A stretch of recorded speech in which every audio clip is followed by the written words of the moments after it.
We're gonna play that again. We're gonna play that again. Weak ass bitch, weak ass bitch. When I say weak ass, you say bitch. Weak ass bitch, weak ass bitch. When I say weak ass, you say bitch.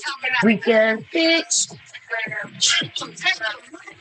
For the rest of the motherfucking years, oh.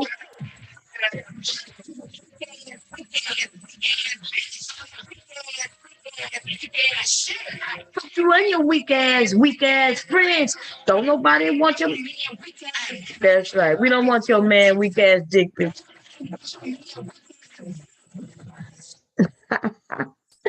Okay, y'all. Wow. This weekend was this was a weekend. This was a weekend, okay? We had the purge going on, which the purge is just the purge, right? It's actually all done in fun. That's how I take it. That's how I took it. That's how it will be. Okay. But then on but today's Monday. So I would say it was Sunday early morn. I decided to go over there on the Miss Anton Daniel show, right? Y'all know I like Mr. Anton, and I like he has a great group of people over there, right? All ages, both genders. I think they probably have some other genders over there too. Y'all know in today's society we have more than two genders of people, so I don't have no problem with that.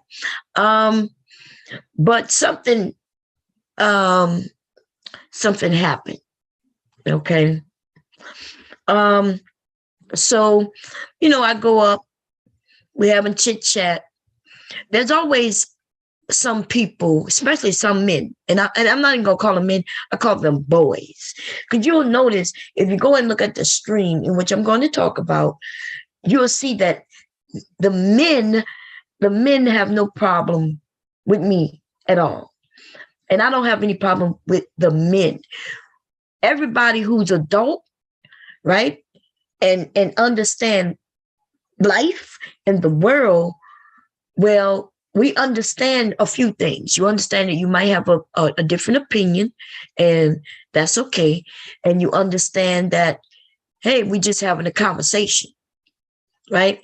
I am not trying to convince adults or how about this? I understand that I cannot change certain people's minds. And that's not even my intent of actually changing you or getting you to do something. My getting on like panels like that is to inform, right? Give them a different point of view. For those who have lived life, though, and I'm talking about live life, it has nothing to do with your age. Because some of these old ass bitches and niggas are just as bad as a child who just don't know no better, right? But it is about life experiences. What's up, Brandy? Brandy, wow, on the girl, why did I pop on the purge and I see somebody cussing you out? Girl, I had to get out of my feelings on that. I'm like, wait a minute, who in the hell is talking to Miss Brandy that way? Girl, but you cooked her ass and then you dropped the mic and exited. And I was like, damn, okay. But anyway, that's the purge. So what happened this weekend was it was out of my control, right? And I think I might let y'all listen to it. But what happened was I was up there having a great discussion. Of course, there's some people who just don't understand. Like we have some people who don't understand differences of opinion. Like I don't know why any of these motherfuckers would think they could change my mind on some shit that I actually lived. Right? Things I've lived. How you gonna change? Like, these niggas are trying to do the impossible. If I say, hey, I know how to rollerblade, and they come and get on a panel where Black people don't rollerblade, and I said, well, I'm Black and I rollerblade. You know what these motherfuckers, they'll try to convince everybody else that I'm an anomaly. Well, I don't believe her, but if she says she's Black and she rollerblades, then she's an anomaly. That's what the fuck shit they'll say. And then when I said, well, I don't know, I used to belong to a whole group of Black people who rollerblade. And then they'll be like, oh, well, that just happened in your area. What the word they use when they say that is that when you use your life experience, or when you say something that you actually saw, they'll brush it away by saying, I forget how they reference it, but they'll make it seem like, oh, that like our real life experiences and things that we actually see with our own eyes, they always say, make it seem like it's irrelevant. Now, when does it become irrelevant? When does your life experiences and things become irrelevant to a conversation? Usually on their behalf, when they'll tell me, well, me and my friends, we don't date Black women. We not dating no Black women, and me and my friends would never do that. And so when I said, well, hey, brother, man, like, how many friends you talking about? Oh, well, it's 3 of us. So I'm saying that Black men do this, that, and the third. Your comeback is to say that is not true because you and your boys don't do it. And then when I ask you how many boys you got, you tell me 3. And you think that, what? When I tell them, well, I don't know about, what y'all see, because you obviously not living life. But if I say, well, look, in the 52 years of my life, let's say I started hosting events since I was like maybe 25. And I say, and so here I am, 52. When I was 25, I started something, right? Something that I still do every once in a while, just not as much as I did when we was younger, right? But I can say that I've hosted from 25 to about 42. I hosted events every month, like clockwork, right? Every single month. 12, that's 12 events. Not mentioning the special event, right? Not mentioning the whole weekend event, but let's say I did an event, that 12 events for, let's say, 20 years, 12 times 20, right? And I'm saying that every time I had an event, somebody or a group of people were added new to the event, right? So, and my parties, I've never had a party with just 3 people. I've never had a party with just 10 people. I've never had a party with just 20 people. I think the smallest party, and it was my very first party, was my smallest party, and I think it was 50 of us, 50 people, right? That was me starting, still trying to figure shit out. 50 people, okay?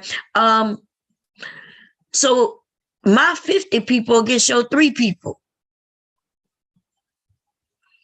How about this? There's a part of us that we keep hidden, and we only talk about it with like-minded people. And if you're not of that mindset, then you're not in the know. You don't know nothing about it.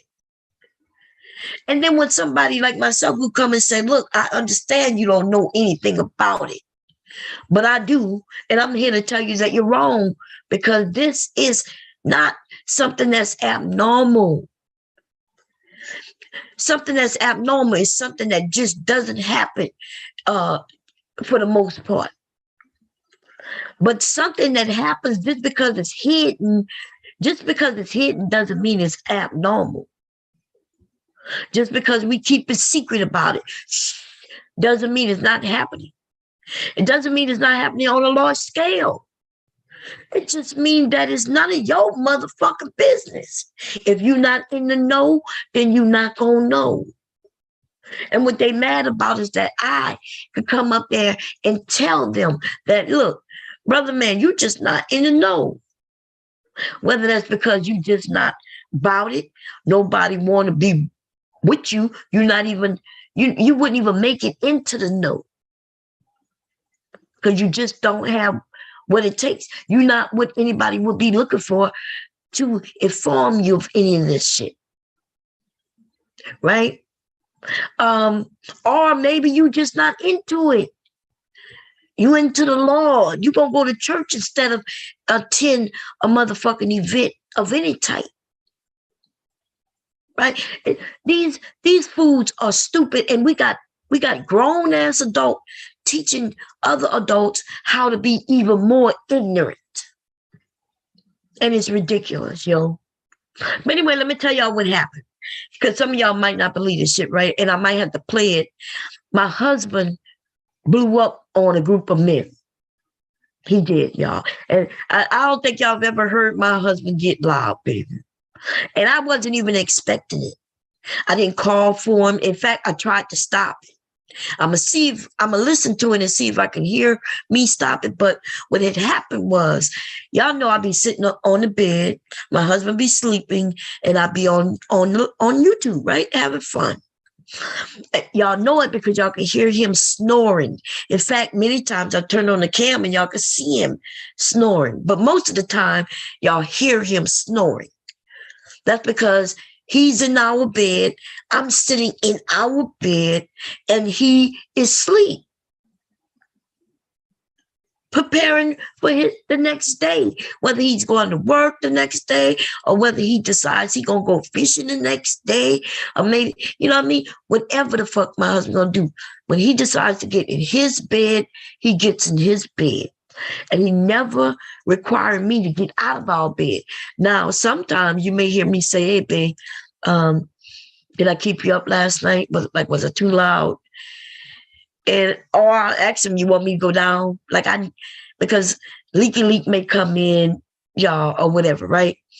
Leaky Leak's in there in his bed right now, in his room, right? If Leaky Leak knock at my door, I'm gonna open my door and let him in. Fuck out of here. He come before any of that. But let me get back on the story, right? So hubby was asleep and I was on the panel and we was having a good conversation. You know, of course, there's some back and forth, but it wasn't nothing broad. Most of the people up there know me, so they know I'm not taking any shots. Some people, I guess the way I speak, it sounds like I'm being, I don't know what it sounds like, right?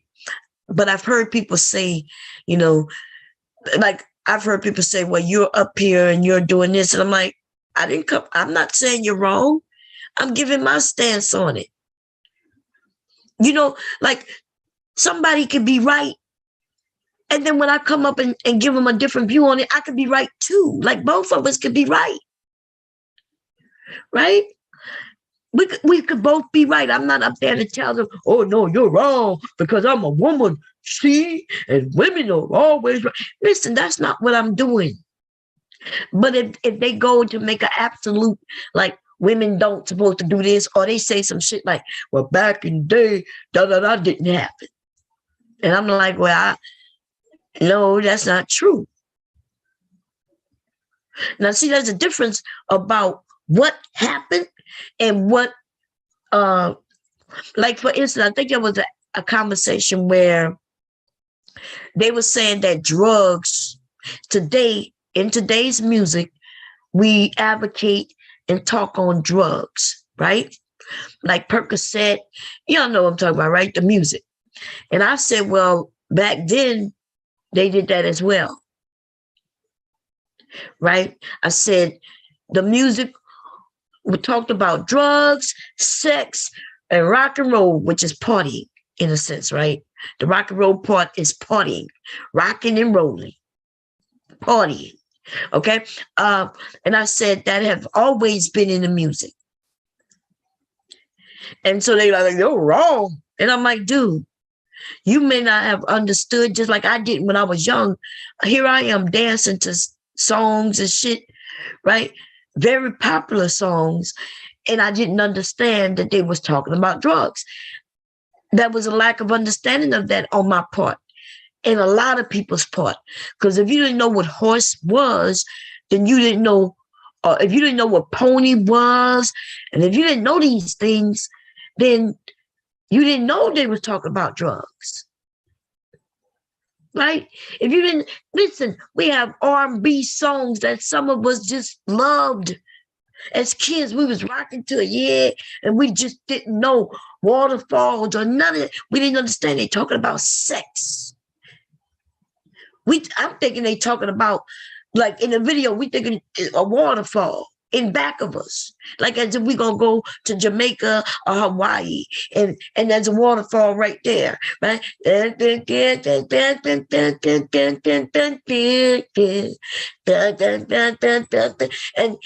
then when you grow up though, and you go and you listen, somebody tell you what the fuck the song meant, and you might be like, whoa, I didn't know that.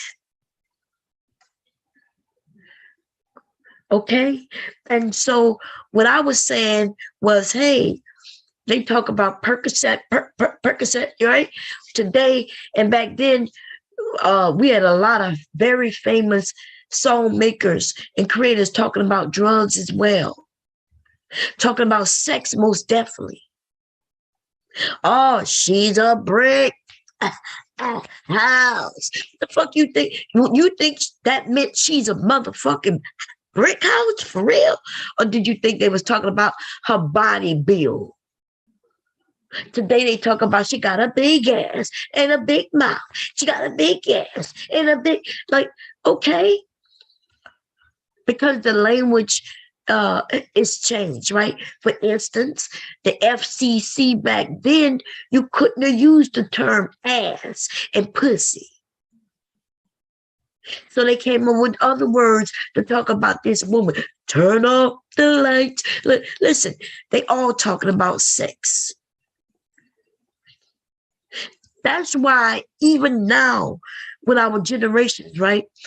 The older generation and some of us who might be even younger, but you listen to the old school music, you have a better imagination. When it comes to lovemaking, we definitely have better imagination. Right? Today, you find the young men are more straightforward. I want to see what that mouth do, kind of shit. Back in the day, though, like they would have talked about something like that just differently. They would have used different terms. Like I want to lick you up. I want to be your lollipop type of shit. The fuck you mean you want to be my lollipop? What you think somebody saying they want you to be their lollipop? What you think that meant? Like, you think they meant that they wanted you to grab them up and just do what with it? Unwrap you and do what with you? Yeah, lift you up and down. My God. I'm like the motherfucking stupidity that's going on in today's society with some of these motherfuckers who think they know something they have no clue about. I can name songs you ain't never heard of. I can name songs that you may have heard of and you just didn't even know what they were talking about. But yeah, you want to tell me that I'm the motherfucker one wrong? But okay. So I digress. Let's go back to what I'm talking about. So I'm on the panel and there was another young woman on the panel as well. So it was 3 women and the men was adamant about, not the men, let me say the boys, not the men. Okay, the men don't complain about this, and there were men who came up there or who was up there who agree with me 100%. It's just that we got the younger ones who they wail they fist in the air and they're angry about it. So the topic was in this one particular incident was that men are saying that women should give them sex by the third date. By the third date, right? And the women were saying, well, wait a minute, what? Just because we go on a date doesn't mean I owe you sex. The men are saying, well, we're not going to date you if you're not going to give us sex. Why would I even take? And then they are claiming that the woman must be using the men. See, they have allowed Obsidian. Listen, I've never heard of this shit. Obsidian started this shit. And then these other raggedy ass niggas in the manosphere, that would include, and listen, don't make me, listen, I would name all these bitch ass niggas names. I don't give a fuck. But I'm going to tell you that most of the manosphere, every single one of them started to use the same talking point because it brings them money. Now, do they believe it? No. It just brings them money, so they repeated it. Oh, well, women out here, they using us, so we take them on date. Now, let me tell you something. When y'all get mad at me because I start saying that this shit sound gay, and then there she go with the gay word. Well, let's explain that a little bit. What's going on, Yeti? A man starting to tell other men not to date women. I don't know. What else does that sound like to you? If y'all give me another term and explain it to me, and then I'll stop using the gay term. How about that? What does it sound like? If I got up here and I told women, hey, ladies, listen, you shouldn't be with no man. A man can't do shit for you. He ain't gonna be able to do nothing. They don't even know how to have sex. They don't know how to do this. They're not even doing that and this. And you need to come over here and we gonna go our own way. What would you men think about that if a group of women start taking the women and we saying we're going our own way? And on top of that I'm saying none of them. I'm not even saying, hey, you need to divest or nothing. I'm saying no man. Right? And then you would start listening to little things I say. Yeah, come be with me. Come follow me. Come over here. We don't need them. You got grown ass goddamn men telling other men what to do with their penises. I've never heard a man talk about another man's penis before. See, we women, the truth be told, we women could get into a space together and actually get naked in the same space. We can take off our clothes and take a shower in the shower and it won't be nothing. Not only that, but I'd be like, girl, are those real? And she might say, no, you want to feel them? Or she might say, no. And I might say, well, damn, they look so pretty. Can I touch them? And I'll go over there and be able to touch her breast. And that wouldn't be nothing sexual about that. Men, on the other hand, y'all know that's not what y'all do. Right? Y'all don't do that. Now, if that was something that men did, then it wouldn't be a problem. Women do it, we do it, and there's nothing sexual about it.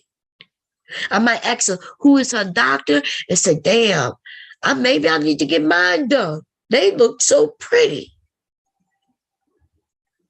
Do y'all not understand that? So we now have this, which since y'all want to call today's women modern women, but I guess I'll call it modern men. We now have modern men asking men, you got a big dick? What's your dick size? Because there's no traditional man who asks another man his motherfucking dick size. right?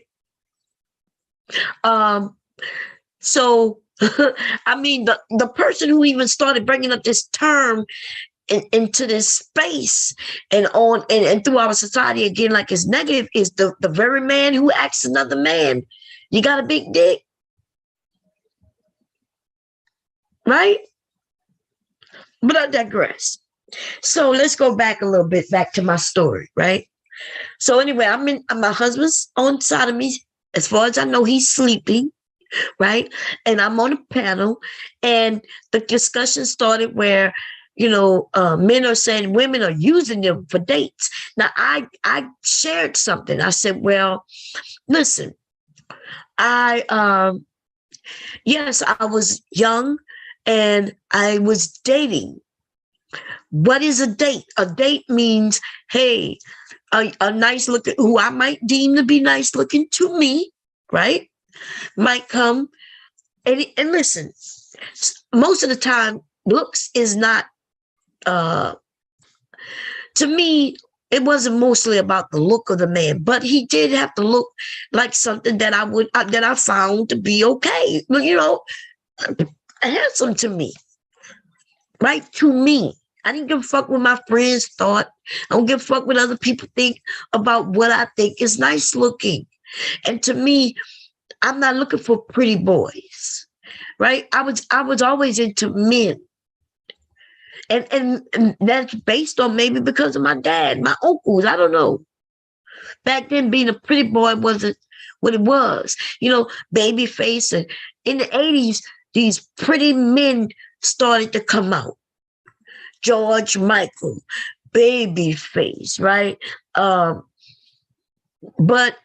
for the most part, as black boys wasn't what I would consider pretty.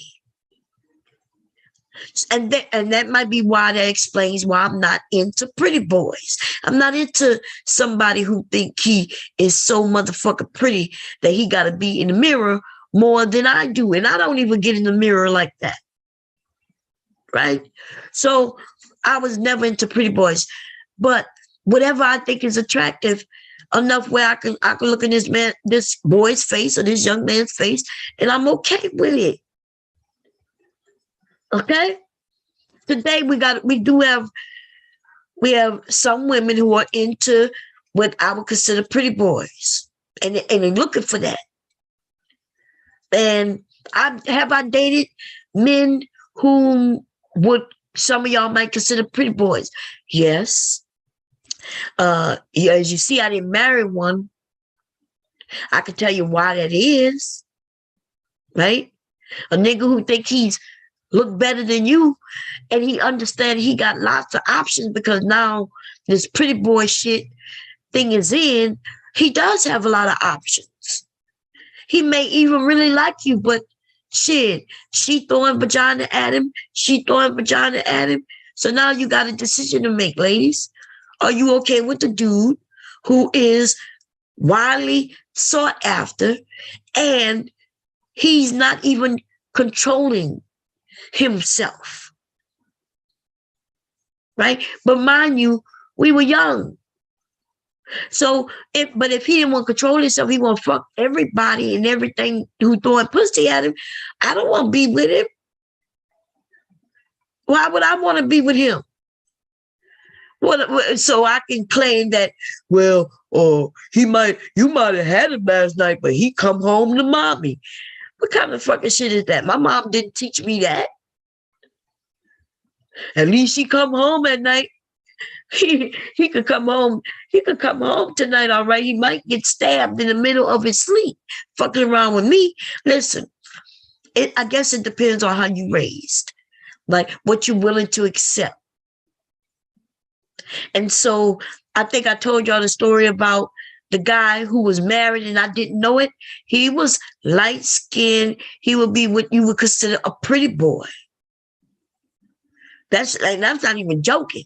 This nigga was fully married and I didn't know it. Right?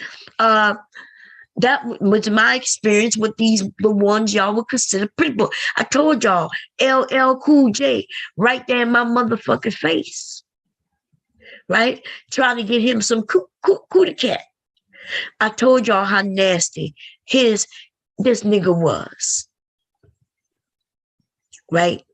I told y'all the most arrogant. And they think just because the woman is nice looking, which they do have the options, but just like that man who have all these options, right?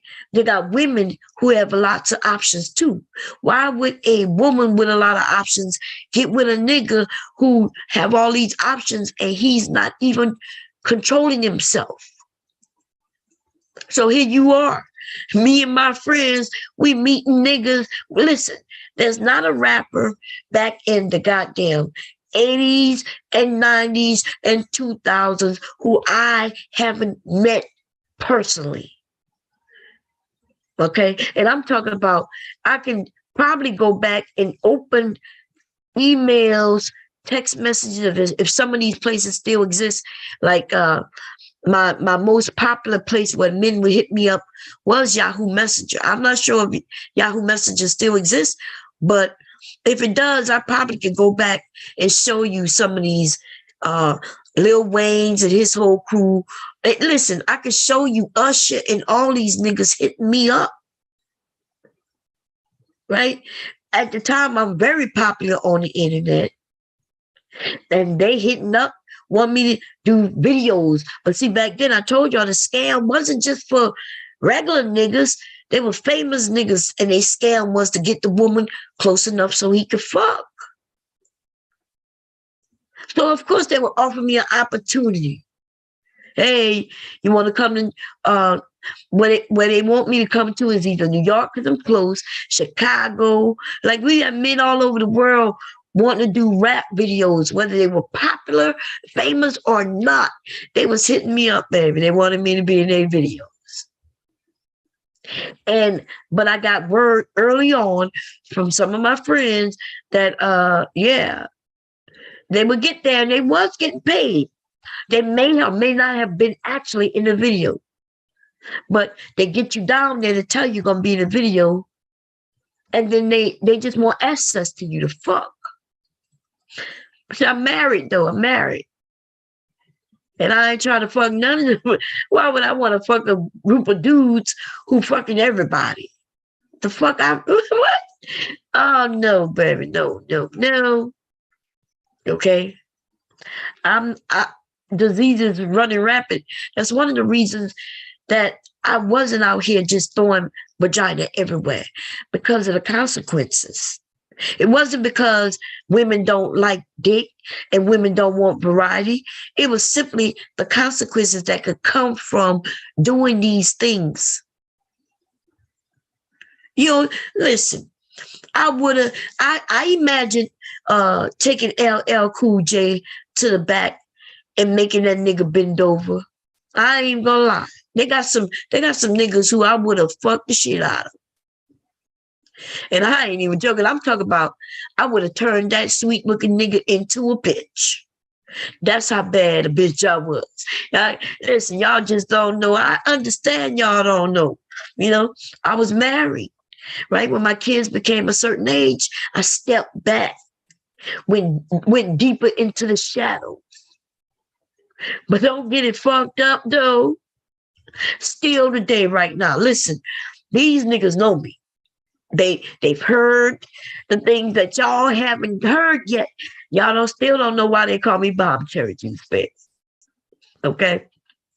Like I told somebody doing the purge, if you find out why they call me Bomb Cherry Juice, and I may have told y'all in a story a while back, but I know, you know, they probably thought I was joking and shit. But if you ever find out why I'm called Bomb Cherry Juice, and then you'll get it. You'll know why most of these very famous people all the way to 2010 know me. Okay. Anyway, it was a trick it was a trick. It was an actual trick that I used to do while I was very famous. But anyway, back to this story. Okay, so I'm over there and I'm having a good conversation, and they're talking about women should have sex on at least by the third date. And the women were like, well, why should we have to have sex with you by the third date?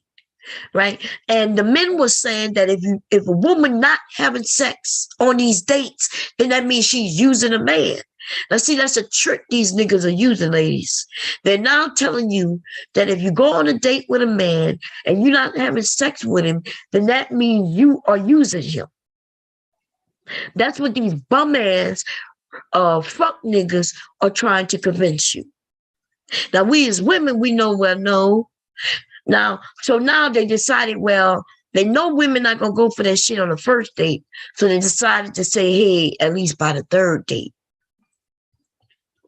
And some women are saying, look, I'm dating you to get to know you. Men, they will admit when they're angry and when they just want to be on here calling you all kinds of thoughts and shit, they will admit they only dating you, going on a date with you to fuck you. Now think about that shit. They out here, they want to call us thoughts. They also say they want to keep a woman's body count low, but they creating the body count numbers. They call you a user if you're not letting them fuck. Then they calling you a thought if you let them fuck. I need y'all to think about that shit for real. See, these niggas are playing fucking games. And then they hate a bitch like me who gonna come up and be honest with it. And see, the thing about me is that these niggas not gonna be able to embarrass me. They even got up there and say, yeah, you can't embarrass a hoe. And that's what pissed my husband off. I did not know he was awake. And normally he don't even listen, because normally I'm with y'all, my husband, even though some of y'all may not understand and y'all don't hear him much, he'll be in the back listening.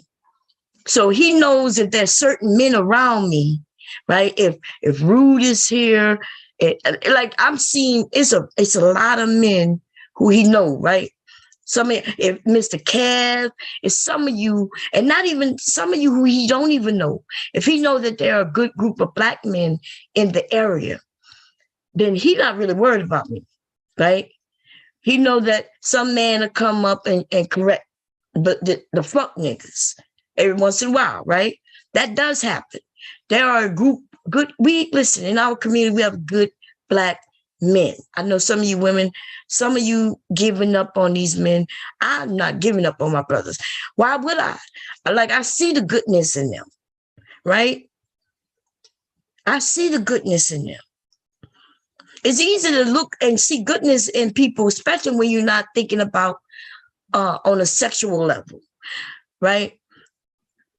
I guess if the women, if the men stop making the women like this sexual thing, and she got to always feel like she a sexual thing, and her choices got to be met based on her wanting to have sex with him, then the women will be able to relax and just look and see goodness in black men. But the thing about a lot of the black men, which y'all not paying attention, is you make us sexual objects. So now she can't even tell a guy that he's a good guy because he automatically assumed that means she will fuck him. But see, I'm not fucking none of y'all. So I can sit back, breathe, and look around and say, nah, I can see goodness in him. He's a good dude. But if I was a single woman looking for a man, I would know better than to just outright tell a guy that he's good. See, I could do that. And the ladies, they look at me like, Mom, that's fucked up. Why are you lying? Well, they from a different perspective. But I'm willing to take all of y'all like my nephews. You know what I mean? Like, y'all could all be my fucking nephews. And so I can see the goodness in you. I'm not looking at you for you to look at me like somebody you would fuck. And that's why I can be honest with you. Right? But see, we're going to talk about this Cora girl. But, because see, like we call them mammies. I call them all kinds of other motherfucking words, especially when they get on the level in which this little bitch was. Okay, I'm gonna talk about what she did, and we're gonna get more into this. But see, this is the thing: we got some women who they're highly jealous of the fact that I could get up there and do something that either they claim they would never do or something they say they wish they can do. Right? Like this Cora bitch. Okay. Anyway, so I'm on the panel and the conversation of, women using men for dates. That don't make no motherfucking sense. Mostly the man asks the woman on a date. I want y'all to understand that, right? You guys know this. Both you males and females, right? Y'all know that usually when a date occurs, it's the man asking her on a date. So how in the fuck does it get turned around that she's using you?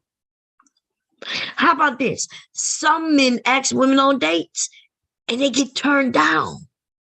Ooh. So you mean to tell me we got some men complaining that they're asking women on dates and getting turned down. And yet at the same time, though, this women is using men. If women was using men for dates, she would be the one asking for the most part. And or every time somebody asks her on a date, she would accept. So let me tell you what's really going on, though. For those of you who went on a date with a woman, it was only one date. You didn't get no sex. And it was only one date. And that you mad because you said she used you. No, you played yourself. When a woman accepts a date from you, I promise you, she ain't looking at you and thinking, oh, yeah, I'm going to get a free meal from this nigga. Now, she's looking at you and she's thinking, okay, he meets my criteria on looks department. She may even see that you have a nice car and she says, oh, okay, I could go on a date with him. We're going to look good when we riding, right? Even that means you had access to this woman. Whether it was through your looks alone, whether it was through your looks and or your car together or separate, or maybe it was your looks, your car, and maybe you got your pockets thick or you played that role, right? But no matter what, though, do you not understand you had access to her?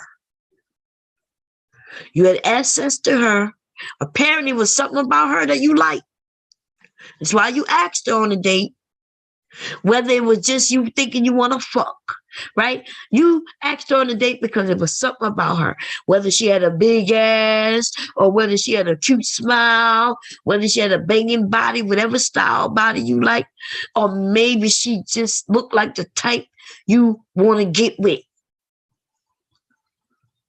See, it was something about her that you like, and it was something about you that she liked when you asked her and when she accepted.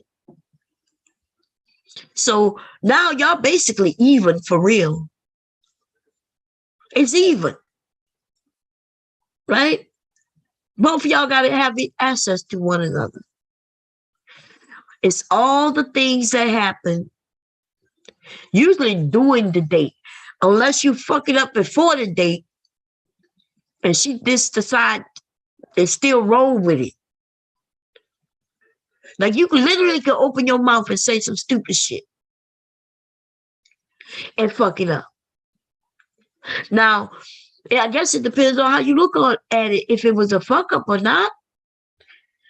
Could you even believe that you could go on a date with somebody and realize that y'all not meant to be together? It really would be called an experience now. Doesn't mean you got used. It doesn't mean that you got fucked over. It doesn't have to mean none of that. It could have just meant that it just wasn't a right fit I went on dates with many guys, and I didn't fuck them. And like some of them I like, it's just that it wasn't a fit. I don't know what the fuck is going on in y'all society with you younger people. Do you not know you can like somebody, right? You like the way they look. You can even like who they are. But that doesn't mean that you are meant to be with them and they are meant to be with you. That doesn't mean that. And I don't know where it got lost. This dating thing. Sometimes I think, like, how did I learn about dating? My mom used to tell me about dates, but she didn't do much dating, right? My mom met my dad through family. My dad had a brother who married my mother's sister. So they kind of met first time, I think, at the wedding. And then, since my mother was 11 years old, I think she was 11 when she met my dad. Ever since she was 11, she had a crush on my dad. My dad was just a couple of years older than my mom, that's all. But an 11-year-old liking a 13-year-old. Then when she was 13, he was 15. When she was 15, he was 17. Y'all get it? Y'all got it? By the time my mother turned 19, she was married my dad.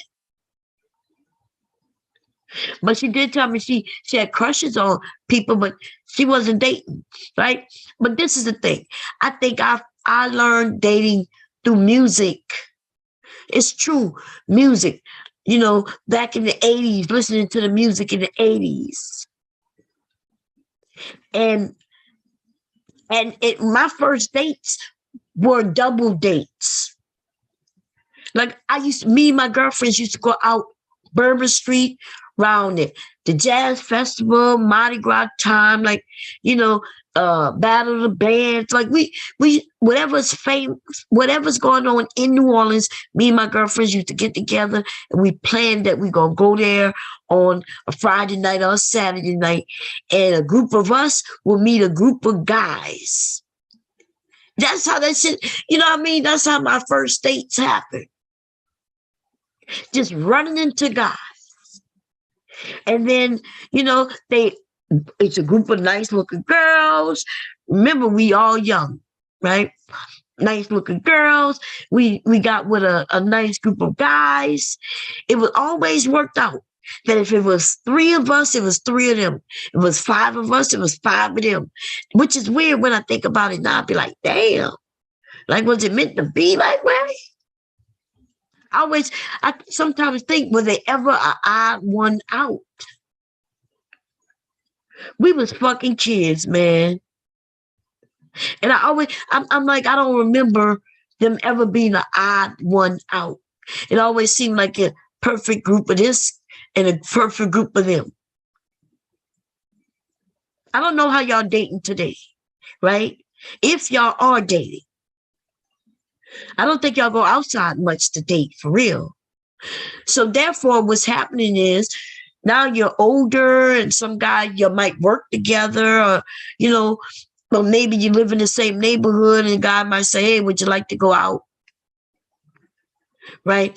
And maybe that's how y'all doing it. But everything, if you go on a date, you have to think about everything about this date, right? You guys, it had to be planned where when you go on this date, you're going to have time to get to know each other. Like, so you could ask questions. So I saw the movie. Let me tell you, I saw a movie. I think it's called, what is it called? Y'all going to probably know the movie I'm talking about. So the black girl, she decided to swipe right, I guess, because that's what y'all do right these days. And she ended up going on a date with the guy, right? They meet up at a diner. And man, like the date itself was kind of, when I'm like in the movie, it was kind of fucked up. It was almost like she and he realized they're not really for each other. And I think she was supposed to be like going to school to be a lawyer or something dealing with the law, right? And so what happens is on the way from the date, the cop pulls him over, right? And he gets out. The cop pulls the gun. The cop is about to shoot him. She ends up shooting the cop, right? Some shit like that to save him. And then they go out, they start running. What's going on? I know you got my back, Mr. Kev. That's why I love you so. I love you so. What is it? Some of y'all might remember the name of the movie. It was a good movie, but you know, when I see these movies, and I understand why they don't want the movie to be like a fairy tale movie, right? They don't want the dates to look like, oh, it's going to be a fairy tale. They go always get along and it's going to be so perfect and they're going to live happily ever after. I get where people are not looking for that. But you know, when they had that young black woman and that young black man on that date, they didn't have to make it that way. Almost like he felt she was better than him because she was a little more educated and doing something different. You know, I guess they were talking the way you young people talk today, but I think the people who make movies do not understand that the reason you young people talk to each other the way you do is because of the motherfuckers who making the movies and making the songs. Like that disrespect, that going back and forth, acting like y'all battling one another instead of conversating with each other. It's almost like the reason y'all have that is because of the music, the media. Instead of, you know, just really getting to know each other. Like when I hear somebody come up here, whether it's a man or woman, because I know some of y'all don't like when I say female and male, but I'm sorry, listen, that's just what it is, okay? If whether it's a man or woman come up, and when y'all tell me that y'all have certain jobs or you want to do certain things, I think that shit is fantastic, right? You want to be a lawyer? I think that shit is awesome. You want to be a IT tech? I think that's great. It doesn't matter what you want to be. If you tell me you're a truck driver, right? And you like doing what you do, I think that's fabulous. But I noted that, you know, in the movies and on some of these panels, I noticed how some of y'all tear each other down. Oh, you're a garbage driver, you're a garbage man. Like garbage men make good money. I don't know, you know, but that was all in the movies. They'll make it seem like who want to date a man, you're a garbage man. I never saw nobody in our black community say they wouldn't date a garbage man, except some stupid little bitch probably who don't know what the fuck she talk about. She might say, oh, I wouldn't marry a garbage man. Bitch, are you crazy? First of all, garbage men are men in uniform. They are union. They work, that's a goddamn city job. That's a government job. Okay? Or even if they don't work, listen, a government job could be a job working for a company and they got a government contract. Do you know that's a government job? Garbage men are running around working for cities. That's a city employee. And they make good money. And they're able to go up the ladder and get more and more money. They got benefits and all kinds of shit. Only little girls would be like, I can't date a garbage man. You can't date a garbage man. Why? You know how hard it is to fire a garbage man? They're almost like police officers. Okay? Anyway, that's a whole nother topic. But anyway, that movie, right? I watched, and in the end, though, like it was weird because they date didn't even go great at all. It sounded like after the date, after he dropped her off, it was gonna be over. And yet they forced him into this goddamn long, drawn out adventure, which was fucked up because it became more like after she shot him to save him, instead of them calling the cops. Remember, she was supposed to be like a lawyer or going to school for a lawyer, or she worked for a law firm or something like that. And I'm thinking, bitch, Carl, what are you doing? Like, get you a good lawyer. You have access. But they went on the run. Right? They go out on the run. They end up getting killed in the end. But it was, the movie, you know, had me at the edge of my seat and shit, but it was a fucked up movie when you think about it. And what it gonna teach our younger children who watches it, especially the ones who good with dope dealers and drug addicts, you know what I mean? The ones who, for their criminal life that they promote so heavily in our fucking community, they made that shit look good. So some of our young kids gonna watch that shit and gonna be like, yeah, I would have had his back too. Yes, having his back is one thing, but that movie was fucked up. And I'm not talking, the movie was a good movie to watch if you got to escape, and it kept me on the edge of my seat, yes. But when you think about it, when you think about the promotion, what it's promoting, it was so fucked up. Okay, it was really fucked up. But let me get back to what happened to with my husband. So I'm in the chat and I'm disagreeing. Like, I'm like, hey, I even gave, and I knew the men wasn't gonna like it, right?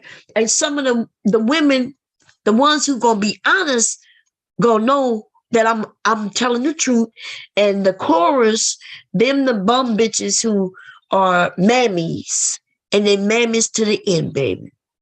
So let me tell you what I said. And I said, I know you men not gonna like it, but this is what I've done. And I've admitted that shit many times, right? I'm young.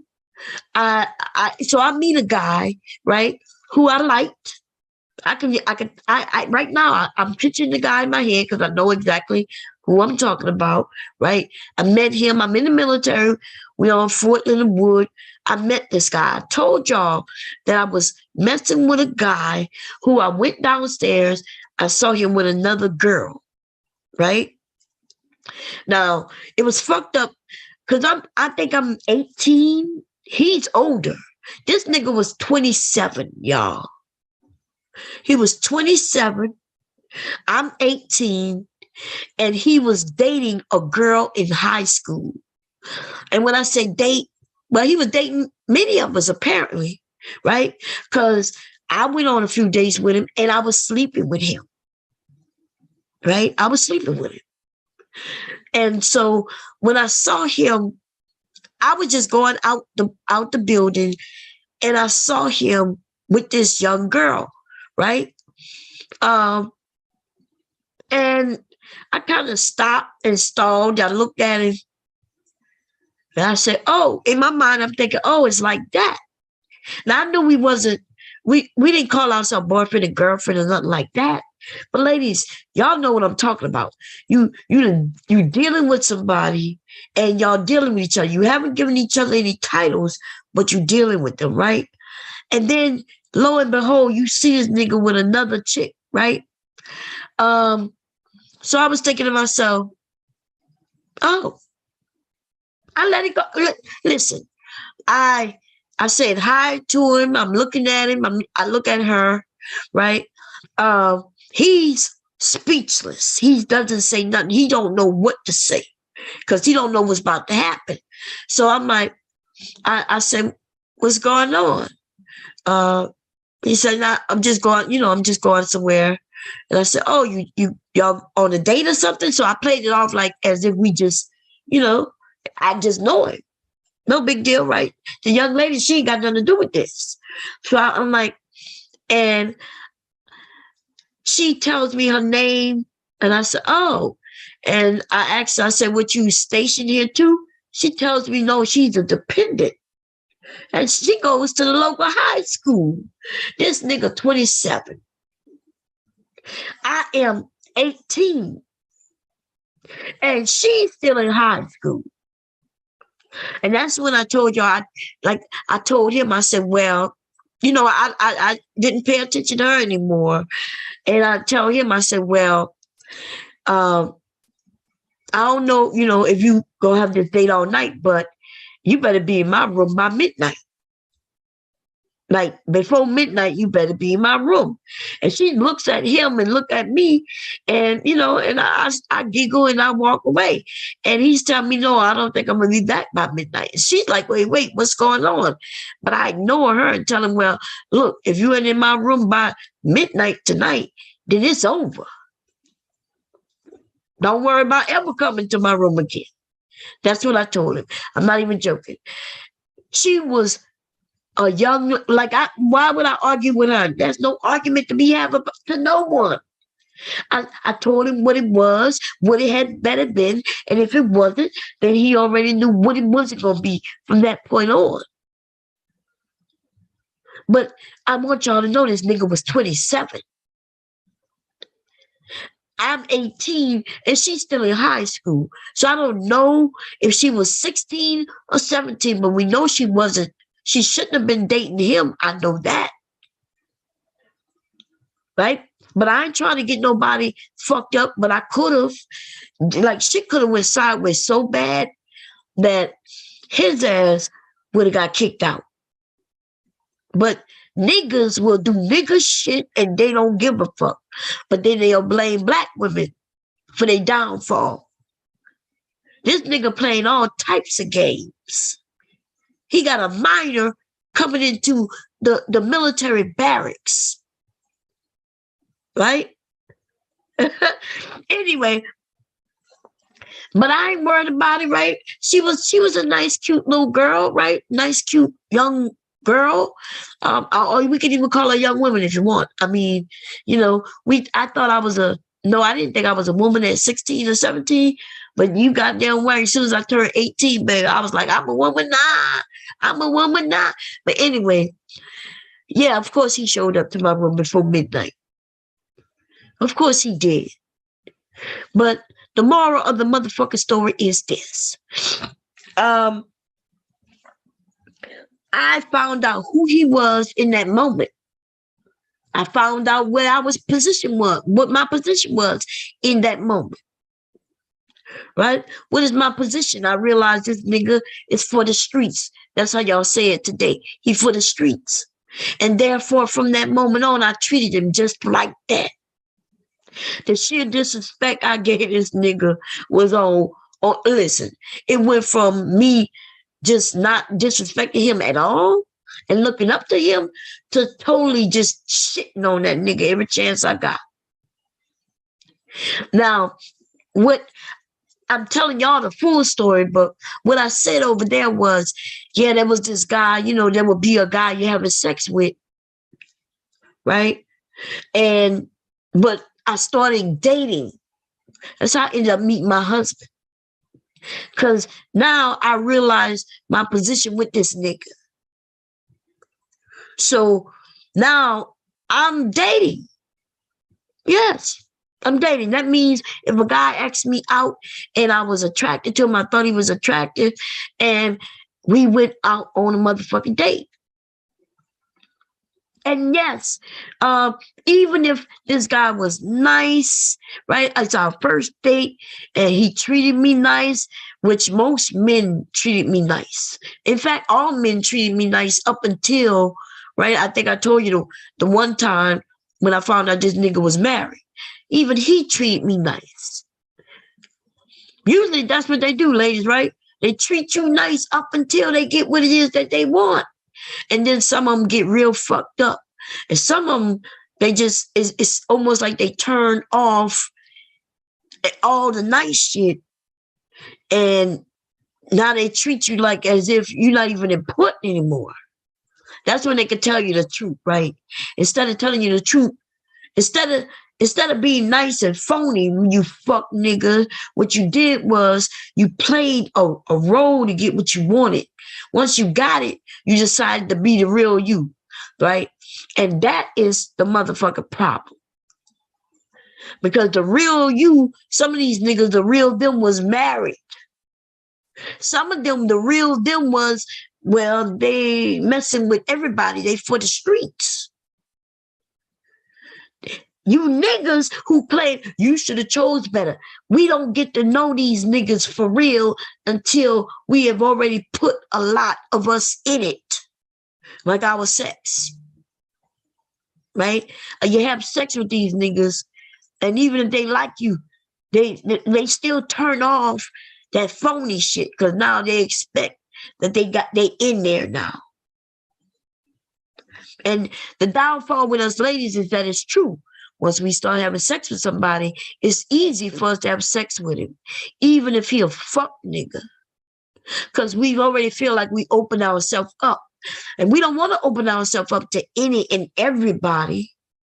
So I had a plan in place. The plan in place was, okay, this is the guy I'll sleep with until I found the one who I really like. And that's how you keep your body count low. You niggas, I don't know what the fuck y'all expect. You want us to go on a date with you. You want to turn us on. And then you want us to have sex with you on that first date. But at the same time, you say that if I give it up to you that easy, then you believe that I'm for the streets. And then you stop fucking with us because you say it was too easy. Right? Yeah. That's what you niggas say. Ladies know that already. I've been knowing that since I was young, right? Listening to these niggas say it was too easy. Thinking it was easy. Nigga, what? We went on 10 dates, right? You was nice to me and I was nice to you. The fuck you mean it was easy? Now, I've never had nobody tell me I was too easy, right? I never, but then again, I told y'all I devised a plan. And I'm going to suggest the rest of you devise a plan too. Just because a nigga took you out don't mean you got to have sex with him. Okay? In fact, I would suggest you do not have sex with this nigga on the first night. Not the second night. Unless you're grown ass people, right? For those of us who might be in our, we real grown. Right? You may have been married and now you're divorced and shit. You really grown. Make your decision based on your decision. Just make sure you don't fuck with these fuck niggas who childish. Right? Grown people supposed to do what the fuck they want to do. But nah, you younger ladies, you gotta play it differently. If you are young and single and you do want a relationship, it's unfortunate, but you're going to play the game. The men claim they don't like the game, but they are the controllers of the fucking game. How are you the controller of the game? Because you don't want to set all these fucking dumbass rules. If she gave it to me on the first night, then I think she must have gave it up to everybody. Nigga, you ain't never think for a moment that you were just special? Like you had the perfect recipe, like you was nice to her, treated her well, spoke to her like a human being, you listened to her, and then on top of that, you was hot too. You sexually, you attracted her sexually, and you was able to just do what no man before you was able to do. And here y'all are in bed. This nigga will rock you, he'll lick on you and have sex with you for hours. And as soon as the whole situation is over, this nigga sitting in bed talking about, that was too easy. That was way too easy. I wonder if she does this with everybody. Yeah. I think she might do this to even though you ain't never heard of her doing this with everybody. In fact, before y'all got together, you probably did a little research on her, a little recon in the neighborhood to see if other niggas know her, right? And you may have heard that nobody have really been with her like that. But see, you don't care about all that. All that shit go out the window because you've now gotten something And now you think it should do it to everybody. That's just your way of trying to get out of this whole situation. Ladies, we got to be smart. You could be like Cora with her dumb ass who want to lick and suck on all these niggas' balls just for a little attention. Because she's not a bad bitch. And I say bad bitch like she's not a bad bitch. She don't have her own, you know what I mean? And everything she has is hers, and she don't want to work anymore. Now I'm going to tell you Cora's story in a moment. And it gonna come directly from her. See, I gotta make up shit because these young dumb ass bitches be over there telling all their business, asking these dumb niggas what they should do. Right? There was a young woman on that panel that evening who went up there and she asked the men, and she was honest. She said, I'm a stripper. She said, but I'm not a hoe. She said, that's my job. Right? And so there are real men on the panel, and they understood exactly what she was talking about. Then I'm on the panel, I know exactly what she's talking about. Your job don't define you. All strippers, in fact, most strippers are not in the clubs fucking and sucking. Now, I don't know where people get this shit from. There will be a small group of women who realize that in order to make the money, they go into the VIP room. And if the man offer enough money, she may lower herself and do certain things. I ain't even hating, right? I ain't even hating. But I will say that most women in the strip clubs are not doing that. Just like most men are not offering no stripper upwards $500 to fuck her. You see what I'm saying? They got us in these movies looking like we ain't nothing but whores and tricks. But the fact is, that's not the majority. It's not even a lot of us. They got a lot of young women who try the stripper way. Yes. Okay. And then some of them end up trying it for just a short period of time. And some of them, like, it really do that shit. But then the real strippers, the ones who know how to work that pole, she ain't got to do no shit in the VIP room. She know how to work that fucking pole. Even the women who go in the club throwing her money, she doing tricks on that pole that nobody really know how to do. Why would she have to go in the back and suck off some strange ass dick for some money? But anyway, a few of the guys got up there and say, hey, I understand what this woman is saying, because it's harder to fuck a hoe, a woman who's a stripper, than it is to fuck some of these normal, regular women. And that's a fact. And you know why that is? Because the ones who have lots of options, well, when you got a lot of options, you're not throwing yourself out there to everybody because you don't have to. See, that's the thing, right? Options. She had the option. She got all these men lining up, and she could choose any one of them. Not only that, she could get money from all of them by just dancing in their lap for about 3 minutes. That's the most time you're going to get. One song, and you're going to pay heavily. They have us dancing on you for a full song. Otherwise, she going to go over there, and you may get a minute. Or as long as it take you to put that money in her G-string. Once you put that money in her G-string, she done her job, and now she on to the next one. And why would she then sit there and fuck with you on the VIP room for a short amount of money when she could work this whole room? There's 200 men in this room. If every man in this room gave her a minimum of $5 in a few hours, She coming off. Why would she walk in the back room and suck off some strange ass nigga who ain't really got no money to give her? He offered her $50. Nigga, $50. People giving women $50 just for sitting there dancing a whole song on his lap. She ain't never take off nothing. She just making him feel the way he want to feel in that moment. The real strippers know what they doing. And then you get the ones who don't know what they doing, right?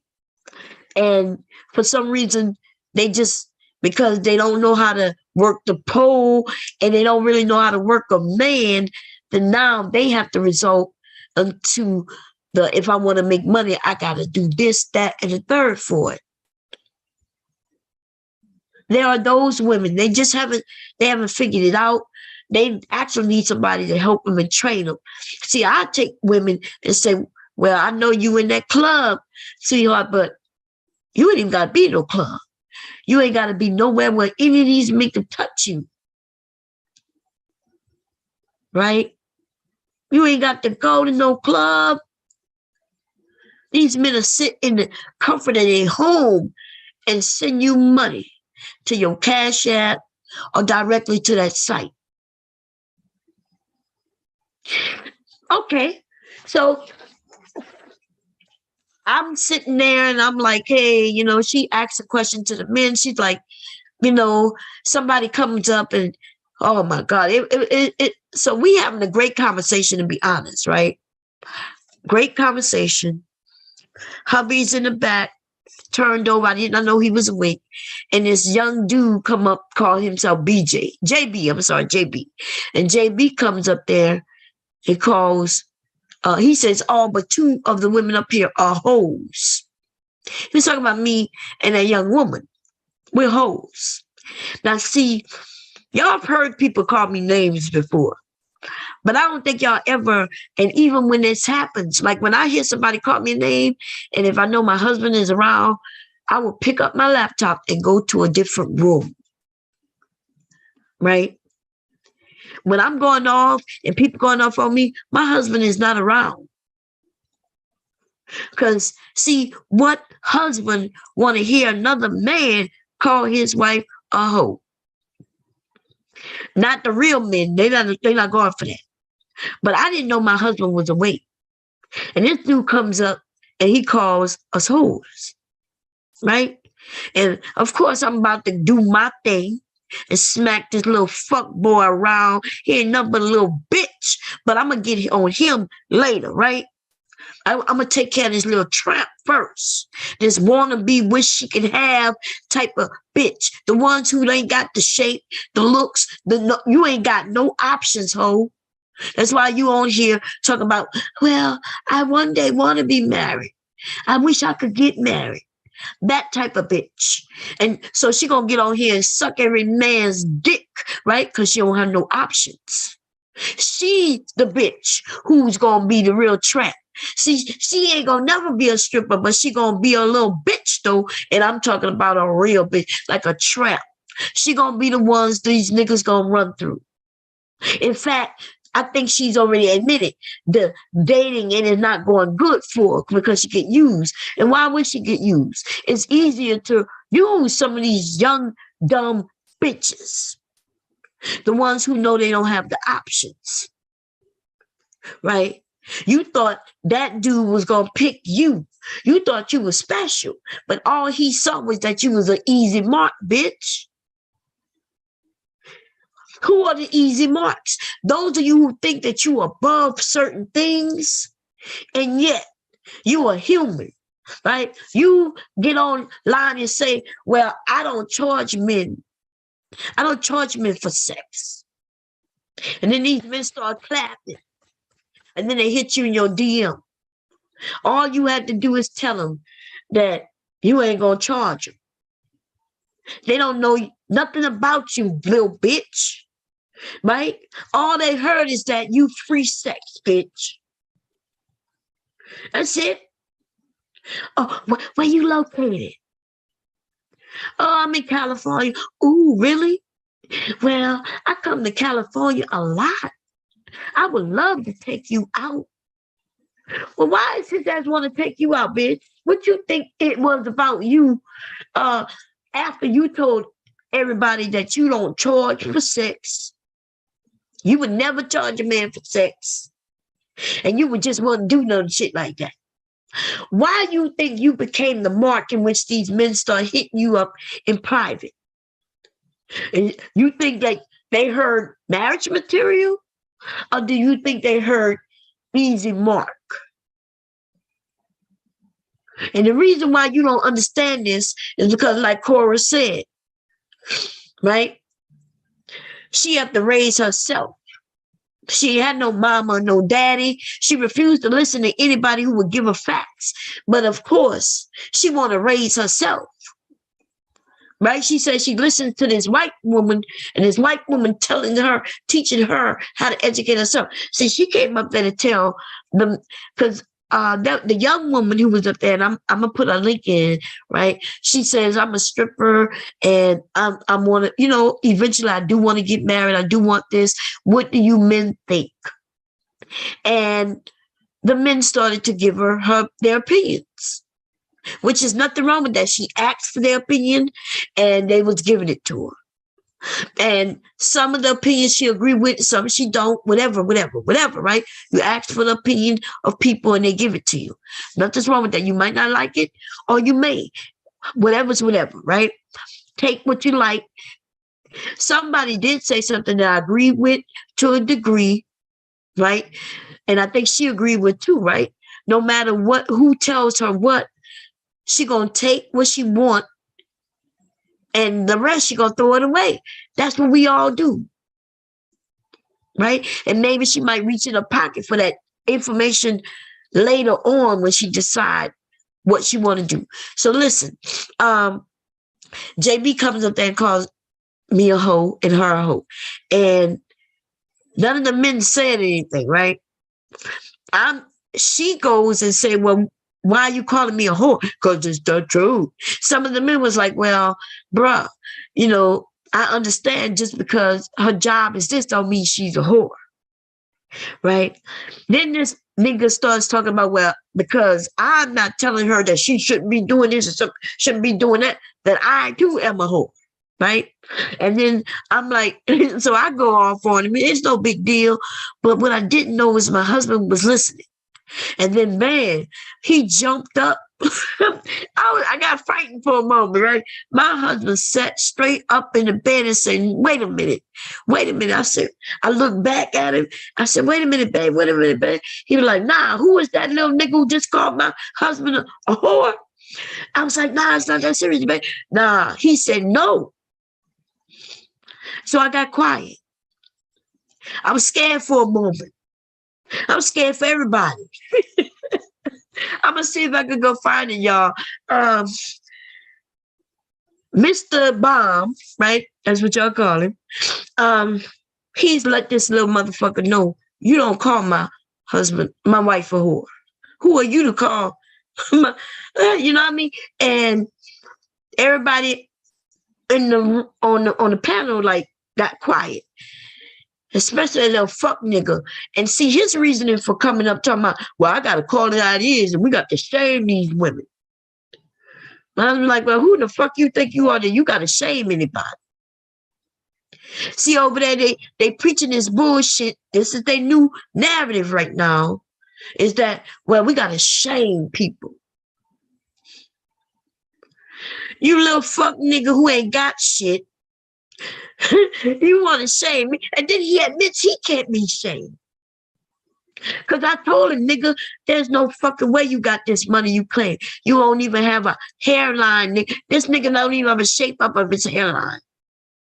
So I tell him to get on cam, he gets on cam. I said, no, take off that hat and that hoodie top, nigga. And he refused because he knows I'm telling the truth.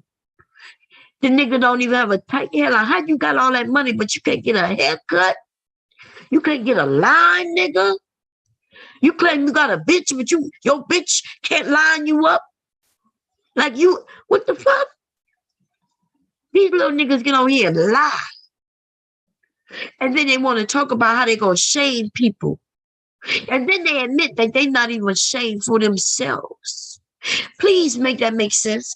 How you think the answer is to shame someone to where they will correct themselves, but at the same time, you admit that you cannot be shamed. Right? So, like, if I was the type who know that somebody can shame me, then yeah, I might think that's a powerful tool, right? I might think, oh, if somebody came for me and shamed me, they would stop me from doing something because I would be shamed. And so, because I know that it would be effective to me, I may think that that will be effective to others. You see, you know, because you live it. If you live it or you believe it because it'll work with you, then you may believe that it works with others. But it also works in the reverse, right? If you are a person who know that you can't be shamed into doing shit, like myself, you can't shame me into doing not a fucking thing. Like either I'm ashamed of something because I just am ashamed of it. Because I'm not going to say that there aren't things that I may have done that I know was wrong. There's a difference in knowing something was wrong and this thing they call shaming. Right? But this nigga admits that he cannot be shamed. When I was talking about his hairline and said that he looked like a bum, which he does.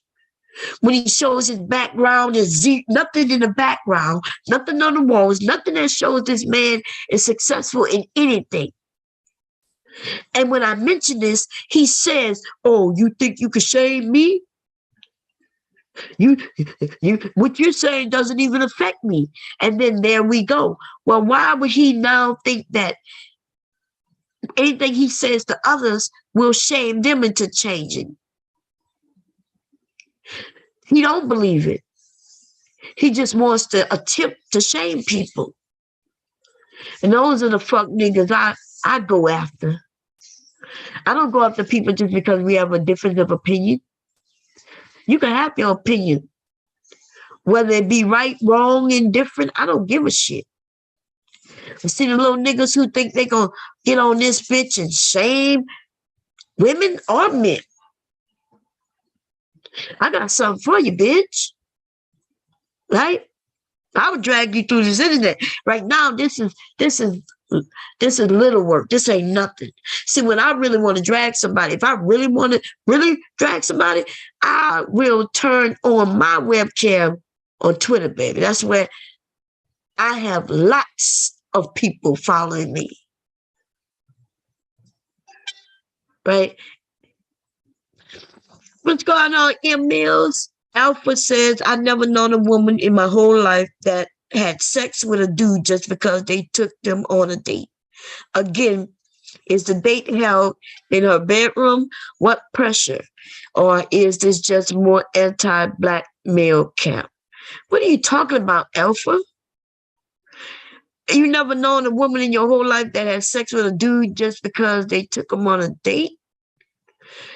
So you ain't never, I'm not sure what you mean. Sometimes you need to hit the link and really like speak so people can understand what you're saying. But are you saying you ain't never met a woman? Apparently you haven't met many women. I know women who have had sex with men just because they went on a nice date. What the fuck are you talking about, dude? Do you know there's many types of women out here? It's not even about a type. She could just be in a mood. A guy could take her on a fabulous date and treat her well, and she just feels so good. But not only that, he's sexier than a motherfucker to her. He knew how to push the right buttons. He talked to her and ended up whispering the little sweet nothings in her ear, and she had sex with him. And I don't see what the problem is with any of that. And look, everybody's grown. Nobody's being forced into doing anything they don't want to do, and everything is good. So I don't know what you're talking about, cap of this or that, but when some of you people, not just men, because there's women too right out there. When y'all think that the world and people in the world are the same as you are, or that everybody's the same in the little small world of friends you have. Because when I get down to it and I ask you, well, how many women do you know who talks to you freely about their sexual history? And then you come to find out you ain't got none besides your wife, if you even married. Right? Your wife. And then I venture to tell you that most men don't even know what their wife have done. You know why? Because when we get together, we don't ask our partners about their previous sexual relationships. The only reason y'all hear mine is because I shared them, right? But I've never shared them with my husband. So my husband, because he never asked, but if he was listening, I guess he'll be learning something. Why do y'all, we all have secrets. And it might not be a secret because we wanted it to be a secret. It might be just something we've done and nobody asked about it. As most people do not get with women and men and we start inquiring about their past sexual experiences for various reasons, right? I don't need to know who my husband slept with before he was with me. Like it might open a can of worms for a lot of people. I might find out that he slept with one of the neighbors when they were 16, 15. Shit, that opened a whole can of worms. Because now you might be thinking, well, damn, y'all slept together even though it could have been 80 years ago.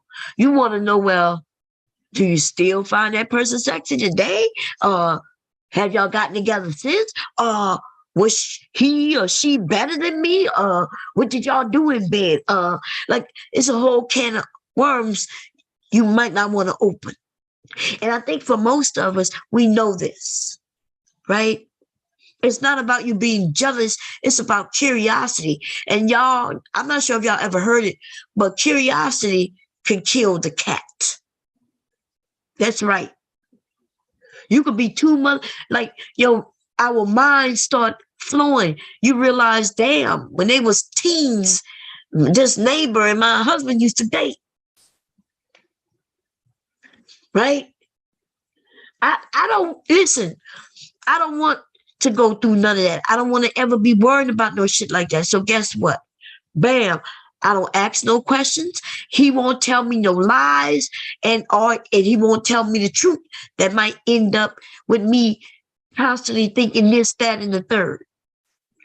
Sometimes it's just easy to be like, hey, whatever he did before me was him. The only time I would ever be concerned about any of that shit is if I wasn't smart enough to make sure that we had testing done. And my husband was a known hoe out in the street, like one of the dudes I was dealing with. Why would I want to deal with a hoe in the streets? It has nothing to do with him having sex with all these multiple people. It's mostly about, first of all, do you got any diseases, nigga? One of the main reasons I end up getting married young anyway, out of fear of getting diseases. See, there's a comfortability that comes with marriage. It's a lot of things that comes positively that give you the sense of now you can breathe, relax. And that's marriage. Marriage offers that, right? Especially for us women. I can't speak for you men. There are things that you trade off, right? Like you trade off the ability to just be available for whomever who might come across your path. But then there's this comfortability about I got in-house sex, right? With somebody who cares about me and I care about him. Right? So he's going to make sure that he don't do anything to hurt me because he understands we have a commitment. I understand I have a commitment. I'm committed to this man. So he ain't got to worry about me going fuck that Larry, Curly, Larry, and Mo. Why? Because shit, if I get horny, he's here. And I ain't got to worry about him going fucking Susan, Chanel, and Shamika because he get horny. I'm right here to take care of that. Okay? So that's all I'm saying. Marriage does come with a lot of positive things. And people may say, well, ooh, I don't want nobody to use me just for in-house sex. It's more to it than that. I can't have real conversation with some of you dumbass niggas because y'all take everything literal.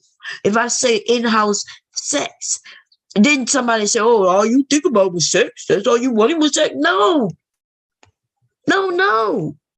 That's what somebody told me when I was like, when I mentioned, I think I mentioned, like I said, there was a guy I was having sex with, but I was dating other guys, right? They told me I was using the other guys. I said, how was I using the other guys? Because you used them for a meal. I said, I didn't say anything about using no guy for a meal. I said I was going on dates. I was getting to know them, and I was getting to know myself. How do you even know what type of guy or a girl, or I don't want to call her a girl. How do you know what type of woman or man you like? Do y'all think that y'all just become, when you turn 18, bam, you're an adult, and now you know everything? I think when we're young, we look at the things like looks, right? That's the first thing we look at. We think, ooh, right? Because we watching TV, movies, and shows, and everybody's focused on looks. But not really. They show that, yeah, it's about more than looks. But when we 18 and you run across a guy and you think, damn, he is sexy. That's all you know about that guy in that instant. You go on a date with him, and you might find out he might be great for you. You might also find out that he might not be great for you at all. You might find that you have nothing in common with this dude. Or you might find out that as nice as he is, his goals in life don't match up with yours. So I found through my years of the short period of time that I would consider single as an adult, which wasn't long at all, right? Like I said, I think I started dating at 17, which means going out with my girlfriends, and then we would meet guys, and then we would go on dates. You know, they'll ask their mom, can they use the car and come pick us up? Or they had an older cousin with a car, or maybe they had a car, right? We were old enough to drive when we were 17, but it wasn't like we could be out all night because we all had curfews. We weren't adults in our own homes. Okay. So how do you know what type of man you like? Looks aren't everything. Looks really aren't much of anything. Looks come and go like that. Like you can literally be with a guy who looks good, and then something tragic happens, and he no longer looks good on the outside. Right? That literally can happen overnight. You can have a house fire and he gets burned. Somebody could cut him in his face. Bam, now you got a big scar across his face. Does that mess up your image of him? Same with women.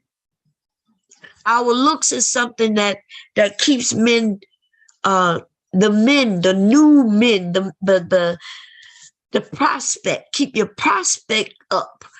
But after you get married, or once you get to know somebody, hopefully some of y'all understand that the reason why that person wants to marry you has little to do about your actual outer exterior. See, I am an important person in my husband's life. It has nothing to do with my outer appearance. The outer appearance actually ends up being something that some men wish would go away with their wives, to be honest. Think about it.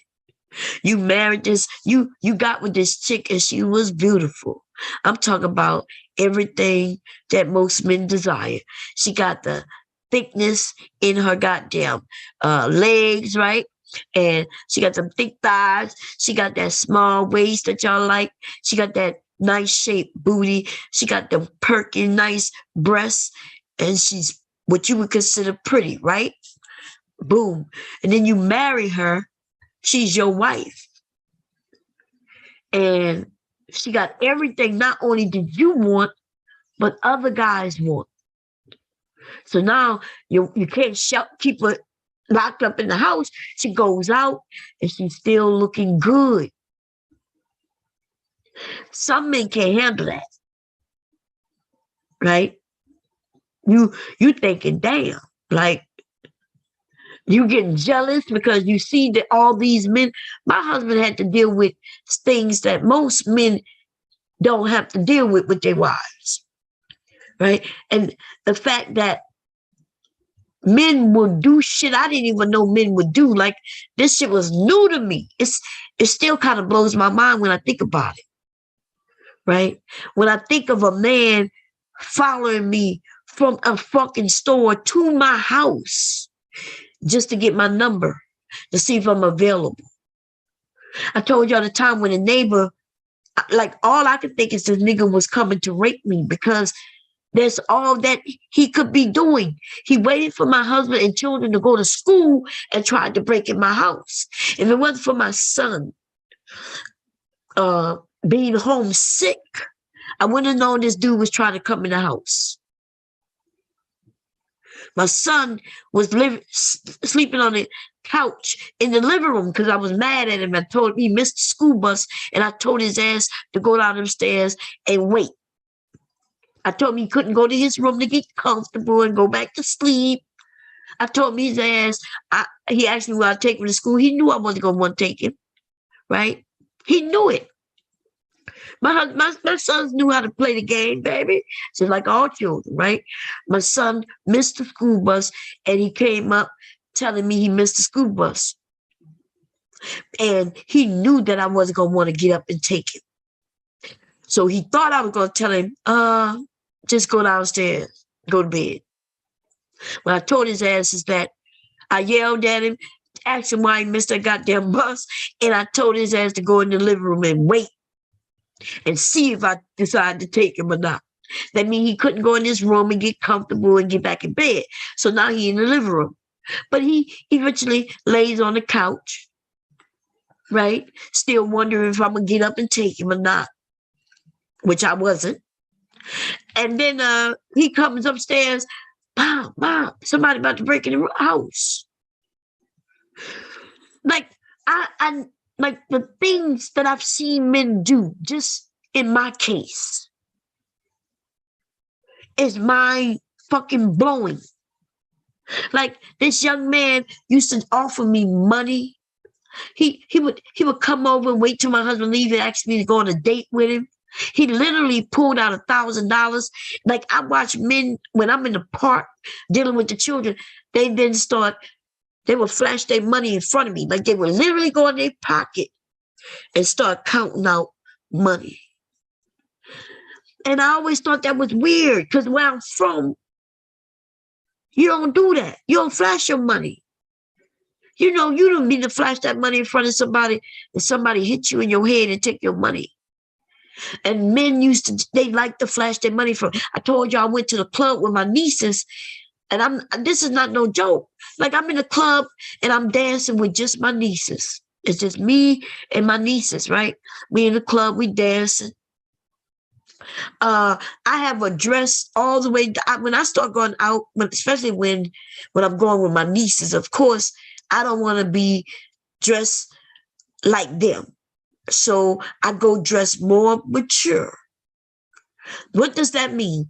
I will wear a dress all the way down to my ankles. I had on a dress, I'm not even joking, all the way down to my ankles, and it was a turtleneck. That means nothing on me was showing. But I can't hide all his ass. I'm going to just be honest. So here I am. My neck is covered all the way down to my ankles. There was no exposed skin on me at all. That's how I dress when I go out with youthful people. Now, if it would have been me and my girlfriends, then baby, I got some dresses, okay? Yeah, you goddamn right. V-neck, you know what I mean? I know what they accentuate on me. I got nice, pretty titties, honey, and big ass and nice legs that men like. And so if I'm going out with my girlfriends, we all going out to be bad bitches. But if I'm going out with my nieces, though, or my sons, then I want them to have fun. I'm not going to look better than them. I'm not competing with them. I'm not doing that. So I had on a dress that I can show it to y'all. Okay. It went from, it's a turtleneck all the way down to my ankles. And yet still, I have a shape that men tend to like. Right? My nieces are nice looking. And then I'm dancing with them. And the men, a couple of men, it wasn't all the men. It was like two men, they were together. They come by and start throwing money on my head. I wasn't twerking. I was doing a two-step. And they just dropping them. And even the young women on side of me dancing, you know, because I didn't know what was going on. You know, I'm just a dancer. And all of a sudden I look down, I see money falling. And the women pointing at the money or brushing the money towards me. Like, and I'm thinking to myself, I look down, I see a 50, some 20s, you know what I mean? I see like 100, and I see a lot of dollar bills. You motherfucker right. I bent down and scooped that shit up. At first, they was looking at it like maybe they were too good to scoop it up. I'm not sure. Because listen, I bent down and scooped that motherfucking money up. Okay. And I didn't have to pay to get in the clubs, which I never do. Right? I never have to pay to get in no club. And also, whoever with me don't have to pay. That's why my nieces like going with me. Not only that, but we always get drinks for free. Why? Because men are nice. And I call you nice. Some other man might call you a simp. I call you a nice gentleman. You paid, he'll pay for my drinks. I don't even drink alcohol. So essentially what they're doing is paying for whoever I'm with. I'll ask my little niece, what you drinking? Right? I don't drink alcohol. So yes. So listen, I am a woman who has been able to benefit, I guess, in a sense, from men. Y'all want to know why I love men so much? Because yes. And the men never came up and said, because I bought you that drink, you got to sleep with me. Men don't do that. I've never had a man come. In fact, one time it was shot. I was just my first time going to Philadelphia to a club, right? First time. That's what. See, I know I don't drink alcohol, and therefore I never know how much alcohol costs. I went to the bar to get me a 7-Up or a Sprite, right? I drank soda, and there was a guy behind me. Now, when I walk up to the bar, there's a lot of people at the bar, but for some reason, everybody kind of move out my way, and I'm able to get directly at the bar. And so there was a guy behind me. He said, "Hey, order me this drink."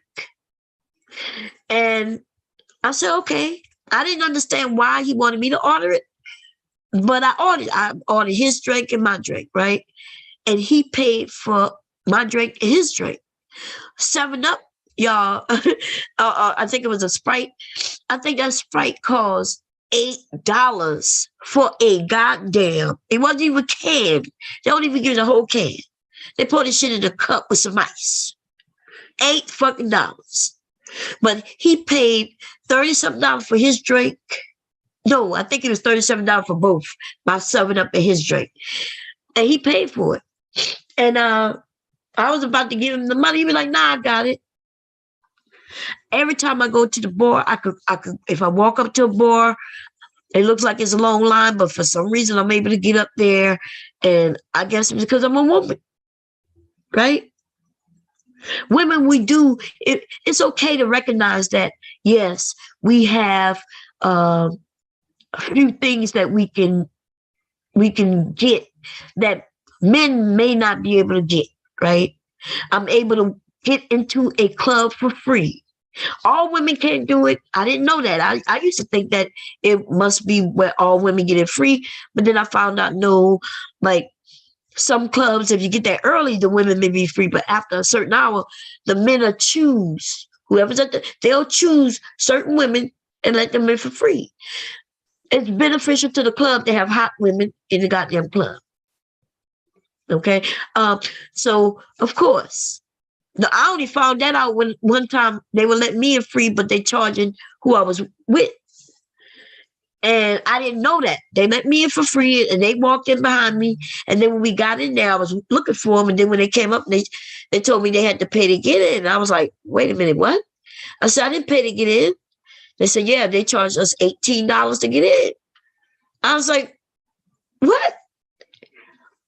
So that's when I realized, well, everybody don't get in free.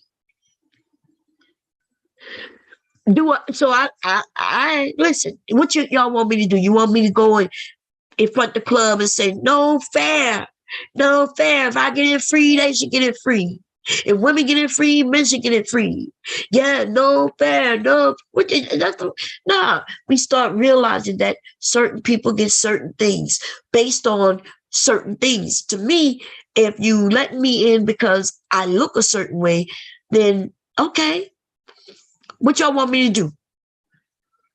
There's nothing I can do about that. Right? There's nothing I can do about that. Today, I haven't been to an actual club. The last time I went to club was with my nieces. Wait, maybe, let me think. That was a couple of years ago. Well, let's just say this. I haven't gone to a club in 3 years since my dad passed away. Okay? That's what I would tell you. My nieces and my sons love going out with me, baby. Listen, I am the party person, whether it's out to a club or whether I decide to do something in the park for the little people. They love me. They love me because I am going to make sure everybody have fun. We're going to put on the music and we're going to dance. And I'm not sitting there judging them. I'm not going to tell them, oh, you can't do that. Oh, you shouldn't do that. We're going to dance and we're going to have fun. I'm not in the club looking at other women and saying, oh, she shouldn't have worn that. Oh, look at that. No. In fact, I'm going over there and tell that bitch, I like what you got, girl. You got style. She may only have style because her style is different than other people's style. Now she brave. Fuck out of here. And then these old dudes talking about, this is what's wrong with the one woman now. She refused to judge him. The fuck I look like judging other people, grown adults. It's different if y'all telling me that I am letting children just run over me and I'm letting children make adult decisions. If y'all was yelling at me about children, but let me tell you, I don't play when it comes to children. I am not for children. Everything I've ever done is adult in nature. I'm talking about out on the internet. I'm adult in nature. Okay? So therefore, if I even found that a child was in my area, I would escort their asses out of my area real nice. I'm not going to yell at them and listen, this is an adult area only. That's what I would tell them. When they turn 18, you're welcome back. You motherfuckers want me to beat up on other grown people, though. Their own mothers can't tell them what to do, but you want me to tell them what to do. That was for their mothers to do. Now, if a young person come and ask me for some advice, I will give it to them straight. But if they only coming up just to tell their story, I am not here to judge them. If they ask me, what do I think about something? I will give them what I think. But other than that, usually just because I'm talking doesn't mean I'm telling you how I would handle things. I'm just saying what I've seen, the options, the differences, and things like that. Just because I'm saying, hey, a woman can do what the fuck she want with her body doesn't mean that I am doing whatever with my body. Just because I tell a young woman, hey, if you got a boyfriend, you can have a boyfriend. You want two boyfriends, you can have two boyfriends. Doesn't mean that I have two boyfriends. Okay? Just because I may say, hey, nothing wrong with an open marriage, doesn't mean I'm in an open marriage. Just because I say, hey, there are people who swing and do BDSM and this and that, doesn't mean that I and my husband practice those things. If you ask me what am I doing, then I'll tell you what I'm doing. But if you asking me about what is out there, what is happening in the world, then that's what I'm going to tell you. We got niggas who think that and that they themselves get to tell people what to do. You can't tell me what to do. I can't tell them what to do. You can't tell them what to do. And they can't tell me what the fuck to do. Fuck out of here. Let's see. She not has to happen to him. Some of them open their mouths and they don't look good. So I know that's right. Listen. There's pros and cons to everything. That's a fact, baby. That's a fact. Okay. The men refuse to judge and deal with Pookie and Ray Ray. They jealous of Pookie and Ray Ray because, most of them are Pookies and Ray Rays. It's crazy, y'all, how things are. We got in this area, I don't think there's a definition to what's going on for real. Let me make sure I'm still live because y'all know when I get hyped up, YouTube will cancel my ass. YouTube be ending my shit, man. Anyway, listen, I am not here to tell grown ass women what to do. And so I'm going to play a little of the clip. Let me see if I can find it real quick. I did have it up, but I didn't put it. Let's play a little of the clip so I can give y'all an idea of what took place. Let's see. Share. Let's see. I got to open this up. Share screen. Share sound. Okay, so this is the young woman in the corner here, Arabia Dawn. I think, and this is before I got there, I think she had mentioned that she was a stripper, right? Cora is down here. Aaron, I think when my husband blew up, I didn't even see Aaron up there. Let's back it up some though. Let's see. Because by the time Cora came, the blow up with my husband had already happened. Let's see. Cora wasn't there. Now, Cora, so JB comes up and says, he's calling people whores, kind of goes off a little bit.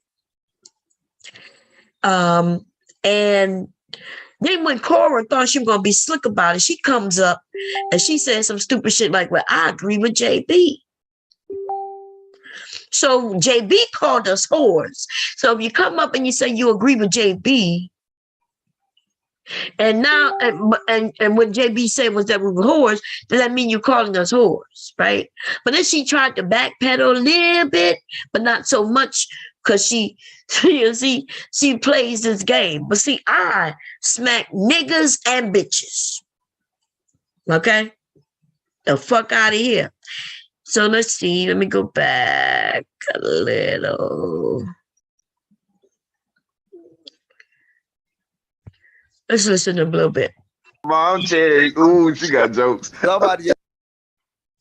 Okay, so Cheeky, I like Cheeky. Like, I've been watching some of these men for a few months. And Cheeky, he's a nice looking man. Cheeky says he's a virgin and things like that. Now, he thought I was taking shots at him because I said, hey, you are a virgin. You don't know anything about intimacy, sex. You know what I mean? Like he's against all those things. And I'm not saying that's a bad thing.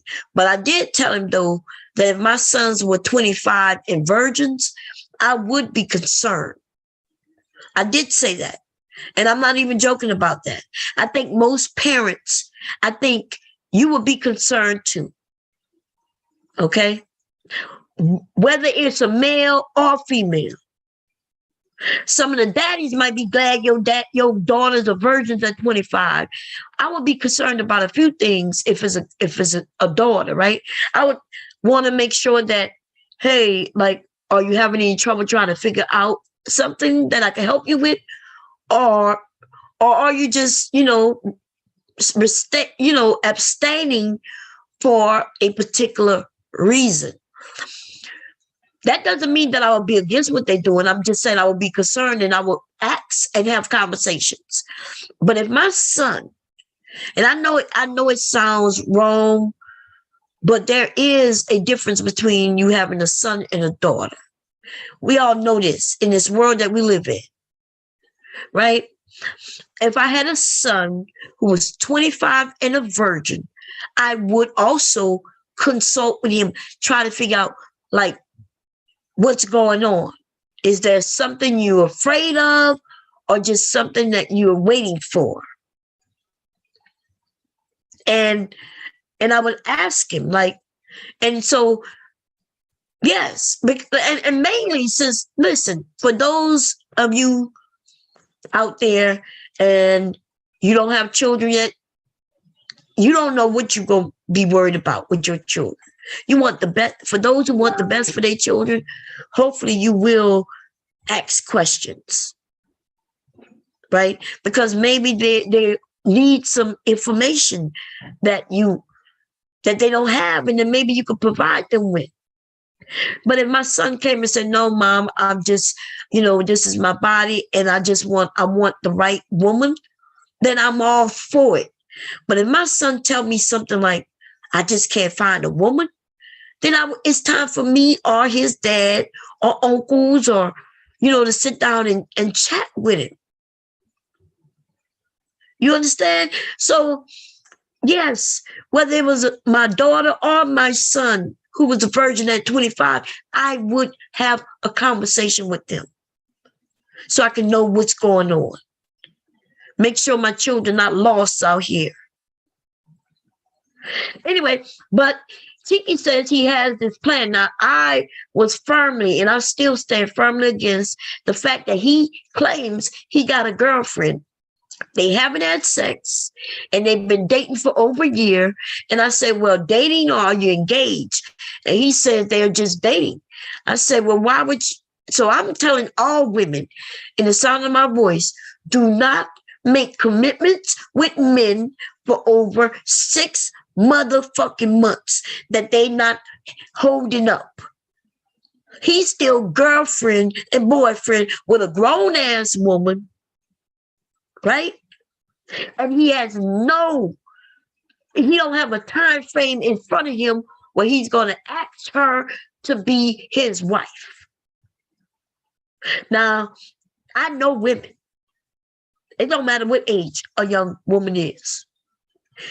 Women first of all, we like, those of us who like men, we do want somebody to love us. If we're into men or women, it don't even matter. And we definitely I don't want to be dating somebody and this nigga just get to, call me his girlfriend, but he not acting like he my boyfriend. He not acting like he really care about me. This nigga is just calling me his girlfriend for over a year. We ain't even having sex, but he don't even want me to have sex with anybody else. Right? He don't want me having sex with nobody else. But not only that, he want to be able to claim that I'm his without him doing anything to prove that I belong to him. He just want to use his fucking words. Why would you do that, young lady? You got options.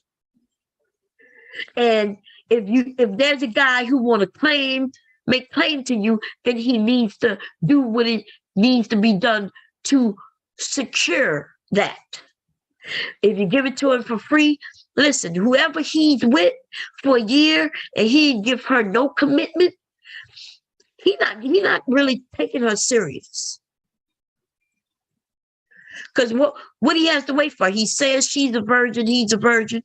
He claims she's waiting for him, right? He says he's waiting for her, she's waiting for him. And I guess he's saying that that's who he's gonna be with on a marriage night. And yet he didn't even propose to her. So here it is. She may think it's something that it apparently is not. It does not take that long for a man to understand whether you gonna be his, if he gonna take responsibility of taking care of you. These niggas are lazy. And I'm sorry to say it, Chicken is nice looking. Now, he's not a bad looking man. That's a compliment, brother. And I'm also saying that, hey, nothing wrong with you being a virgin. But if I was your girlfriend, though, I might tell you I ain't doing shit.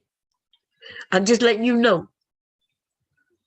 Right? I might tell you something that doesn't make it true. But then again, I might be telling you the truth.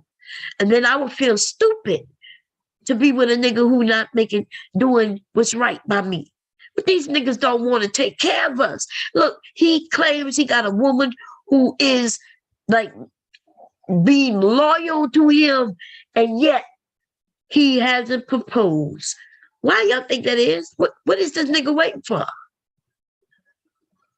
What is she waiting for? Talking about she's in school and I'm in school, and the only reason we want to make a commitment, we don't want no children yet. What? You can talk about sex equals children. There's all kinds of ways where you can have sex and not have children. But mostly importantly, you can be engaged. That's a commitment. At least act like you really committing to her. So I don't know, ladies, do not let these men do this shit to you. You're going to regret it. Listen, I almost guarantee that his girlfriend, she going to end up regretting this shit that's going on right now. She going to realize, damn, I waited for him for over a year. And he still haven't decided if he really want me. Fuck out of here. Anyway, who else? So Nurse Fancy was up there, Arabian Dawn, and myself. Let's hear a little bit of it. Send me this is a YouTube video. I am just joking. Is I know. We all good. With some, what you call them, little goddamn stockings? Fishnet? Oh, they look like stockings, but they're pants. They're like fishnet type of pants. All right. I didn't think you could do this kind of shit on YouTube. All right, that's all I want to say. I'm not naked. Why can't I'm cooking? I was showing people. Elijah, you do realize they got naked yoga on YouTube now, right? Listen, y'all know about to do. No, they don't. Look it up. My bad, Aaron. Go ahead. I'm trying to get this point because this is a contentious conversation for the women, not just the women on the panel, the women in the chat too. They do not like this 3-date rule. They hate it because they really believe that a man cannot set a standard and go, hey, look, if you don't want to sleep with me or you're not going to even have the conversation of when it's going to happen, I have a problem with that. They think that, well, it's just going to happen whenever I, feel like it. Like that's a reasonable answer. No, man. Okay, so remember I was talking about the 3-date, and the men are the ones who said 3-date rule. The women are saying, hey, when we feel comfortable enough with you, we'll have sex with you, right? Basically, what it means is that men, when you can really get her turned on enough, then you're gonna be in there. And if it takes 12 dates, I'm gonna be honest with you, that's because of you men. If your ass don't move right, don't know what you're doing, it may take you 12 dates, 20 dates, you may never get it.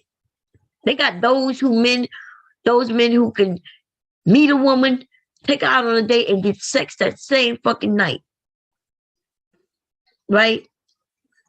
And I'm gonna be honest, all of them aren't what you would call these very handsome men. Because a man with it's something about some of these men, they know what they're doing, they know how to talk to women, treat women, make her feel comfortable, and make her feel like she not being judged. And then on top of that, he turning her on, and hey, one thing leads to another. Damn, they having sex. But we got the crybabies who don't know how to make no moves. He don't know how to make that move in first date, second date, third date. And so they figured, okay, if he don't know how to do it, he don't know what buttons to push, he don't know how to talk her out of her panties. Now he wants to make it your responsibility, ladies. He want you to say, when you gonna give it to me? And I don't think these men understand. Right? So I've never had sex with a man other than my husband, right? Because when we get married, it's different. We may set up, like I may say, hey, we doing something tonight. You know, what that means is let me make sure I get off the internet. You know, we're gonna take our shower together, you know, and things like that. That's like pre-planning a little bit, right? But other than that, I've not dated a man and we pre-planned sex. I can't remember one guy, and it hasn't even been many guys, so I'm basically saying it's never happened. But when we pre-planned sex, that's something you might do when you're a child because you're sneaking, right? Might be like, you coming over today? My mom gonna be gone. Right? Mom going to work and she don't get off till 9. So you could come over. See, that's something you might do when you're a kid because you are on other people's time. You're sneaking around, right? And that might be something you do when you're married for little different reasons to plan it, do the scheduling and shit like that, right? But when you are grown adult and you don't have no children that you gotta have sex around and you know, and you just went on a date. You went on a date. You don't really pre-plan that. I don't say, hey, we're going on a date. We're gonna go to the movies. You're gonna take me out to eat, and then we're gonna go back and have sex. Like, what kind of fucking shit is that? Usually what happens is that we might go to the movies and we might go to his place or my place, and then it's on him. It's on him to convince me to freely, you know what I mean? And so he got to know the right buttons to push. He got to know mostly what not to say, right? Don't start talking about no politics or anything that might get us revved up. And you know, we want the situation, the whole atmosphere to be kind of smooth and sexy. You know what I mean? You put on the right music. You know what I mean? You ain't gonna put on no gangster thug ass music while you really trying to have sex with me and you put on this shit. Like you might get me to twerk it. I might stand up and start twerking your ass, but ain't nothing sexy about that. You might think twerking is sexual, but to me and a lot of women, twerking is not sexual. For the women who think that twerking is sexual, they don't twerk out in the streets. So there's a difference between what we think is sexual and sensual, right? Versus what we think is just it could be talking about sex in a song.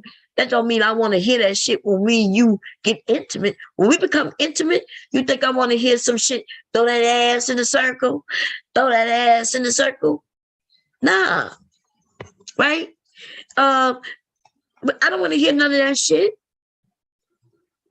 when we about to get intimate. But if you throw that ass in a circle while I'm over there in your crib, I will stand up and probably throw that ass in a circle though. And now that's a different vibe though. That's us joking, having fun. And I'm, and I might like, yeah, look at that. I know how to throw that ass in a circle. But that doesn't mean that we about to have some sex. You might get turned on at me throwing that ass in a circle.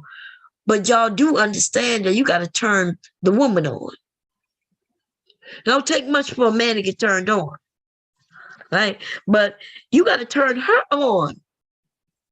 And these niggas want to blame us for them not knowing how to turn us on.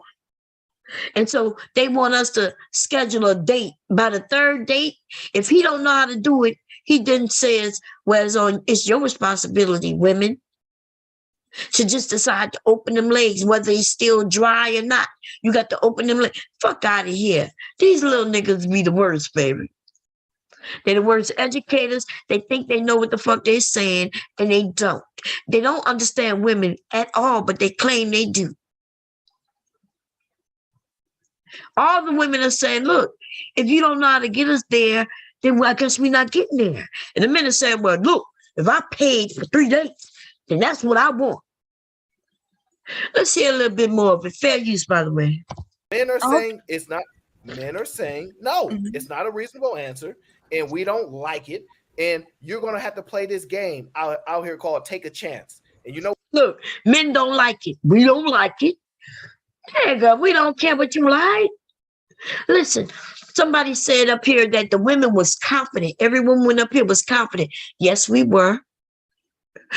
We don't want to hear that you don't like it. You don't like the fact that you can't hold up your end. Then on top of that, the reason I give these answers that I'm giving right now there is because they still wouldn't understand it. But I said, dude, it's your job to turn the woman on. She's in your area. She's giving you all the opportunities. She's said yes to the date. She's gone with you on the date. And you're supposed to be the man. And you want us not only to agree to the date, go on the date, but then you want us to give the guidelines to the date. What we need to write it out. What we gonna do at 6 o'clock? You gonna pick us up at 6 o'clock. We gotta be at the restaurant by 6:30. We're gonna hurry up and get our appetizers before 7.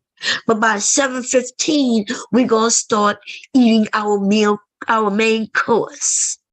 We're gonna have us a sip of drink between 7 and 7:10. And then we're going to take another sip at 7:30. By 8:30, we have already eaten our goddamn dinner. And now we're going to slowly, but and vivaciously go to the car. You're going to come on my side and open my door.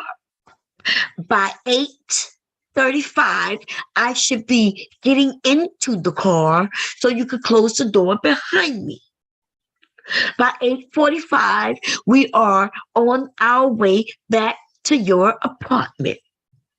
By 9 o'clock, you should be putting the key in your apartment's door. By 10 o'clock, the music should have us all in a certain vibe.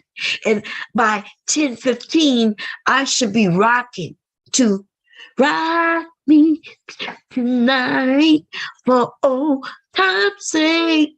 Look, you're going to put on some Luther. Right? By 11, I should be willing to walk slowly to your bedroom's door. By 11:10, I should ask to excuse myself to the restroom so I can freshen up. By 11:30, I should come out of your restroom in a piece of sexy lingerie. Like, what the fuck? Like, we went on a date with you, and we may say, look, in our minds, we could say, literally in our minds, he's sexy as fuck, but I'm not going to have sex not gonna have sex, not gonna have sex. But the right man says the right things and does the right things, man, all that shit go out the window. The men who know that. And the men who don't, they complain and say the shit this guy saying.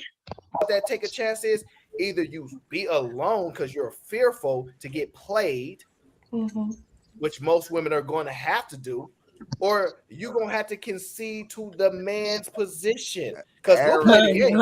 I don't think it's about they don't. I think it's more about like the fact that y'all thinking in y'all head, okay, after the third day, I'm gonna get some pussy. Like it's not about the fact that it's the third day because I done been with somebody and I slept with them on the first day. We been together for years, so it's not about that. We smash on the first day. We smash on the first day. There are certain type of men that have to wait. We're talking about just a general understanding of it. Is that I don't understand what he just said. He's right about there are certain men who are not even men. It's certain situation where people may smash on the first date. It's not necessarily about a particular man. It might be just that couple, right? Everything fell in line. He did everything she needed to be done to persuade her to get naked. And he was willing to do that. One guy might be able to have sex with one woman on the first date. That same guy might have to may never have sex with another chick, and he took her out 12 times. It's not about the guy per se, unless he just knows how to finesse. And I'm not even saying finesse in a negative way. He just knows about women, just like I admit to knowing about men. There's not too many men whom, if I wanted to have sex with, that I wouldn't be able to get him to want to have sex with me. There's not too many men that can happen to.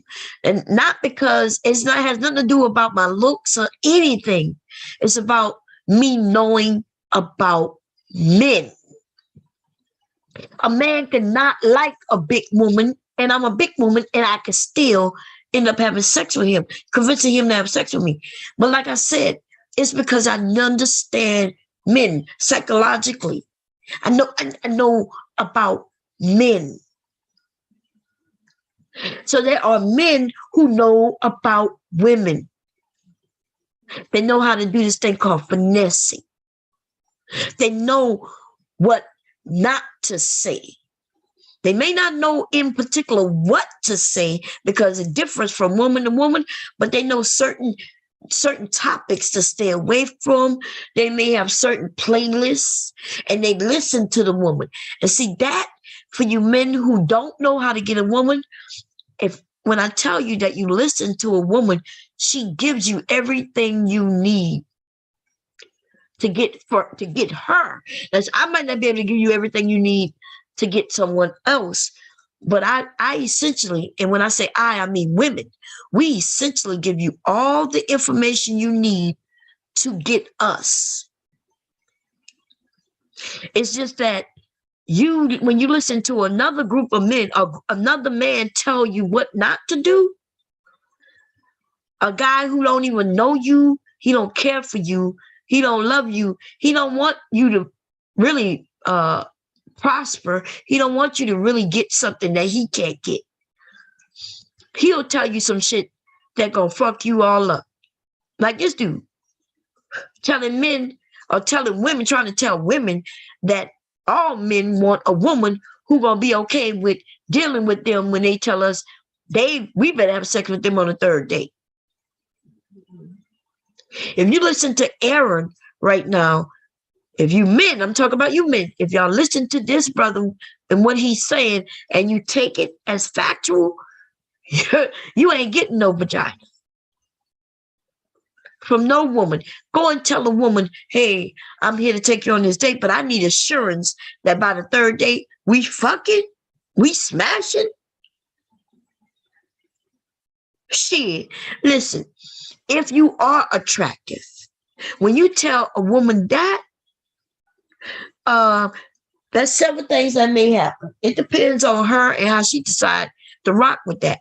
When I was younger, and if a man told me that shit, that, hey, I need assurance that by the third date, we smashing, and it depends on how you look. I may have gone on that first date with him. Surely would have went on that second date. I would have had him take me places where he paying out of his pocket. And by the third date, I would have laughed at that nigga. Are you fucking kidding me, dude? You sippish ass nigga. If you worried about your money like that, why the fuck are you even taking women on dates? If you taking women on dates just for sex, well, you want us to go and get you a prostitute, nigga, at least you know what's happening. You know, just like Obsidian said. That's why the men are mad at Obsidian, because Obsidian is at least starting to tell the truth. If you want assurance, you have to get assurance. You deal with those who are willing to give you assurance. A prostitute is there to have sex with you for money. You will surely get you some sex as long as you have money. You ain't even got to waste your time on no motherfucking date. You ain't got to spend the money on no date. Take that $150 that you think you're going to spend between the movies and dinner and shit. Take that and give that to that prostitute who might take $150 for sex. Now you got exactly what you wanted. Short of that, though, no. Women don't want to be treated like whores, like prostitutes, should I say. And if she want to be a prostitute, then she will put a price on it. She'll put a price on it. And then there are those women who put a price on it because she realizes that there's nothing going to come out of this. See, ladies, I need y'all to understand. They got women who literally are tired of being used. Like, she could be as nice as she want to be. And she can say, I'm not selling sex. Guy comes along and he's as nice as he want to be. Until he gets what he want. He gets what he want, and some of them just walk away. Ghost. Or even if they answer, now they have a little attitude about themselves. Hey, you want to get together this Saturday? Well, I don't know. I'll get back to you. Well, when you think we can see each other again? Well, you know, I'm going to be busy for the next few months, but I'll get back to you. Imagine being a young woman who thought this dude was really into her. I'm talking about really into her. Like, before he answered all her calls, he was willing to go wherever she wanted to go. And she didn't put no hard stipulations on him. She didn't even require fancy restaurants. She was really bending, yielding in her, you know, being very cooperative and everything. Like, she really liked this dude because he was very yielding to her. Where would you like to go? And she was like, well, she thought about where you worked and realized you would make a lot of money. So she didn't require you to take her nowhere big. She was like, well, yeah, we could go and get a couple of sandwiches and go take a walk in the park. He was like, okay, yeah, we could do that. This nigga done spent $12. He done got him 2 subs and a cookie. He got a drink, 2 subs, and a motherfucking cookie. And she was all with it. Right? He met her at the park, and they walked, sat down, ate their sandwiches. The next day, she even splurged. She's like, well, I'm going to go out and buy some things and cook. I'm going to show you that I could cook for you. Right? He goes, right? He may say, well, what you need me to bring? And she might say, well, you could go and get us something to drink. You know, you might go get a wine or something. So he got off easy even on that. He went and got him a little bit of Shan Ripple, right? Like a champagne and a Ripple mixture. For those of you who ever watch Red Fox, you know what I'm saying? Shampoo. Anyway, he got off light with that because she is not all about your money. She really interested in you. And now she's trying to show you that she could cook. She bought all the items to make a meal. She made sure it was something you would like. Maybe you ate it or not. It depends on your conversations, but she was paying attention to you. She made a nice meal. You came over. And now, you see, that's what certain women would do to kind of show you that we like you, but maybe we're not really into the sex yet. Right?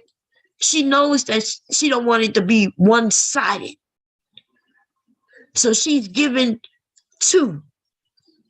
Like when me and my husband was dating, he took me out on dates, and then I took him out on dates.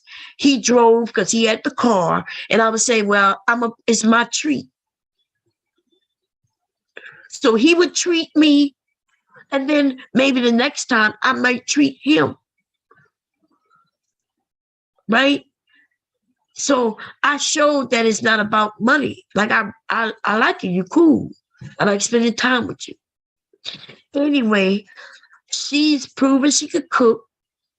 She's proven everything. The only thing, and she's doing what you men want. She didn't give you sex because she knows that if she does, even though she want to, she knows that if she does, your ass might think that it's easy. So she played that game with you. And then here comes the third date. And she's like, okay, it's been enough time. You know, hopefully he don't think I'm quick. This is the third date. And she puts out. He was nice as shit, y'all. Right? Real romantic, like all in. Every time she called, he answered. Every time she's asking questions, they had conversations. They have sex, he leave, and the next day when she called, he barely answering. When he do pick up the phone, he brushing her off. She's like, well, you want to do something this weekend? The nigga say he not sure. He gonna have to get back with her. Everything about him has changed. What you think gonna happen to that woman? And this happened once, twice, 3 times. There's a pattern to some of you niggas. Right? We realize that you playing games with us. Young women not putting up with this shit. So they're going to have some women who going to just put a straight up price tag on it. And she ain't got to put her feelings and emotions into this shit. Because she don't get nothing when she do that. Right? What is she going to get? She going to end up feeling horrible. It's feel worse for a woman to think that something is there that's not there, and she only find out that it's not there after she have sex with you. She done put her all into this shit. She showed you she could cook. She showed you she could be fair, and then she got in the bedroom and put down her thing. Did things she may have not done, but she really like you, so she wants you to like her back. And then only for this nigga, that's outcome to be well, I don't know. A woman will sit down and she will rethink her plans, as I've done. And most women do. Right? I told you I was dating this guy. And when I say dating, remember, I wasn't in the military yet. I don't think I was in the military yet. So therefore, I wasn't in the military yet. So therefore, I'm still a teenager, but I was dating him, right? I saw him every weekend for over a month. And I'm not even joking. And then when we decided that we were going to do this, right after the dude tells me he's married. I'm talking about right after. I'm not talking about he waited until I got back home. He got back home and then there was a phone call. I'm talking about as we are washing up in the bathroom together, he goes to mention his wife. And that taught me a lesson. It's the first time it happened, and it was the last motherfucking time it happened. And so, yes, it gave me the proof I needed and the permission I needed to treat niggas the way I'm going to treat them. Survival of the fittest, baby. And you niggas think that you want to be the only ones to make us meat and lambs. But no, you end up with a group of women who say, fuck out of here. If we're going to play this game, bitch, we're going to play this game to win. Why would I decide to play a game with you and let you always be the winner? You niggas want to play games, and so you got women. Now, you got the women who will claim there's no game being played, and yet they don't end up dating much, and they don't end up married. They just end up getting played time and time again to where they become mammies, like Cora. Cora is getting played so much, right? Told stories about dating and it not working out so much that she's thinking that it's her fault. It's her fault. Like, well, guys, I'm doing all the right things. I have my own job. I'm a teacher. I'm smart. I'm in shape. At least that's what she thinks, right? She could say she's slender, right? She says, but I still can't. What am I doing wrong?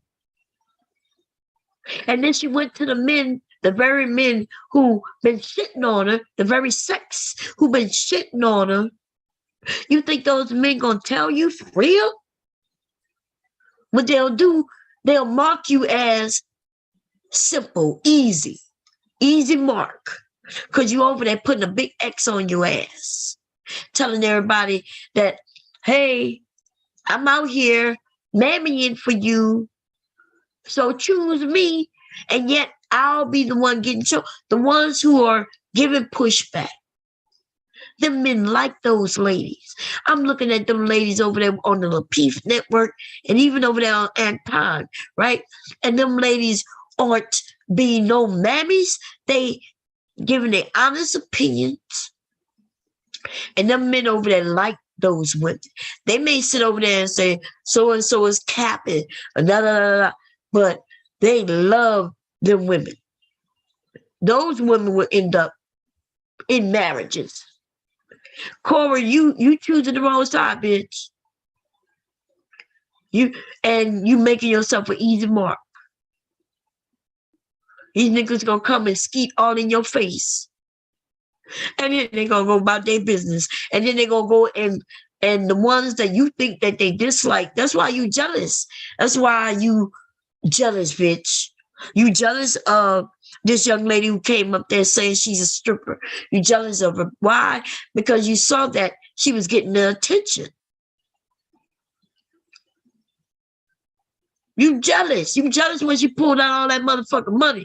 You jealous when she stood up and you claimed that she showed her ass. Well, all she did was stand up. Most women who not jealous of other women had nothing negative to say about that woman standing up on camera. Except for you, though.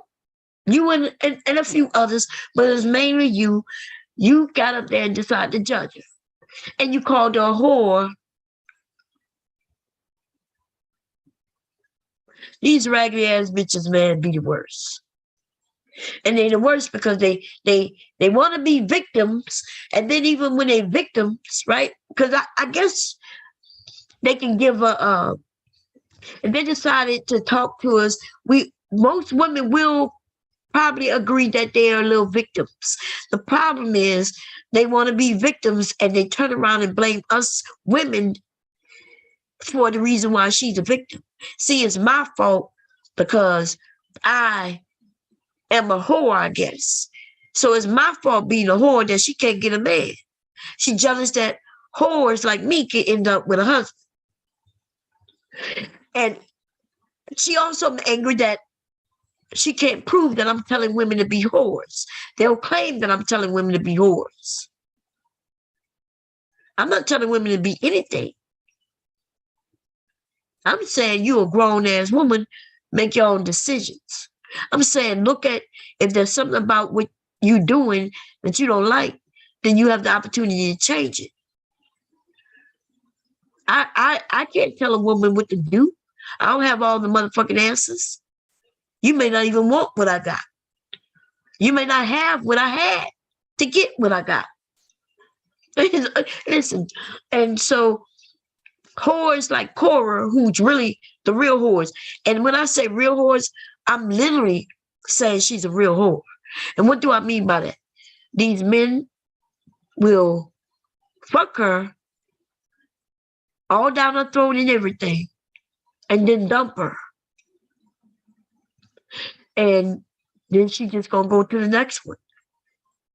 She gonna blame the woman every time this happens. If you wasn't such a thought, they would want to stay with me. No, bitch. If you wasn't such a raggy ass hoe, that's your fault. Anyway, fair use. Let's listen to a little more, y'all. Listen. Yeah, it's talk about me, but I understand you got to. I know that's right, nurse.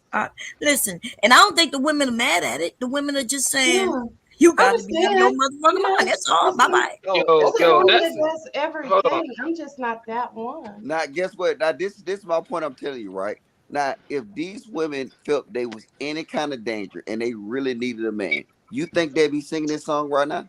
Hell no. Not at all. I'm gonna say I've never been in danger of getting a man. I don't know. Let me just get what I'm making. I'm trying to show y'all. You gotta stop trying to. It's scarlet letters are dead. They look at them. They comfortable as hell. They not worried about a goddamn thing. So I'm like, not worried about wait. I'm trying to get serious. That's why dudes gotta stop worrying about them. Make they shit, do they shit, and like you'll never have a problem with a chick. There you go. Mr. Logic is right. He's saying, look, guys, stop worrying about women. Do you? He's not saying give up on women. He's not even saying don't mess with women. He's saying, see, they have over there by Mr. Anton and the Lapid, these group of men. Let's just put it like that, right? Because I'm not blaming it on Mr. Anton or anybody. I'm just saying that the sector that I'm talking about is over there, right? The men over there, some of the men, and I'm calling the men to be nice, right? Because there is a difference between a man and a boy. And it's not just age. It's a mental state. Mr. Anton, I've even heard him say, don't worry about women. Be the best you could be, man. Be the best man you could be. But I don't think some of the men don't even hear that, right? Yes, you could go about things differently. But the basics are men didn't worry about women's hair. They didn't care about this and that and the third. They didn't care if we were fat. They cared if their woman was fat. Like if they're not into big women, then they don't deal with big women. But why would you get online and cry about big women? All you got to do is say you're not, listen, you ain't even got to announce what you into and not into. People will know just based on what you deal with and don't deal with. When these niggas say we got a space to talk, they mean they got a space to cry. A man don't have to speak. His actions speaks for him in volumes. If a man don't like something, then guess what? He don't fuck with it. He don't deal with it. It won't be around him. These niggas on here talking about, well, don't we get to talk? Don't we get to share?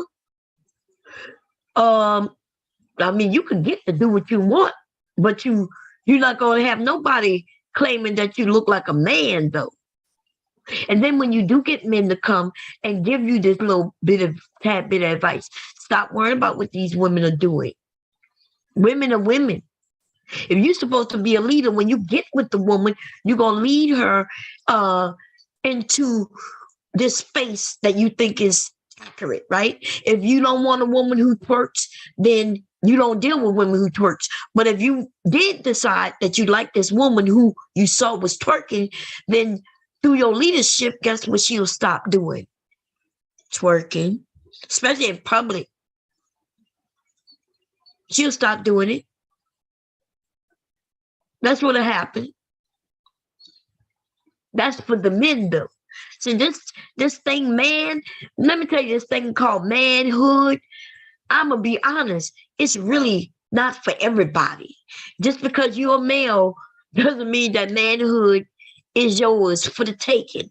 It might be there for you to grasp onto, but you don't just become a man just because you turn 18. Some of you admit that you ain't have no one to teach you. Okay, cool. Some have admitted that they learned through men in the neighborhood. That's cool. But what I see is that you have men who are literally teaching you how to be men to a degree, right? And I watch y'all shit on those men. You shit on them. You start calling them simps. I've seen people call Mr. Anton a simp. And you can see his wife. He's a simp because he's simping for his wife. Well, if he goes simp for anybody, it most definitely should be his motherfucking wife.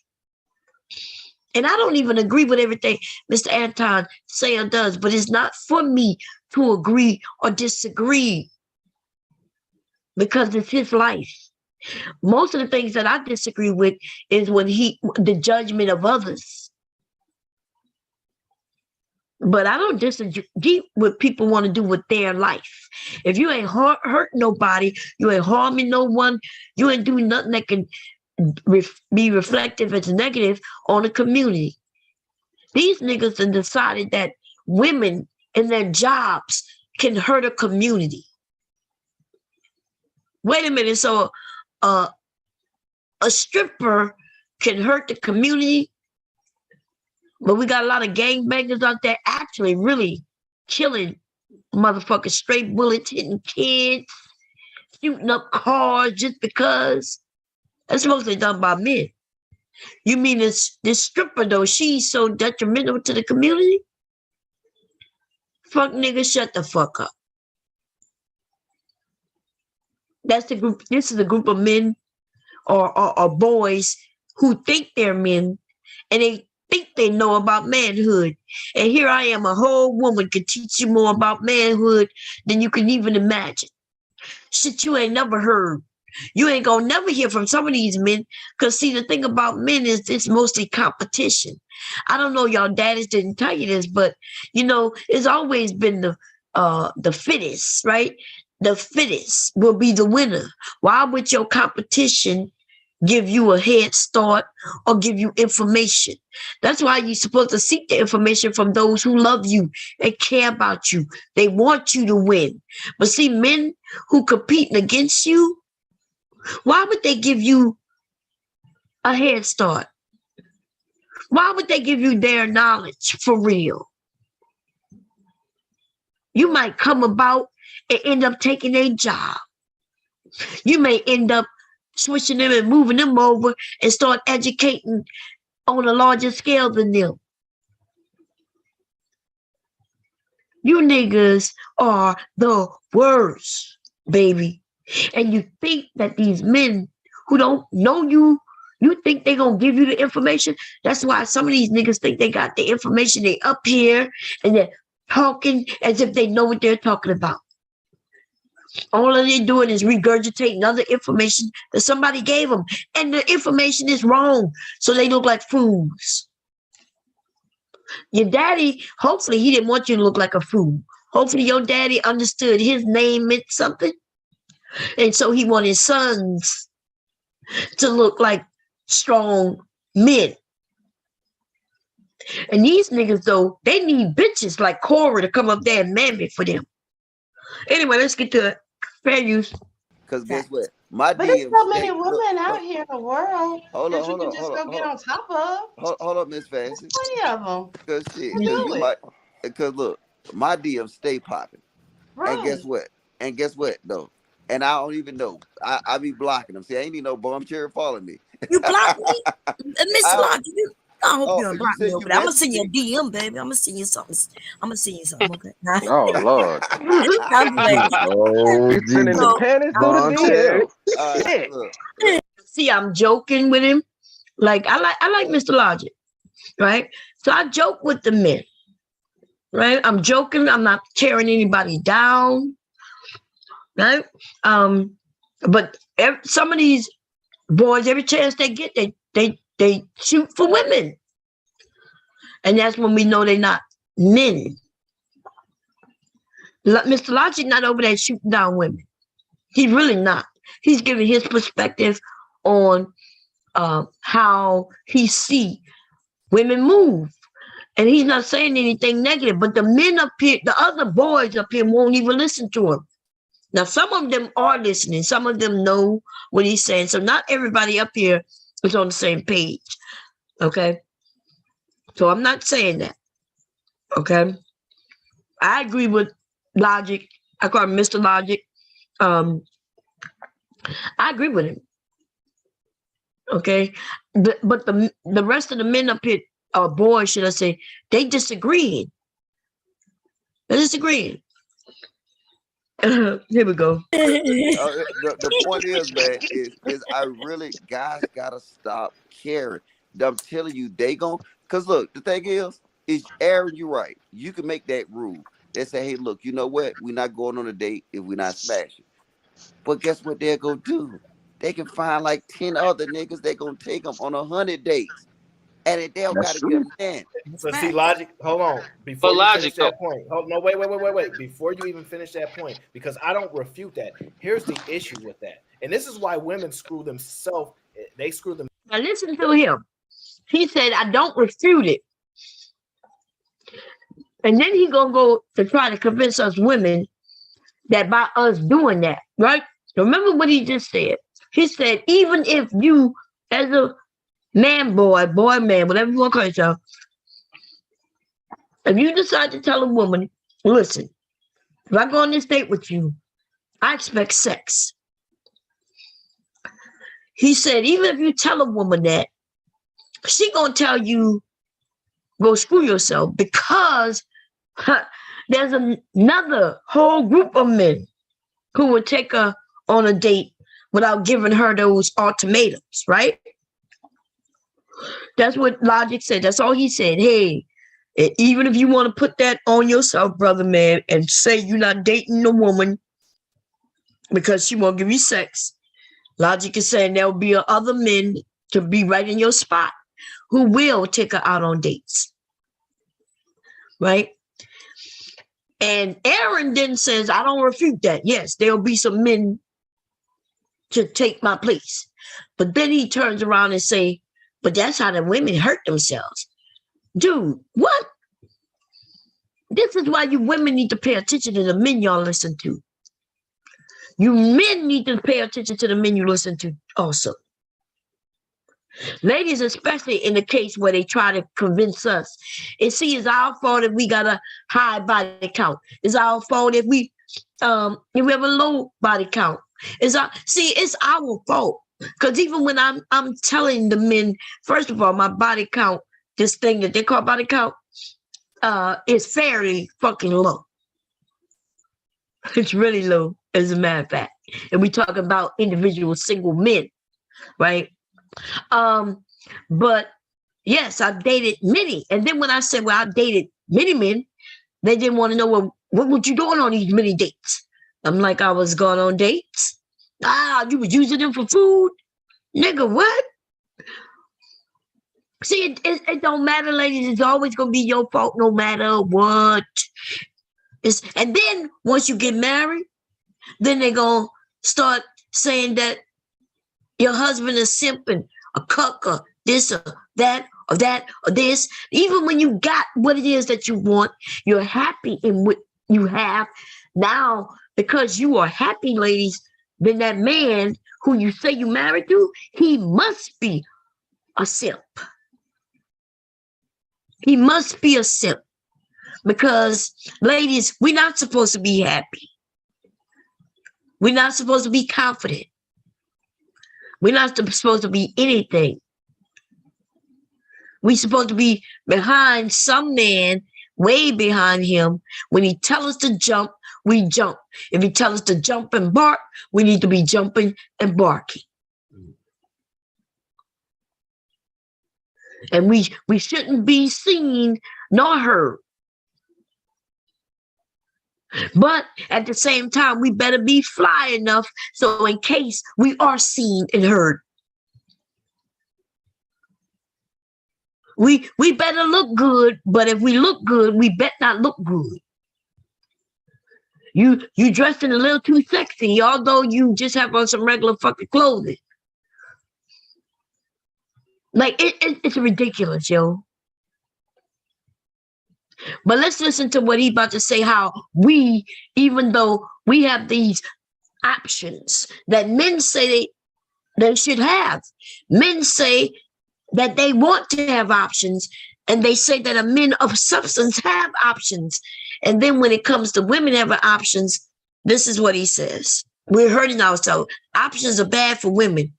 Because I don't know, we shouldn't have options, ladies. Fair use. Himself in this situation, because they still don't want those men. Because if that was the case, the men that they want that will go and acquiesce to the way they want to be, they would take those men, but they don't want them. And that's the point that I'm talking about. They don't have actual leverage at all. All you're saying is they ain't got to be in a relationship with a man. That's true, but they don't have any leverage over a man. First of all, no woman. The only time anybody talk about leverage over men are men. A woman wanting a man, I don't never hear women talking about, I got a leverage over men. I have leverage over men. Even when I mentioned, hey, I have men who followed me. Yes, lots of men like me based on just my looks, body shape, and all that good shit, right? Whether you like big women or don't. You know, you might not like it, but there's a whole shitload of men who do. Right? I could prove that any day of the week. In fact, I have a doctor's appointment today. I would gladly take my camera out and follow. So you can follow me once again. I've already done this a couple of times. Okay? Okay? I've already done it a couple of times. Young men, all colors, white, Mexican, Asian, black, like they walk up, but the black men most definitely walk up, man, with nothing but flavor all into their walk, baby. Come straight out and tell me I got a big ass. Yeah, that's a whole different type of approach. And then the other races of men where they don't come and tell me I got a big ass, they'll tell me I got a pretty smile and actually am I married kind of thing. Now, unless it's a black man, and then they'll, hey, how you doing? I just want to know, are you married? That's the black men. That's the men. But the boys, the younger boys in their 20s, man, well, they compliments is always like, you got a big ass. Like, they go, woo, like, wow. Like, I know what they wowing about. Okay? I know what they wowing about. There was a discussion right on side of me with two young men. They discussing whether my ass is real or not. On some real shit. And I'm right there and I can hear them. And then I say, hey, thank you for the compliment, but I have a son, my sons are older than you. And then they start pulling out his ID. No. I'm 21. I'm 21. Yeah, you 21, but shit, you younger than my sons. What I'm gonna do with somebody younger than my kids? Nah, damn thing. Okay. Anyway, just finish hearing, because women aren't talking about how we have this advantage, this leverage over men. Either we like you, we don't. Right? We like you, we don't. It's as simple as that. Whether it's based on your looks, like they got men out here with money and still can't get women. So it's not even about your money. Kevin told y'all that shit, but I don't know why y'all think that shit is true. And women will play with you when you got money. You leave with your money, and she gonna play with you. She gonna play with your money. Your money disappear, and so she. You better have something more than your money. Now you can attract her with your money, but you better have something of substance that keeps her around, something that she likes about you. Otherwise, y'all can share. You can get her sex, and she'll get your money, and that's a prosperous relationship, right? I guess y'all can make it work for a little bit until you start crying about child support and all that bullshit. You walk yourself right into that shit. You knew that she only liked you because of your money, and you put a baby in her. Now she really got that advantage, because now she ain't even got to see your ass, and she gonna get access to your money.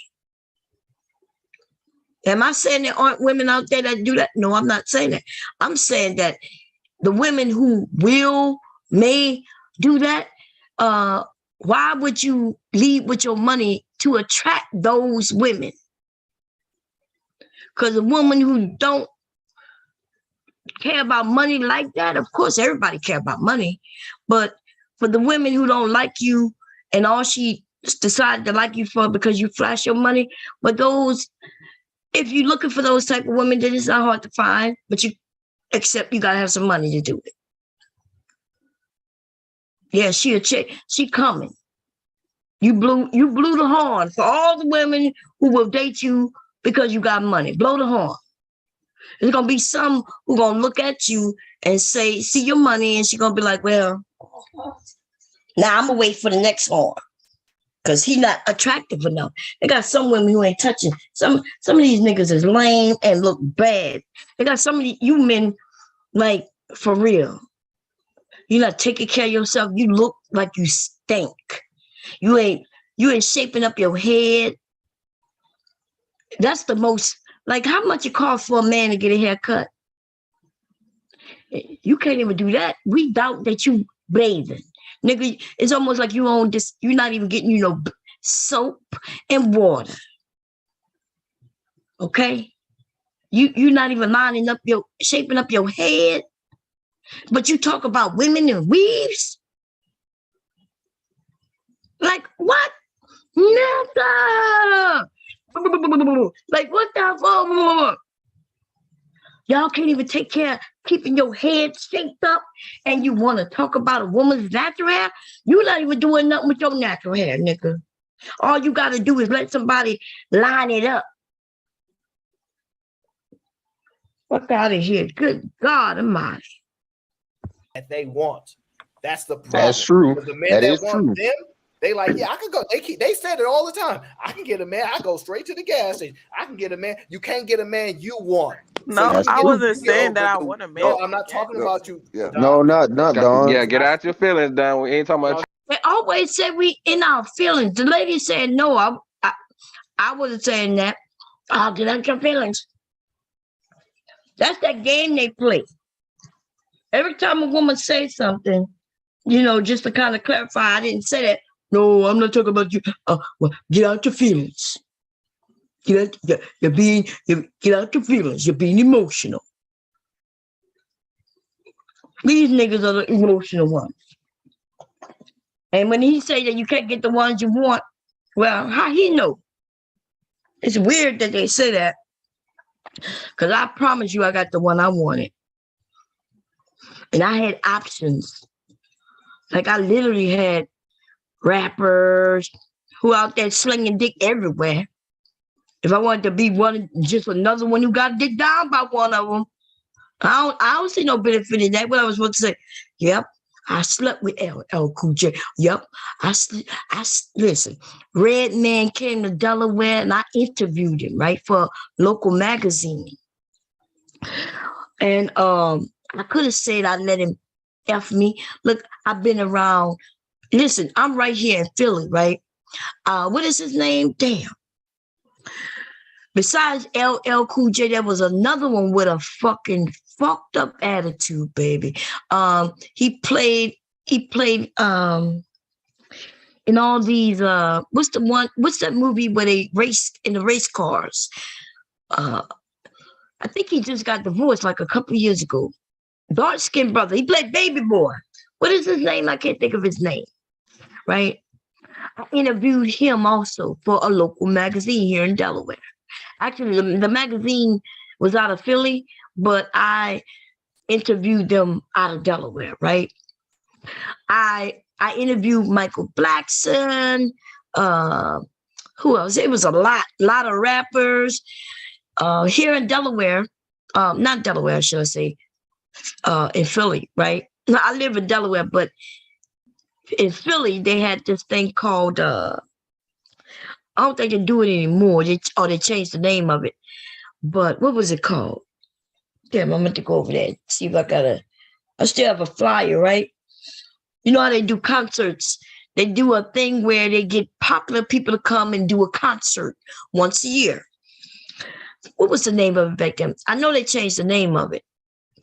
And so I was hired by this magazine. The magazine is really out of Delaware, but the main office is here in Delaware, but they're really in Philadelphia. And they hired me. So because I was able to get in different spaces and shit like that, I'm able to get near those men. I interviewed quite a few of them people, right? But I didn't, the guy who played Baby Boy, man, nasty.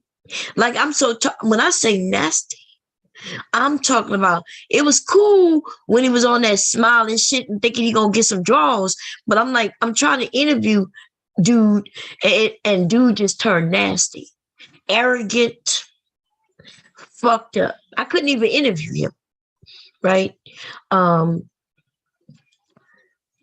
Who else?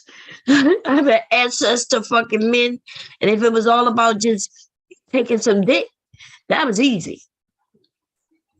Okay, taking some goddamn dick. These niggas will lay down some pipe on just anybody. So maybe because I was so close and had access, I'm watching them, paying attention, because I gotta watch them to see how to get close to them to ask for an interview, right? And I'm watching, I'm paying attention, and how they treat women. And of course, they could treat women that way. Right? Because everybody trying to get access to them because of their fame. Because of their fame. I've watched women do the weirdest things with these men. I watch women like literally get on their knees and top a man off right in the middle of a motherfucking club and get nothing out of it. Like this nigga didn't even have to take her to a restaurant. So I don't know how she feel today, right? If she's still alive today, because all bragging she could say is that she sucked him off. That's all she can brag about. And I don't know if that's a brag. And listen, I know he don't know her name. Like even if she hit him up in the back and say, hey, I'm the one who, when we was at the club in Delaware, who got on my knees. He don't know her name. Her dumb ass just got to her knees. He pushed her head down there. She got to her knees and did what she did. And I was thinking to myself, look at this dirty, nasty nigga.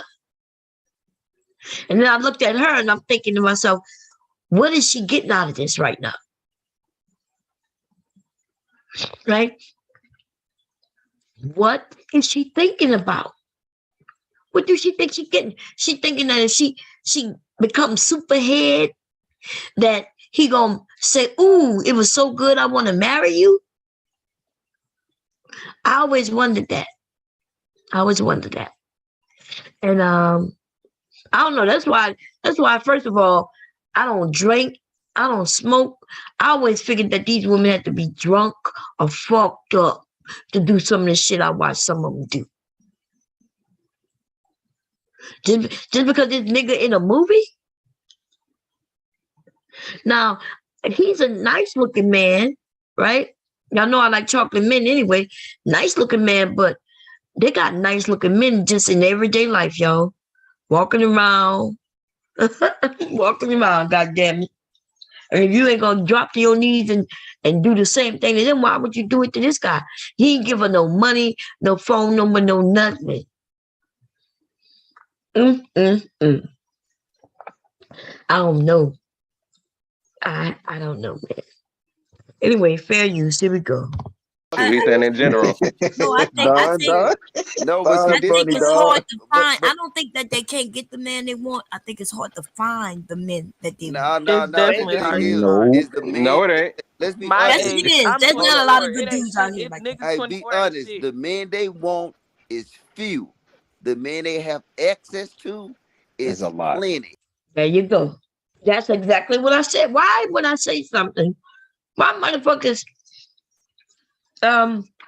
disagree with me and then repeat exactly what I said? I said, okay, let me rewind that shit. Is there a way that I can just, where I'm at? 5:23:33. I don't even want to go 33 seconds back. I just want to go to 5:23:30. 5:23. Let's go to 5. Listen, I'm a quick here. 5:23:43. Listen to what I say. I said it's not that they can't get the men that they want. They just aren't many men that they want. And then what? That's what I said. And they disagree. What? Okay, here we go. That's the point that I'm talking about. They don't have actual leverage at all. All you're saying is they ain't got to be in a relationship with a man. That's true, but they don't have any leverage over a man that they want. That's the problem. That's true. The men that that is want true. them, they like, yeah, I can go. They said it all the time. I can get a man. I go straight to the gas station. I can get a man. You can't get a man you want. No, I wasn't saying that I want a man. No, I'm not talking about you. Yeah. No, not Don. Yeah, get out your feelings, Don. We ain't talking about you. We stand in general. No, I think it's hard to find. I don't think that they can't get the man they want. I think it's hard to find the men that they want. No. No, it ain't. Let's be honest. honest. Yes, it is. There's not a lot of good dudes out here. Hey, be honest. The men they want is few. The men they have access to is a lot. Plenty. Right. So there's a lot of men we have access to, but the ones that most of you women want, decent guys, hardworking guys who care about family, who gonna care about you besides just your vagina and your hairstyle.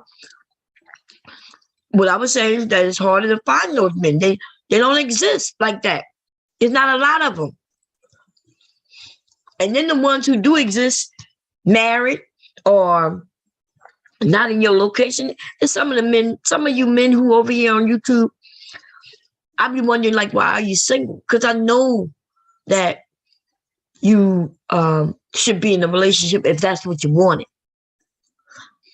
You know what I mean? Like, I know that there would be women who would love to be with you. They would love a man like you. Right? I get where, maybe you're looking in the wrong pool of women.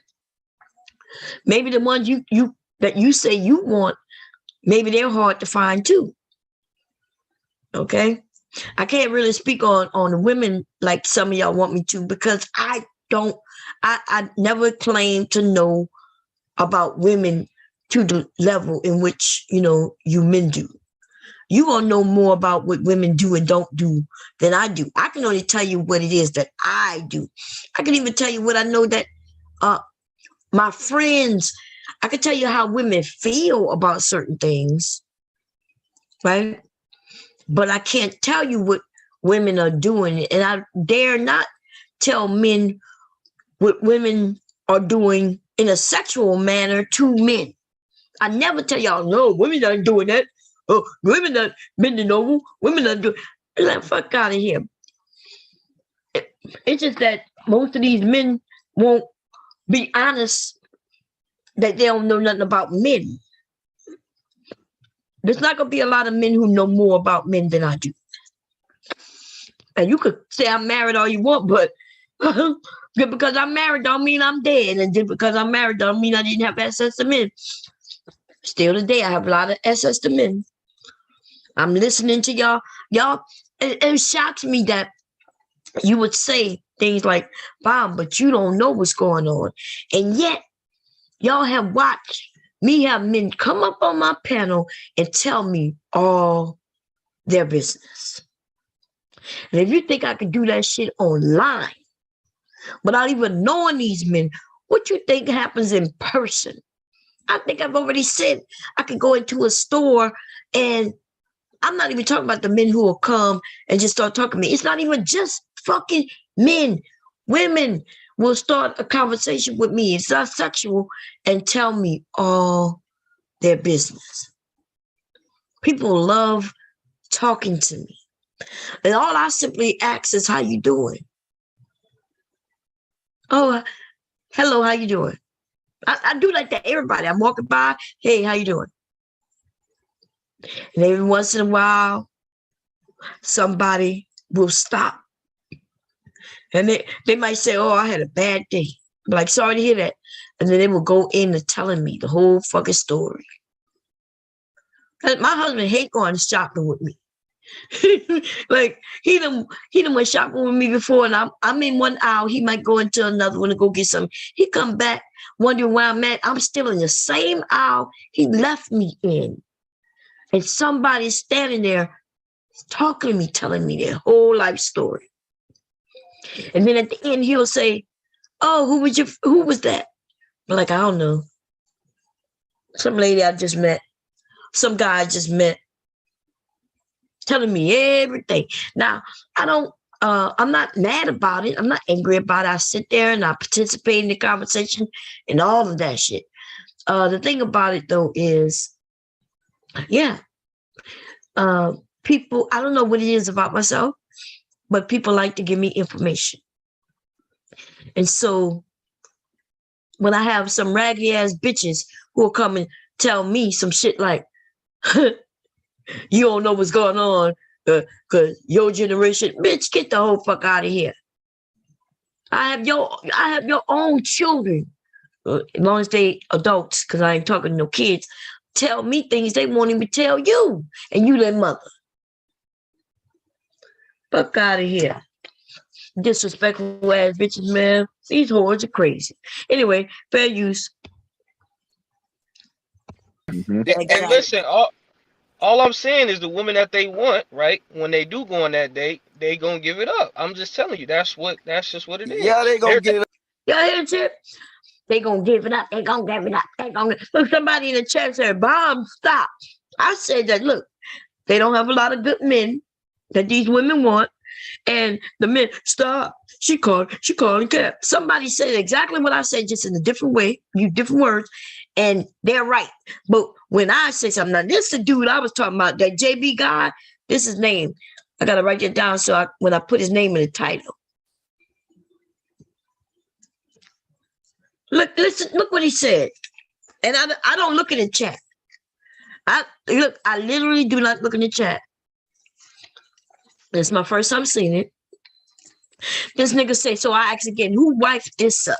Your wife is online at night arguing and flirting with men. That man should be ashamed of himself. So this guy right now is accusing me of flirting. He says, he says your wife is online at night. Like, doesn't matter if I'm online at night or day. Now he's up in the chat at night. There's other men on the panel. They're married as well. Right? And he says, who wife this up? Your wife is online at night arguing and flirting with men. And why would the man be ashamed? See, that's why I don't read the chat when I'm on panels. Because, see, I've been to choke some of these little niggas out. Okay? But I ain't going to have to worry. My husband shut him the fuck up. See, we don't read the chat. I don't read the chat. So I didn't even know this was said. But yeah, that's the dude who gonna come up and my husband gonna set him straight. And I was trying to save him, really, right? I was trying to save him because I didn't know. I didn't want my husband to go off, y'all. It was shocking to me. But he did hear this young man come up here and call me a hoe. The fuck? Anyway. Look, I never had no chick telling me on the first date they ain't finna go home with me.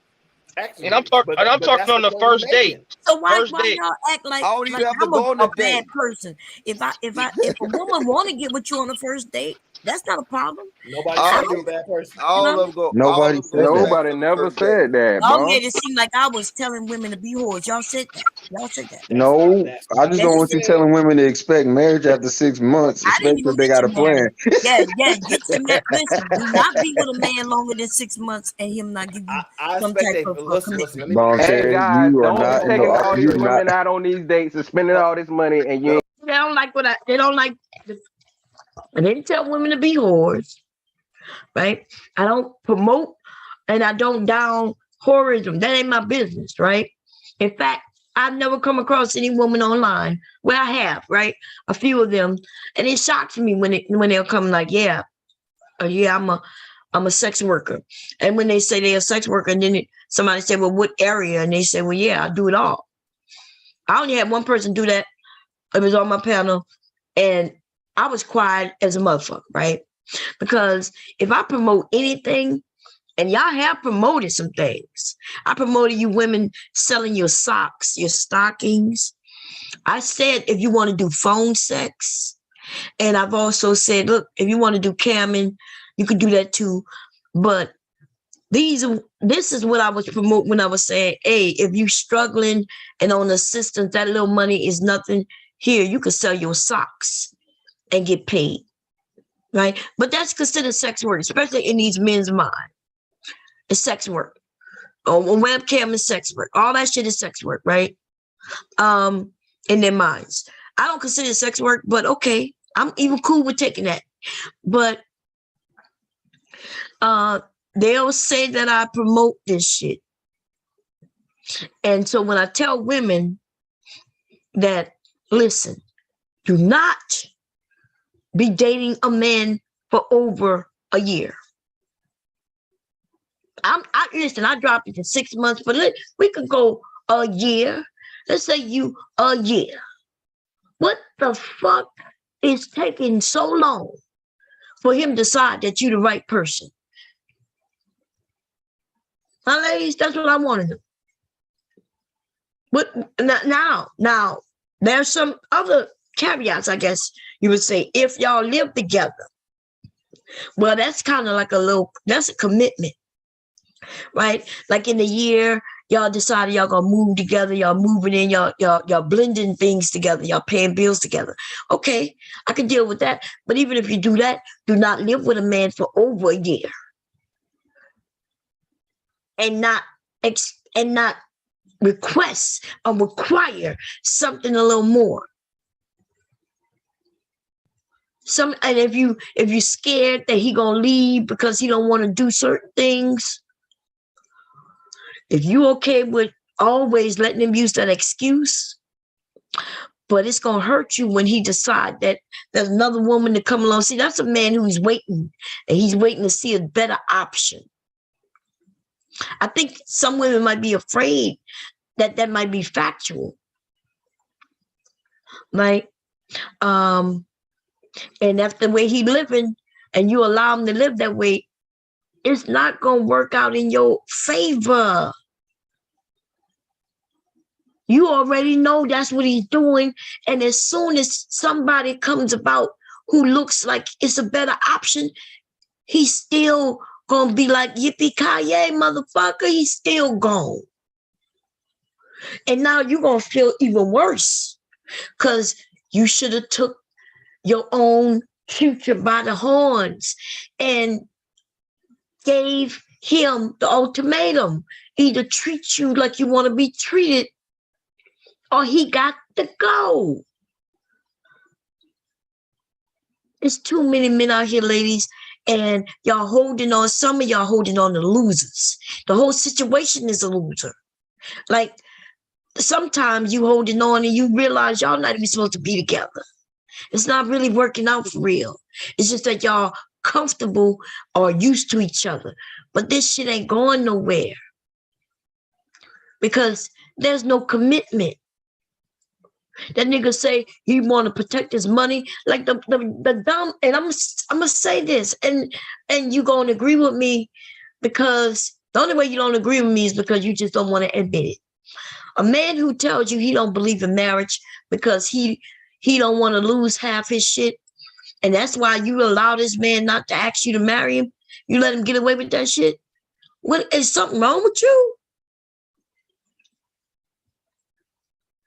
If you want marriage, now if you don't want marriage, if you just say I don't want marriage, and you find, and I'm talking about you found that it's beneficial for you not to get married, not because some dude talked you into that shit, but because you really looked at the facts, and the facts show that you make out better without being married. That's one thing. But marriage is beneficial in particular to men. So when they come up with this excuse about how marriage isn't beneficial, well, we know they were listening to some fool in the manosphere. It's beneficial for them career-wise and everything else. It's just beneficial across the board. It used to be beneficial even for the goddamn criminals. Because if you was married as a criminal, you would get, your wife would be able to visit for conjugal visits. The married men was still able to have sex in jail with women, with their wives. Like, it's just so much benefit to marriage. But these niggas who listen to dumb niggas and have become dumb niggas by listening to dumb niggas, and dumb niggas said dumb shit, and now they repeating the same dumb shit dumb niggas taught them, making them dumb niggas. And it goes on and on and on. Man, it's just outrageous. And ladies, you gotta think about yourself. Yes, divorce may seem like it takes a longer time. Yes, it does, as it should. Before you unbreak a bond like that, yes, everybody should have think about it. It shouldn't be as simple as a nigga saying, I want to break up. It should take longer. In fact, I believe in that before you get divorced, maybe you should be made to go to counseling, so you can understand not only the ramifications behind it, but even as it relates to the children, if there's children involved. And now, and other options should be provided. Where instead of getting divorced, maybe y'all do a trial separation, or instead of divorce, maybe y'all, do a roommate situation, and get down to it. Like, why is divorce the answer? I think some people ended up getting divorced mainly because they weren't required to really dig down deep. When somebody get mad at somebody, it's easy to say, I want a divorce. And it might not be as easy to take that shit back, though. Right? If I say I want a divorce, and he'd be like, okay, so be it. And then I really didn't want a divorce. I just said that in a moment of madness, in the anger and shit. And now he done left. And before you know it, I have no chance to say, well, I really didn't want a divorce. I just said that out of anger and la, la, la, la, la. It just went and got real outrageous. And then because he a man and he don't want to seem like, stupid and shit, or like he begging, he decides to just rock with the divorce that's going on. And everybody's in their egos. And before you know it, they divorced. They divorced. But if you required to go through counseling, if you got children, if you're required to have a certain type of counseling that even involves them, especially if the children of a certain age, where everybody can be concerned for everybody's well-being. Just because we getting a divorce don't mean you got to be so nasty and destructive and dirty. And for the most part, that's not what happens. But here these men in the manosphere tell it, though, they make it seem like everything went straight to hell. It was already in hell for most of them already. These niggas was already living with their mamas. And they had the woman living with their mama with them. And so, of course, it's hard to make a marriage work when you got other people involved in your business. But they won't tell you that, though. They won't tell you that they was already, this woman and decided that, look, we living with your mama. It's not even enough space. You and I, like every time we have a little argument, they get involved. Like these niggas aren't telling you the full story. Y'all know I got voodoo. I got powers. These niggas be up there telling their story. I see the whole full truth. I'm joking right now. But anyway, these niggas be telling y'all not even 1/3 of the truth. Lying there, niggas. These niggas are the worst, baby. And some of these niggas need to go get their hair cut. Fair use. Ain't gonna get none, and she's smashing the other dude. Look, but think about this, player. Look, you remember, because this is what people gonna say. Well, the sample size of women we have on this panel. No, we got ages ranging from 23 to 52. 52. We got all kind of career. We got nurses, everything. They all saying the same thing, you stupid motherfuckers. Same. Wait, hold on, Mr. Logic. Mr. Logic, real quick. Wait, real quick. Let me ride this horse, though. I'm about to get out. Let me ride this horse. You stupid motherfuckers don't realize they got the same message. They singing the same tune. This might as well be SWV on this motherfucker. Because everybody's in line. All of them singing the same tune, and you niggas don't want to admit it. Well, hold on, Mr. Logic. We was on the same page when you first brought it up. When you put up that thing, he not talking about us. He not talking about us. No. What I'm saying is, about you. I know that. But what I'm saying is this. I know what I'm talking about. I know who you're talking about, but what I'm saying is, when he put that thing up on the screen, when these women got on this panel, they ran. They scared of these chicks. Goddamn age. Right. Yeah. Men afraid of women.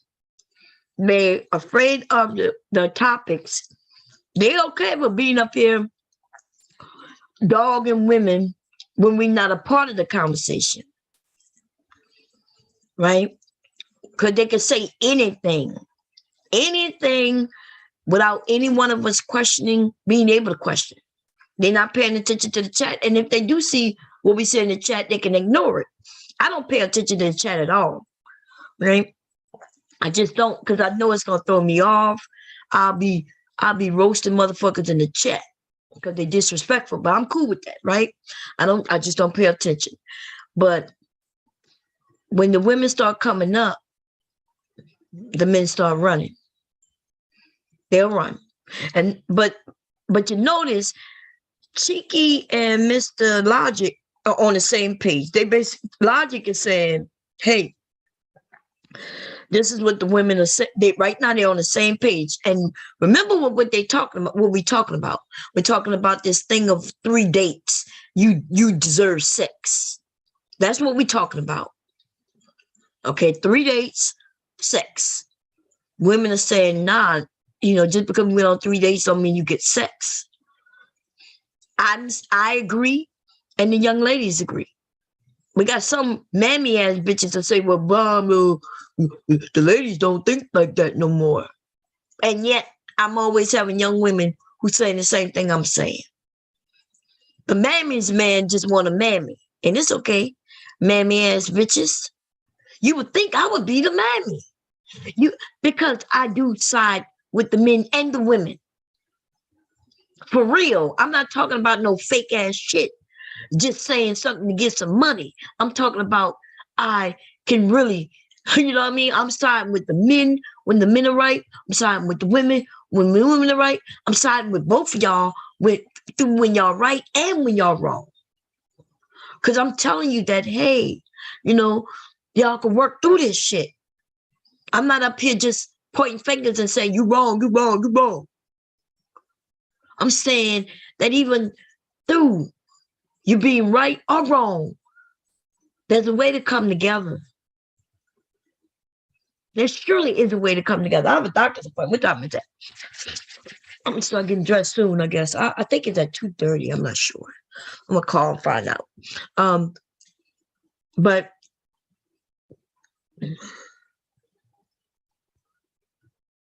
I'm going to see if that's true or not. But anyway, this is the thing. And then we got the ones who will talk about, well, I side with the men. No. Like, what?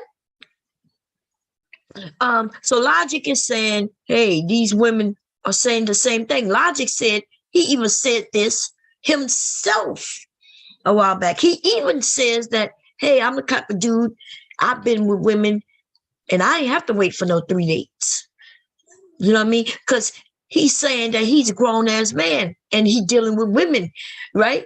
And whatever happens between a man and a woman, whenever it happens, it happens. And he ain't complaining about it. He not up here crying, oh, she won't give me sex on the first date, the second date, or the third date. He not complaining about taking a woman out. In fact, I'm quite sure he had a chance where women may have, paid. There's men like that who live these type of lives. And when I first came on here, I heard them call certain men simps if you admitted that you was making less money than a woman. And I was assuring men that, look, especially in our community, you may have women who are more educated. You think we get more educated because we want to come back and brag to our men that we're more educated? Or do you think we're becoming educated, right? And so we can benefit ourselves and our community and the ones we love. And if we love you, then we don't have no problem. We understand the whole situation. Now, we understand the whole situation. Now, the younger people, the younger women have a different opinion and a reason for their different opinion. Because today, men and women have the same access to education. There is no reason why a young Black man don't take advantage of going to college, just like she, right? She has an advantage to go to college. He has advantage to go to college. So she's saying, if I did it, you could do it. And she's still young. He's still young. He still has the opportunity to go and grab him some education, as do, well, the rest of us. Still today at my age, if I want to go to grab some education, I can. What's stopping you? What's stopping you? And yes, there are going to be many things that stop us from doing, but things that we really want to do, though, we can find a way. And listen, though, it's different when you have family, though. So I'm not even chopping and cutting up on those of you with children. That's different. Because I admit, even with my husband, when our children were young, they were the focus. They were the focus. Some of you are single parents, whether you male or female, single parent. Yes, it's not that easy for you. And there's no judgment coming from my way to you. What I would do at this time is, hey, think about what I want to do after the children grow up. After they become old enough where you can do what you need to do to better yourself. And show the children that regardless of what age you are, you can still make a come up. And it doesn't matter if you was a stripper or not, ladies. It don't matter if you was a porn star, ladies. These niggas over here trying to make judgment on you, on women. And trying to tell this woman that she ain't gonna never find no man who gonna want her based on what she's doing. Now, she did say something that took me back. I think I took a deep breath, but I'm gonna wait till we get that. But it wasn't even as to say, I think I was more shocked that she admitted it than for the whole situation, right? I did agree with Aaron said something about it.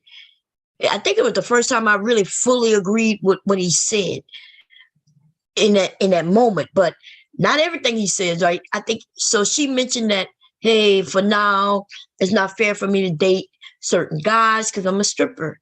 Well, I disagree with that. I think she could date whatever guy would date her, right? But she said she only deal with right now. She says only drug dealers and scam artists. When she said that, I was like, huh?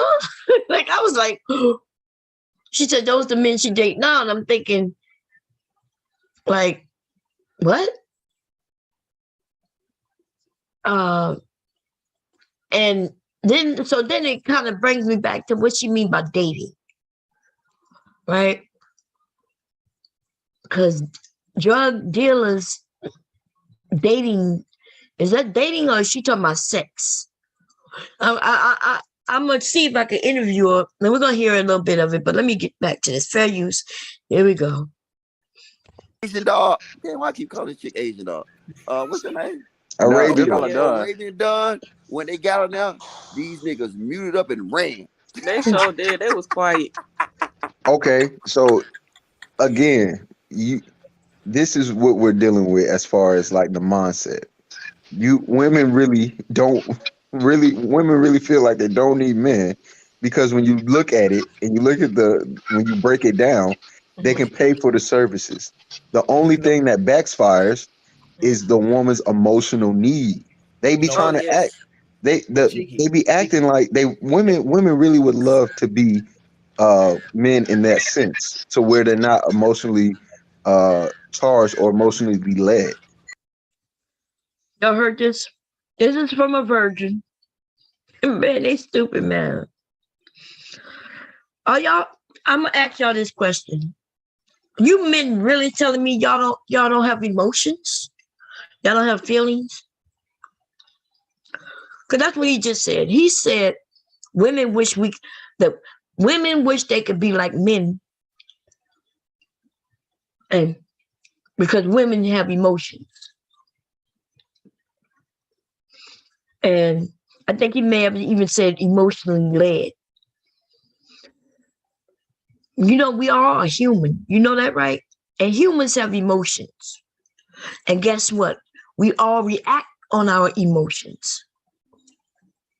This thing where y'all make claim y'all heard somebody say something and you think that shit is true.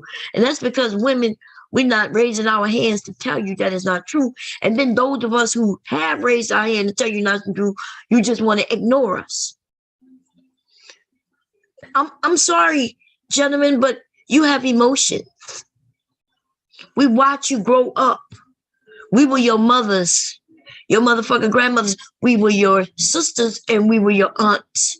We watch you grow up along with our girls. And we watch you have the same fucking emotions. If my grandson coming here right now, he'll come and give me a hug, just like if I had a granddaughter. If I tell him I love him, he'll tell me he love me back. Those emotions. He'll come and give me a hug and a kiss because he loved me, right? And of course, he was taught that, yes. And right now, if he fell, it hurt his knees, but not really. He just hurt his feelings. He will cry. And when you grow up, you become teenagers that's doing the same thing just less often. Because you've learned that, hey, the fall wasn't that bad. I didn't break anything. It hurts, but it's not going to bring me to tears. But I've seen grown men cry, though. And most importantly, when you say you men not emotionally led, you don't make decisions based on your emotions, well, that's a lie. And y'all show that every day. That's why I'm complaining about your ass. Because you're talking about, we get to share our feelings too. Don't we get to share? We get to share our feelings too. Well, y'all mad because we sharing our feelings. And I'm thinking, dude, black man, we already have issues. Why can't you go in secret, make a website, make sure that it's just those of you who you know who they are, right? You know that it's a man for sure. You know that they're black for sure. And go and share y'all fucking emotions with people who care about you. You are the destruction of the black community because you're supposed to be the power. And you're showing the world that you're the weak. And then as black women, now we have to be more threatening than you just to keep people from coming through, wiping us out. Y'all fucking making me sick, man. Y'all some fucking bitches. You are literally making the woman have to stand up to be masculine. Because you and your feelings, I need a place where we can come together and share our emotions. They have wiped out full motherfucking societies once they find out the man who's supposed to be the power when he decide to lay down and be a bitch. They're not going to just come for you, nigga. They're coming for all of us. And it's unfortunate that some of us women, right? Most of us women, we're going to want to fight for our sons. If they would just come pick you lame ass, weak ass niggas out the block, right? Yes, I'll open the door for them. Go get them. They over there. Them niggas over there, kumbaya and crying, talk about what a woman will do and won't do in her hair. Go and get them niggas, because somebody need to exterminate you raggedy ass bitches. I'm not even joking about this. You make the whole entire community weak, you bitch. And then you get mad when I get on the panel with you and you try to bitch me. And then you get mad because I won't cow down. Nigga, you own this bitch crying about a bitch's hair. If we as the whole community decide to be led by a bunch of bitch ass niggas, we will be diminished. They will come through and slaughter us all. So black women, we got to become more masculine to protect our fucking sons and hope that we raise them to where they won't be such a bitch like you motherfuckers right now. And for those of you who are late millennials and zennials, y'all need to get y'all grandmothers, mothers, or somebody. Let them listen to you. Let them listen to what you're listening to. And then report back to me and see what they're saying. The reason y'all asses even survive is through the women. The women have done a lot just to protect your ass. And now you want to turn against us. And if we decide to be okay with this battle, like if women decide that this is really a battle, do y'all really think y'all gonna win? Only you idiots would think that you're gonna win. Women are going to demolish you. We are going to exterminate you. And just like Cynthia G said, why will we burn those who gonna turn their backs again, those who gonna turn their backs on us and stab us in the back? Think about that shit. I know y'all mad at Cynthia G because y'all said she said, why have you? Why should we have you? If you hear the to kill us.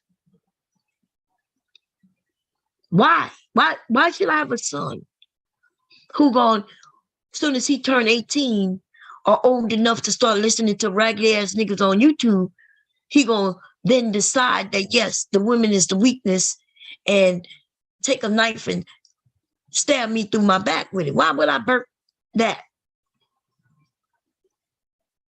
Get the fuck out of here. Y'all could be mad all you want. You ain't like the way she said it. Now I'm saying it. Why? You wouldn't do it.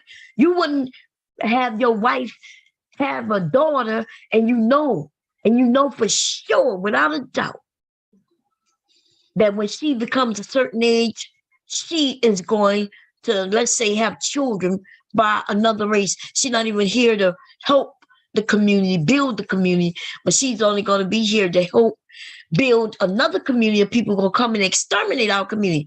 Y'all wouldn't let that happen.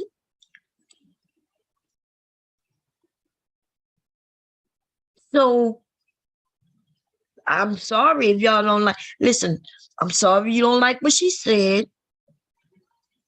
But once you get the context of what she was saying, then my question, do you think I would have had sons knowing that they were going to just turn against me and murder me when they turn 18? So my sons are now 28 and 26, right? 28, 26. That means I would have been dead as soon as the 28-year-old turned 18. I would be dead for 10 years now. I would have burnt somebody who was going to come into the world to kill me. Why would anybody do that?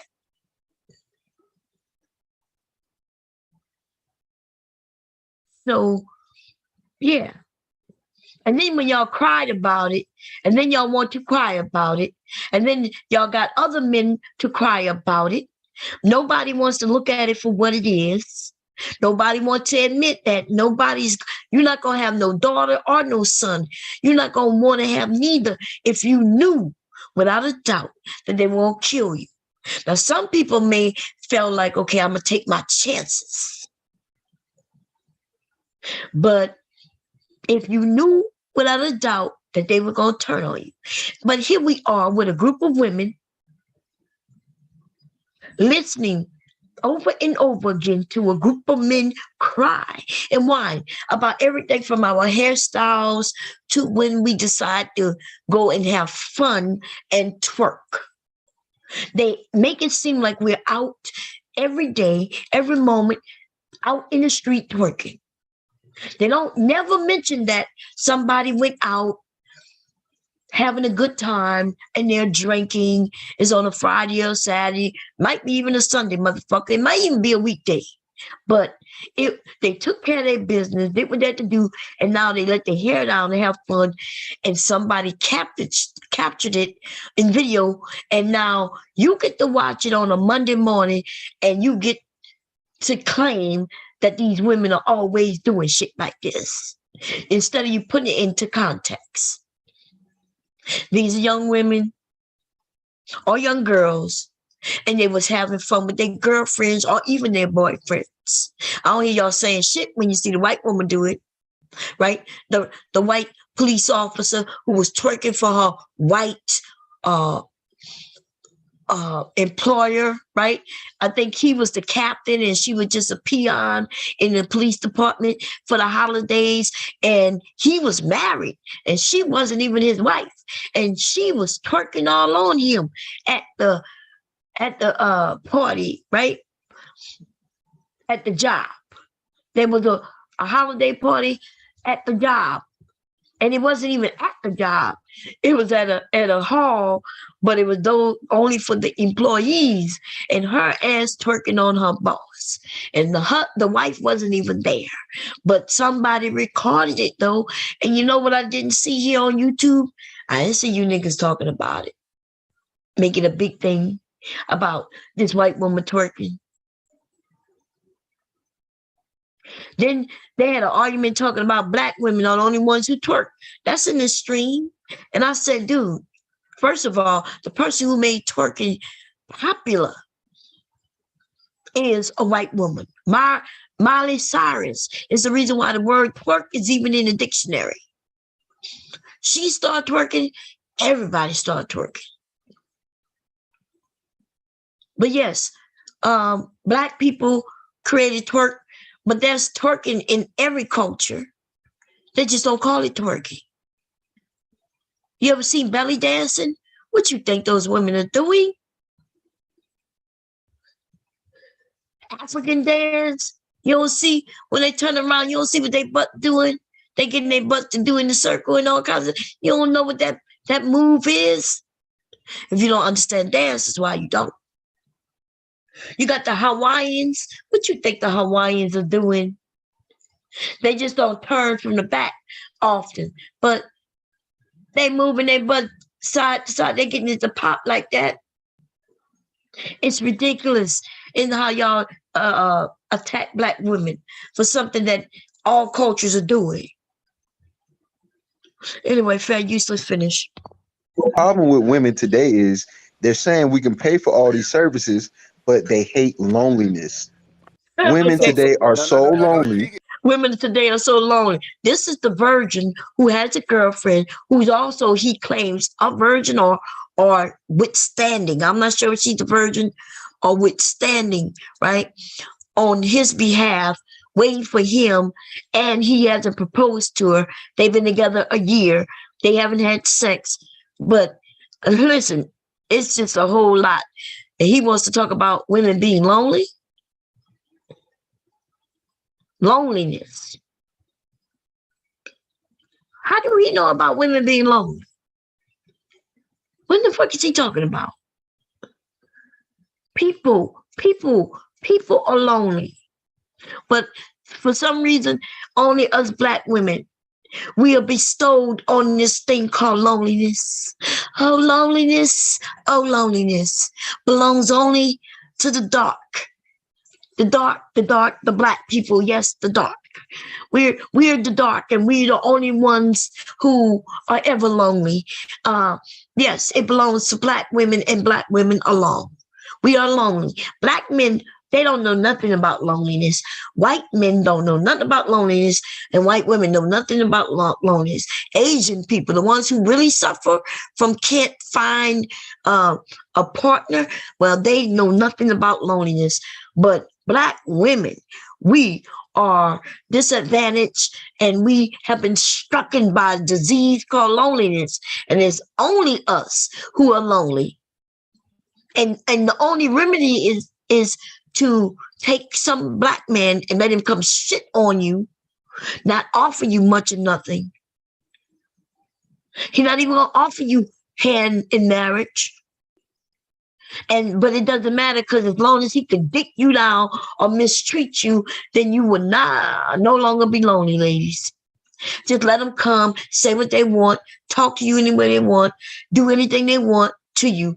And due to that, you would no longer be lonely.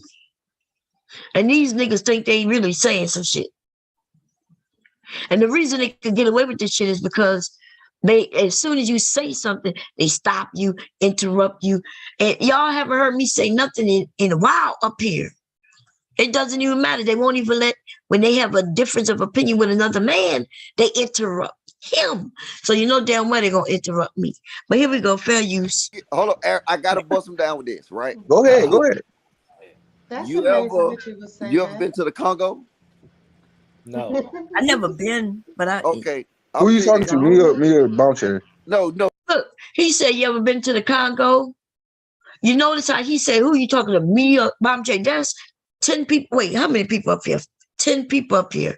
And you see how, because I'm answering, he just asked, hey, you ever been to the Congo?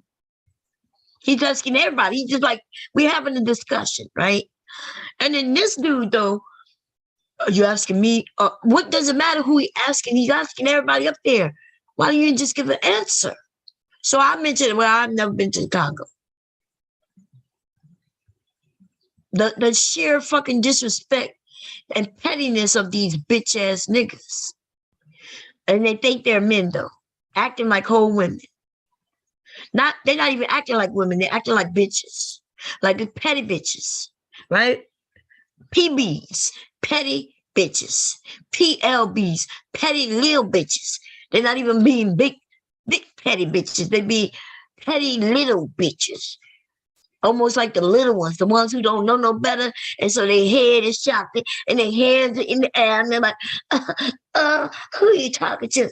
Me or this person named Bomb Cherry? Like petty little fucking bitches. Fair use.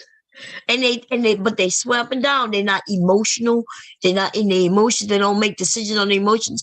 But they act like little bitches though. Like little girls. Fair use. So because I know you're in the military. So have you ever been to the Congo? Was that Djibouti? Like that area? Yes, Djibouti, that area. Yeah, terrible. Okay. Go ahead. You ever talk to one of them kids? No, we was told not to interact because we was there for a purpose. Okay, well, I'm gonna give you a little brief update about them kids, right? Okay. They don't have that emotional attachment to violence no more. You know why? Because it's so normal. Normalized. It's normalized, and they've been seeing motherfuckers get shot in the head since they was like 12 and 5. So now what you saying makes sense back 50, 60 years ago. Right. But now these That's women not have true. no emotional attachment to sex. They can get a nut. No, that's true. Hold a on. lot of women don't have wait, let me finish. That's because they got a lot of body. These niggas can get a nut with the. I'm not sure if y'all was able to hear everything that was said in this, right? So I agree with Mr. Logic. Mr. Logic is making logical sense. And he's not talking about everybody. He's not talking about all women, right? And in a sense, he's not even just talking about women. He said, hey, and he mentioned, he brought it directly from something that happens in the Congo. In the Congo, there's war going on, right? So war, there's a lot of war going on. People getting captured, killed, their family members getting killed right before their eyes, all kinds of shit going on, right? Doing war over there. And he said, hey, I've been around these children, and now to see a child see somebody get shot in the head, it doesn't shock them or anything because they're used to it. So he's saying, hey, back in the day when y'all, like, remember, old dude was saying these women are lonely and da-da-da-da. He's saying, well, women aren't really lonely like that because our society, the normalization of this, that, and the third, women aren't sitting around being lonely, right? Women are doing the same thing men are doing. Listen, loneliness meaning you sitting around. And when I think of loneliness and the way these men are thinking about it, some woman, she don't have nowhere to go, no friends, no nothing, right? And she's in her house and maybe looking at TV, but she's desperately just lonely. Now, I've never met a woman like that before. Like I guess there are people like that. They're usually people who are suffering from depression and shit like that. And they have fallen in a despair of loneliness. But, and it's really not even factual. It's mental, right? Their loneliness is mental. But in today's society, like, I don't get these men talking about women are lonely. They're getting this shit from Kevin Samuels telling the woman you're going to die alone. And even then we can make argument that shit had never happened. Women will not be dying alone because generally when we die with family around us. So if this woman has had children and her children has had children and her children's children have had children, then she's going to have a couple of generations surrounding her in that bed. But generally when we do die, hopefully when I die, I will be dying alone, like by myself. And what I mean by that is I'm praying to God that when I die, that other people in my family aren't dying with me. I want them to live on. I don't want to be in a car accident where me and my husband and my children and grandchildren end up dead.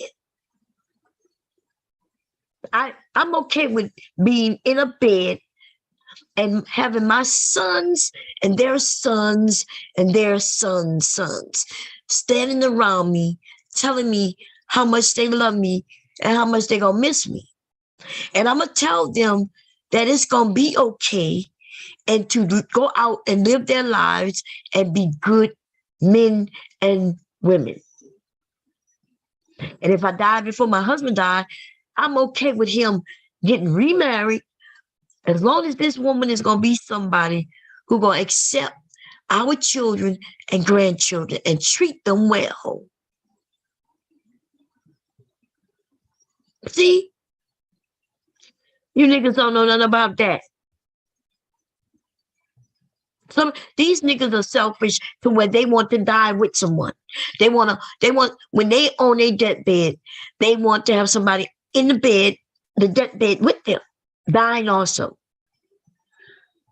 But for the most part, a lot of these men who shitted on their families, walked away from their children,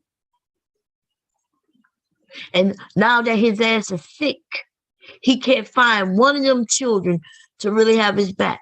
Now, I'm not going to talk about family situations, but I've seen it personally.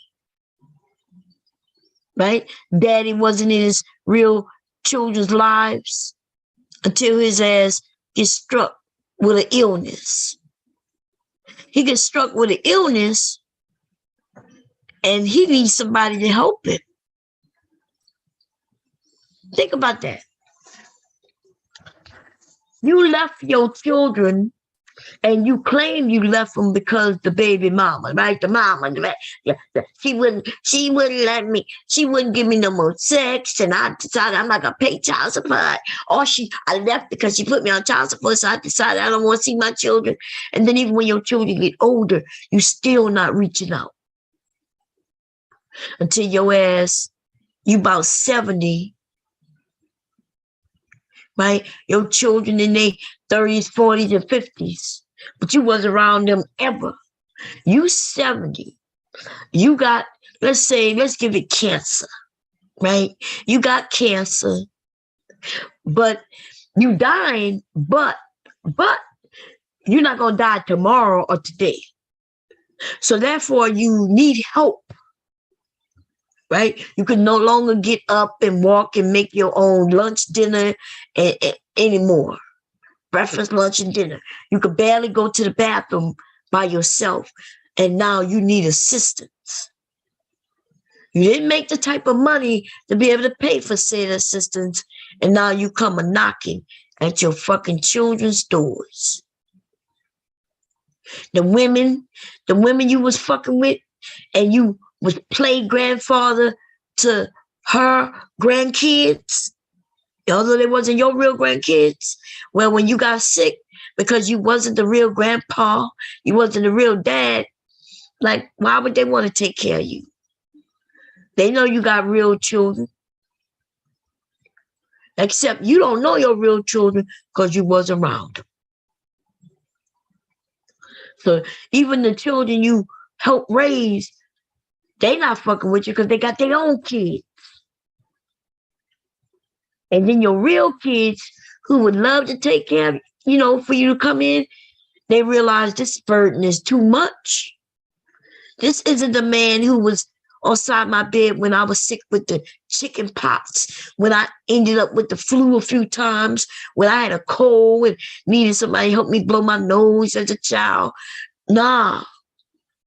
Even when I had my first child, my dad wasn't even there to see his first grandchild born. But he was there with when his step-grandchildren was born. But when he gets sick, he comes a running to those of us who share the same DNA. And you put that burden on your real fucking kids. And then they already in their feelings because they not stupid. They saw what you was doing, how you was moving, how you put other people's kids ahead of your own. And all day they love you because just by virtue of them knowing that you their dad, they don't really have that bond with you. But you take advantage of it anyway. It's all easy when these men want to walk into a life of a grown-ass adult and now play daddy. But when them children needed you, when they really needed you, when they were children, your ass was playing daddy to somebody else's children. And y'all think that shit gonna fly? Just like we got some of these mothers up here, they want to be better grandmothers than they were mothers. They were bad mothers. But now they want to come tell their daughter and son that they're bad fucking mothers or dads. What? You the reason why I'm a bad mother, because I'm doing what I saw you do with me. I don't know no better. That's what's happening. But see, when we become grandmothers, we have a little more time on our hands. But instead of taking that time to educate, some of these women want to now judge. Well, judgment is for you. If your children are bad parents, then you might want to look at you. Are they doing the same thing you was doing? Yeah, but I was sick back then. I'm better now. Okay, you better now. Now it's time, I guess, as you see what your daughter or your son is doing, I guess you need to take that and start re-educating them. You don't call social services and try to take the kid from them. What you do is you there to help them do this. Anyway, fair use. Let's get back on track. Best of us, bro.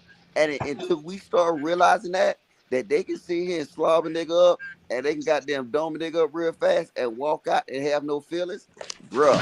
They just like dudes. Okay, Mr. Logic. Mr. Logic, I don't disagree with that. But even in today's time, that's not true for the majority of women.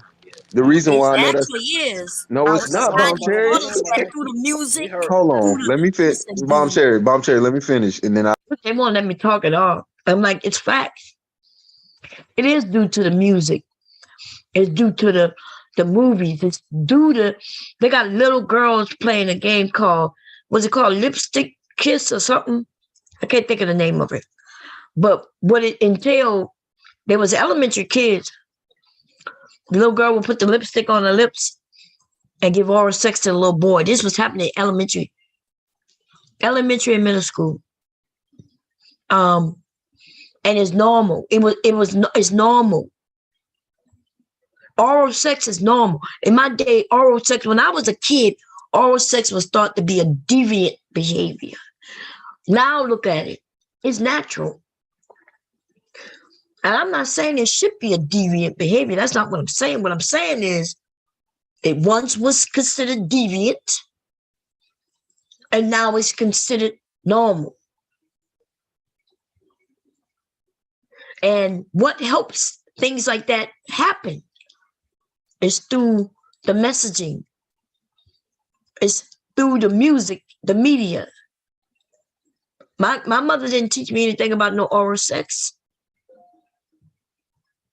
Black people, as far as I know, now I knew, and I can only speak on what I knew, what was before me. Remember, as a child, we don't know much about sex anyway. As it should be that way, right? You're a child, your parents. Why do I sound like I hurt my husband's phone? When did he leave his watch? What his watches must be around here. Was that my iPad? Let me see.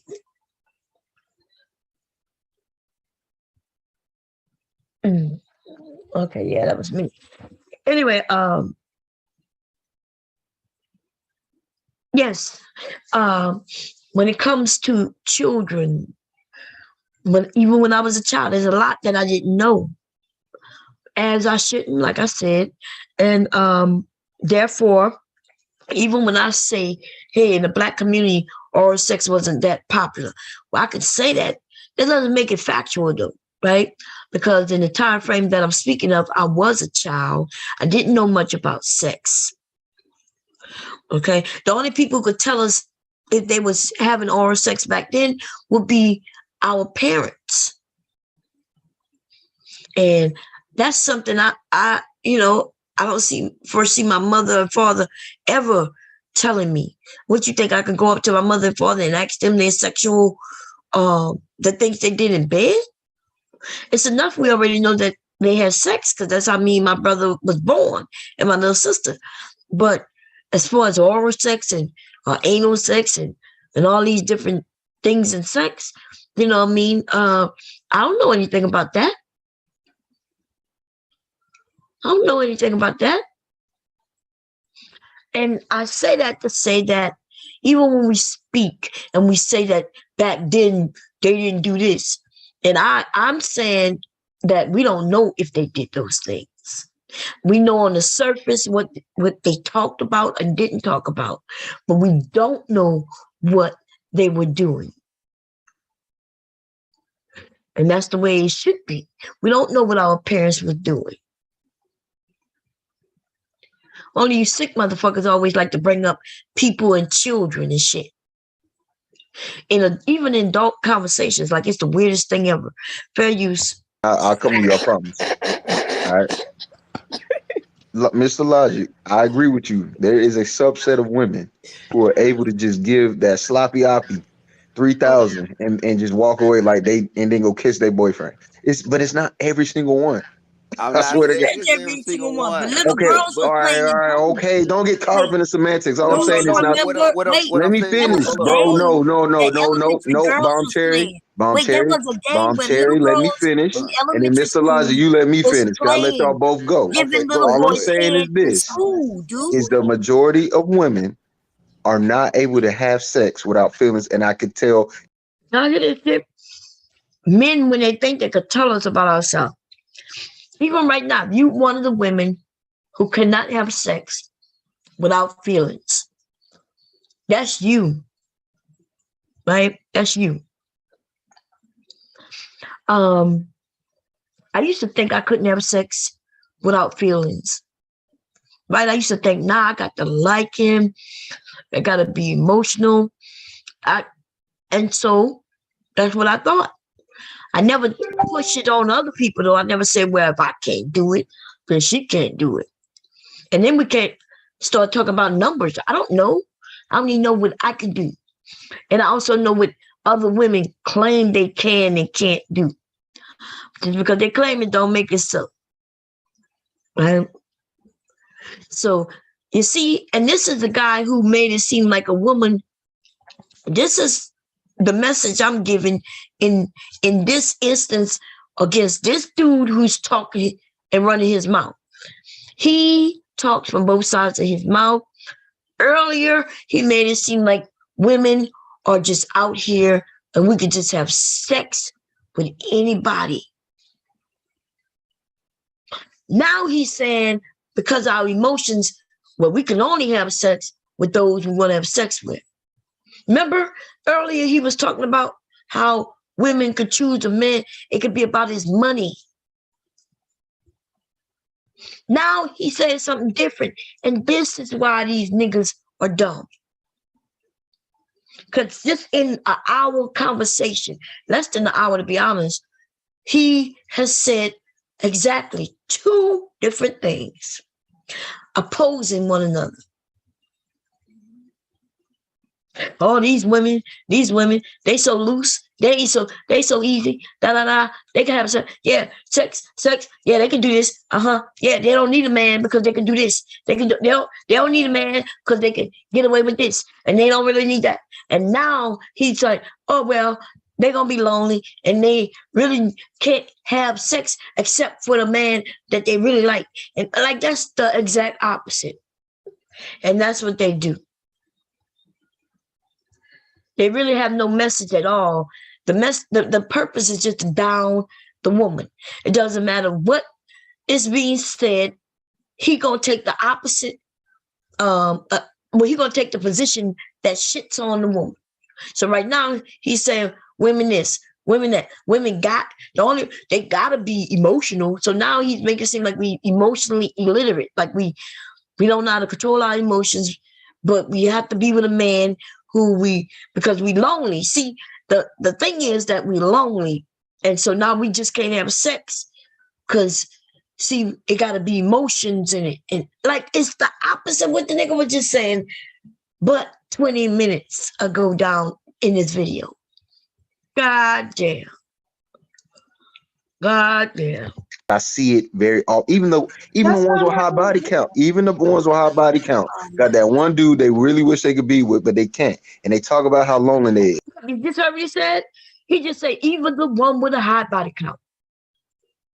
Wait a minute, when she got a high body count, then that even is different than what he's saying. If we can only have sex with the one that we are emotionally attached to, then why in the hell will we have a high body count? You heard that? Unless he's saying that we get emotionally attached to everybody.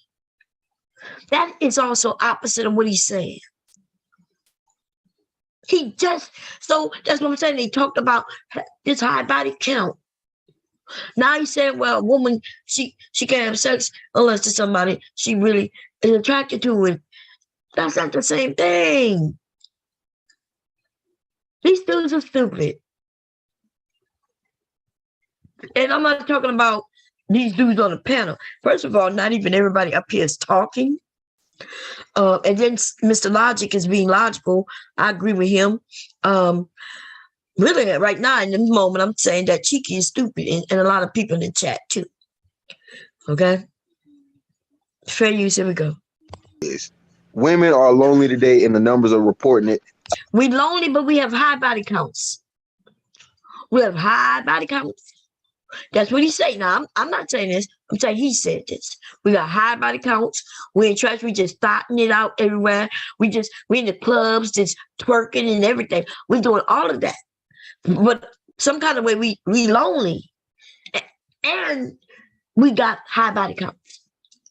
So we fucking and starting it around all the time, but we lonely at the same time. Like lonely with nobody around, nobody want to fuck with us. Like we just lonely, and we hate being lonely, so we lonely, and we don't like it, so we sitting around mad about being lonely, but at the same time we partying and thotting it and fucking while being lonely. Lord have mercy, baby. If they ever would go back and listen to themselves speak, maybe, just maybe, they might rethink what comes out of their mouth before they start talking. But I doubt it, though. Cheeky, if you ever go back and listen to any time you was on a panel and listen to yourself, study it, pay attention to how stupid your ass is, you might be able to fix that. Okay? And this is the guy who I said was he don't know what he's talking about. And I said, they tried to make it seem like I'm beating up on him because he's virgin. I actually was saying that he's immature, right? And doesn't have any experience in sensuality, sexuality, any of that. And that's a fact. That wasn't an insult. I wasn't insulting him. I was just stating facts, though. We got this dude walking around here with blue balls and shit, trying to figure out what he gonna do with it. Or maybe he's pansexual. So y'all gotta understand that we got lots of different definitions for groups of people.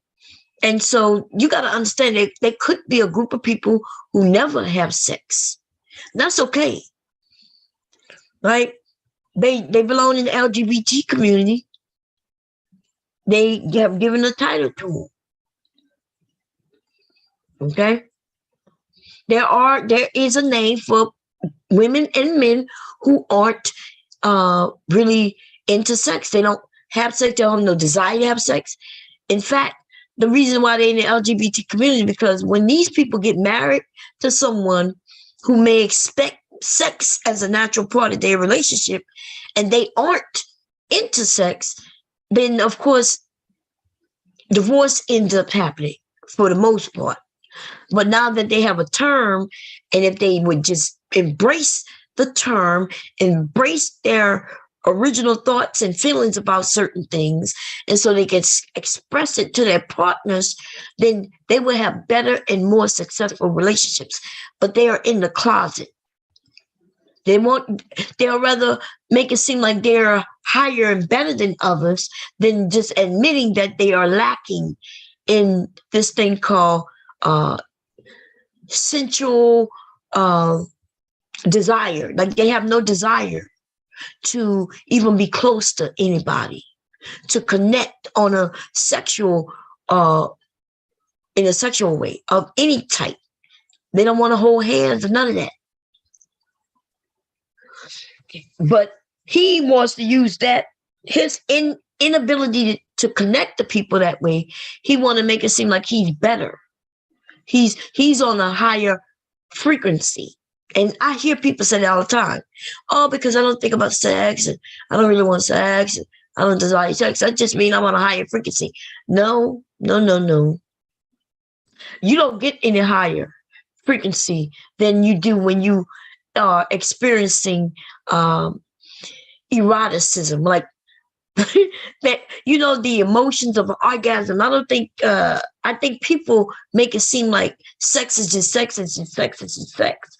And just regular sex that you just trying to beat one out, I get it. But for those of us who understand sexuality and the importance of it and the meaning behind it, the reasoning for it, and you're able to ride a level of, how should I say it? It's a heightened, a level that you go to, and that's so how should I say it? Man, it's just at a whole nother level, right? It's at a level. I could teach y'all things y'all can't even fucking imagine. We got people out here whacking it just to try to chase that level that they received at one time, and they think it only happened because they was with a certain person. Yet maybe that person knew what they were doing. There's an understanding for what they're doing sex. And yes, it's like a drug. It's like a drug. But for those who want to throw it and make it seem like sex ain't nothing, it's just sex. Oh, it's just sex. I don't know what to say to those people. I be feeling sorry for them, to be honest. I feel sorry for those of you who have allowed a group of people whom you don't know to disparage something that is, first of all, natural, and to make it seem like you even wanting to do these things is bad. Fuck out of here.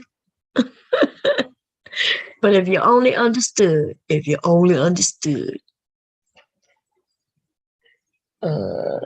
Fair use, here we go. At astronomical levels. Women are still. You haven't lived enough, honey. How can you say these things? I can say these things because they're true. But it's reporting, but you really don't know. Everybody's not like that. I can go based off of stats, and I can go based off of the women I've had conversations with. You won't even All right, listen. well, y'all, you know what? There's no hope. Look, the truth of the matter is most women are lonely. That's just the facts. Most women are. And this is YouTube. What? And the Most women are metaverse, lonely. this shit is real. What are you talking about? It's a stat recorded on ABC News. Don't worry, I'll go pull it up. The stat says that both women and men y'all age not even having sex. That's fair. Why? You see how Cheeky was playing the game? I put out the facts. And then he played the game and act like he was putting out facts. Women are lonely. They're saying ABC put it out. Women are lonely. No, the facts were that men and women in the younger generation, and they normally talking about, like I said, the millennials and zennials. Yes, millennials and zennials, that y'all are having less sex than Gen Xers. Okay, that's the stat. Men and women, not just women. These niggas are liars. And so Cheeky's saying something that he heard, he's not telling the whole truth. And then he think he running. See, they think that you're fools. I'm shocked that the manospheres last this long. I'm shocked when I hear a group of men listening to a group of men and you knowing they lying to you. And the reason they think they're lying to you because they think you're dumb. They think you're stupid. And then you sit there and you support them as they lie to you, which kind of means that you are stupid and dumb. So it seems like they knew what they were talking about. Okay. And if you go on their panels and disagree with them, you'll see what they really think about you. They're gonna start calling you simps, saying that you that you don't know what you're talking about. They're gonna call you kinds of names. Okay, but we have Aaron saying, okay, that's fair. Instead of saying, well, that's right, he says that's fair. Okay, let's finish. Fair use, what else does he say? Watch this now. Hold on, I'm gonna make a point. This is gonna be real good. Sure, right? fuck you. Okay. What did I say? That's so sweet too. No, I think she was talking to somebody in the chat. In the chat, you've been coming for me all night, and I just don't understand why just all on my neck. But guess what? Don't read the chat, sis. Don't read the chat. No, but see, Aaron. Hold up, ladies. Look, Aaron. You see, but do you see the glaring disconnect here, Aaron? Of course, I'm aware of it. Because they don't want to. These ladies can tell them they just sung a song together in unison. They did a whole different language, and niggas still gonna sit here and say, I got you. I'm about to make the point. No. I'm about to make the point you're making right now, Logic. Watch this. So when we said, look, men tired of paying for the food, they both women said in unison, I could pay for my own food. Well, see, they said in unison. I said right? it too, and I'm married. Calm down. Let me make my point, right? So, mind you, the thing when we talk about when men want something, they combat it with, I can do it myself. So then instead of saying, I heard that. You see how they use words like combative. They even made it seem like because the women are in unison, that they made that seem like that was bad. Not Mr. Logic. He was just pointing out, hey, the ladies are together, different generation, and they're saying the same thing. He was saying, men, you need to listen to the women because they're giving you some information. The other men are like, no, they're just talking. And then he said, look, they together in this. They even backing one another. And then they're like, yeah, they stupid. And they make everything we do negative. Okay. Wow. It's it's so bad, y'all. Instead of saying, hold on one second. Instead of saying, no. I'm like, I bring a lot of value to men. I think they will see the value in me, and I think they're willing to wait. They combat it with F men. I could replace whatever they do for me. That's not what we said. When we said I could buy my own food. You want to be able to use leverage of you buying my food against me. And then when I say, well, no, you can't use that against me because I could buy my own food. He says that's combative. That's not combative. Why they want us to lie down and let them stomp over us, use us, and abuse us. But he called it combative. Just simply because I say I can buy my own shit. That's combative? Or you mean because I just want to let you buy it and then be able to use it and say, I want sex since I bought you that food. And I'm willing to tell you that you can take your food back. Because you ain't getting none of my vagina just because you bought me a little motherfucking seafood plate. Take your seafood plate back. And if I've already ate it, then guess what? Here goes your little money for that shit. You ain't paid more than $28 for it. Here you go. Bam. And then you're like, well, where you gonna get the money from? Him? I can get it from him. He'll give me the money. I'll get somebody to give me the money. You ain't got to worry about it. I can run out in the street and say, hey, I need this money. So I'm in trouble right now. And people will give me money. These men are mad because they don't have the leverage. They use words that they want and make it seem like we are the ones, but no, you're mad because you don't have the leverage. And you used to. Before feminism, these men had leverage over us ladies. There was nothing we could do without a man. We had to be married. We couldn't own property. We couldn't have money in bank accounts because we couldn't have a bank account. These are facts. For those of you ladies who are so against feminism, well, you get to be online right now due to feminism. There was a time where if a man say you ain't signing on, if a company say you can't have an account unless your husband make an account, you will be on here with your husband's account. And only if he allow you to. But you talk about you against feminism. The only reason you're against feminism is because you scared of these niggas. I don't know why you're scared of them. You're more powerful than these niggas. These niggas on here crying. Boo-hoo, boo-hoo. We finally got a space where we can share our feelings. I need somebody to hear me, God. Help me. I need somebody to acknowledge that I'm in so much pain. And my pain is because she's over there in a wig in the rain. I'm in so much pain. She's in the rain with a wig on, saying that I ain't shit. These niggas, man, they are a big ass joke. A big joke, yo. Big ass joke. Fair use. It's because of the way. The only reason I said that was because of how. But no, came. that's who you are. He came and said like, "Oh, if I spend We money are on that this way date, with men. We don't this date, what the fuck do I get?"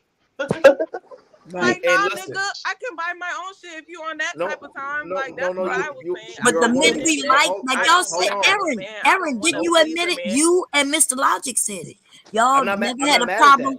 No, I'm saying, well, you never had a problem with a woman even on the first date. Certain men get treated well like you want it, and others not gonna get it because they don't fucking deserve it. No, I get it. I'm not. If you got game, you got it. If you don't, you don't. And see, what I'm trying to highlight though is when you want to look to see the telltales of a woman, when they say you can't tell how many men she slept with, the decorum of a woman will tell you a lot about them. Well, that's a lie. They're always making assumptions.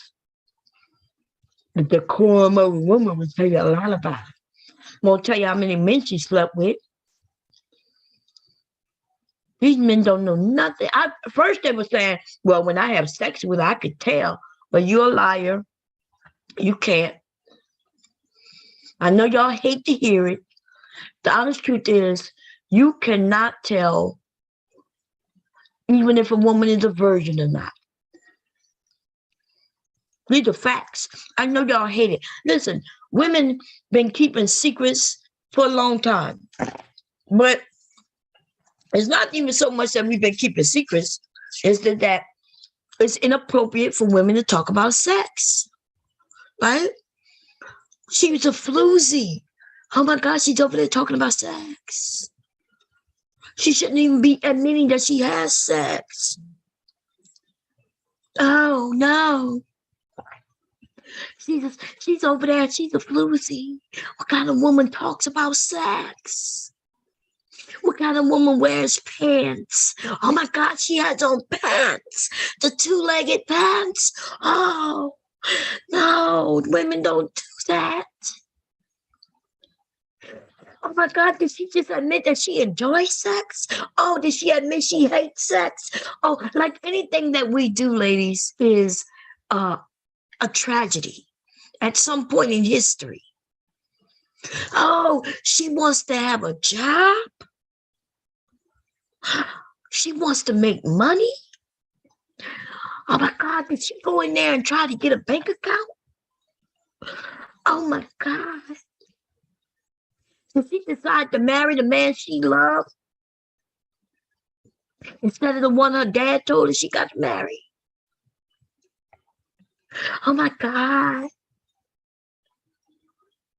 It's so bad.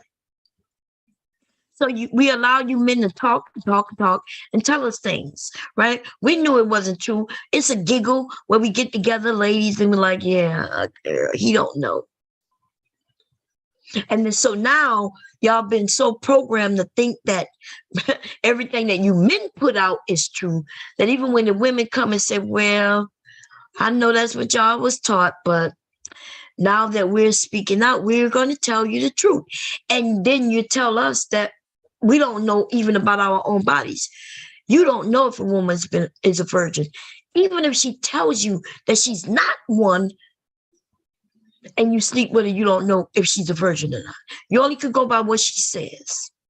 There's nothing about her that you're going to be able to see physically. Even if she decides to get on top, that doesn't mean she's not a virgin. It just means that, hey, through her research and what she learned, but since it's her body and she's learning different things, she decided, hey, I like men like this. So she may try to do certain things with you. I think somebody gonna mention even in this conversation that he could tell that if a woman is a virgin or not, or not even a virgin. He said he could tell that she's a sloppy type, that she's out there for the streets, because when she has sex with him, oral sex, he says if she tries, I'm not sure if that was over here or somewhere else. I think that was somewhere else, where they said that if she tries to do different things, for him, that means she's been with a lot of men. And that's not true. The information is out here for us to read. Like before I had sex, I was very read. I read all types of sex books. I think I told you all, like I was 9 years old when I was reading a book. I still have that book right here. It was my aunt's book. And when I went to the bathroom, I would have that book. I would grab that book and go in the bathroom and read that book. And they didn't have any sex pictures in it. It wasn't porn. It was literally about adults having good sex. So I was reading, and I didn't know much about much, but by the time I had sex for the first time, I was very well read. I didn't have the practical experience, right? The actual experience, but I knew more than he did. You know what I mean? Like I knew what the hell I was doing. Put it like that. Okay, put it like that. Anyway, fair use. Because it was exact F men then. If they don't want to do as I say and go by my rules, F them. It wasn't, well, maybe we need to have a conversation and come to an agreement that works for both of us. Which one of these niggas are my niggas? So why am I none of them? But see, y'all getting away from the point that Eric making. Y'all getting away from his point. Yeah, still the subject. Look, it's not something so simple to just give up. No, exactly. Fancy. He's not saying that. Y'all can sleep with guys the same. No, y'all. Sex don't mean nothing to y'all. Y'all can just sleep with guys. The men that y'all sleep with don't matter. Everybody. So, no. That, but that's the point that we're making. I'm not even finna. You know that. No, Fancy, you good? Like I buy you. But Aaron, you know that's not true. You know that it means more to us than you. Right. Oh, I know that. Not these days. It actually means a lot to me. Just go slip in it like you've been doing. Yo, I'm in the chat going nuts. Hold up. Time out. Wait, hold up. Fancy. What's the problem? It's a win-win. Hold up, Fancy. Hold on. Now look at this. Now I want y'all to pay attention. Do you see the confidence in these women's voice compared to these men? Yes, bro. It's over. Logic is over for us. City girls up 1,000. Not in all you men. Some of you men have confidence up here. Wait, look. City girls, city mamas. This is the problem. Hold on. Yeah, they reference things like city girls. These niggas jealous of the women who are out here making money, doing the same thing that some of these men are doing. City girls and these other female rappers, Nicki Minaj, Cardi B, my girl, Megan Thee Stallion. We could take it all the way back to Eve. We could take it to Janet Jackson and Beyonce. Like, these niggas have spoken negatively about every single Black woman celebrity, whether she's a rapper, an actress. It does not matter her shape or her size. They talk about Lizzo and they always mention her size, but Lizzo is very fucking popular. They hate it.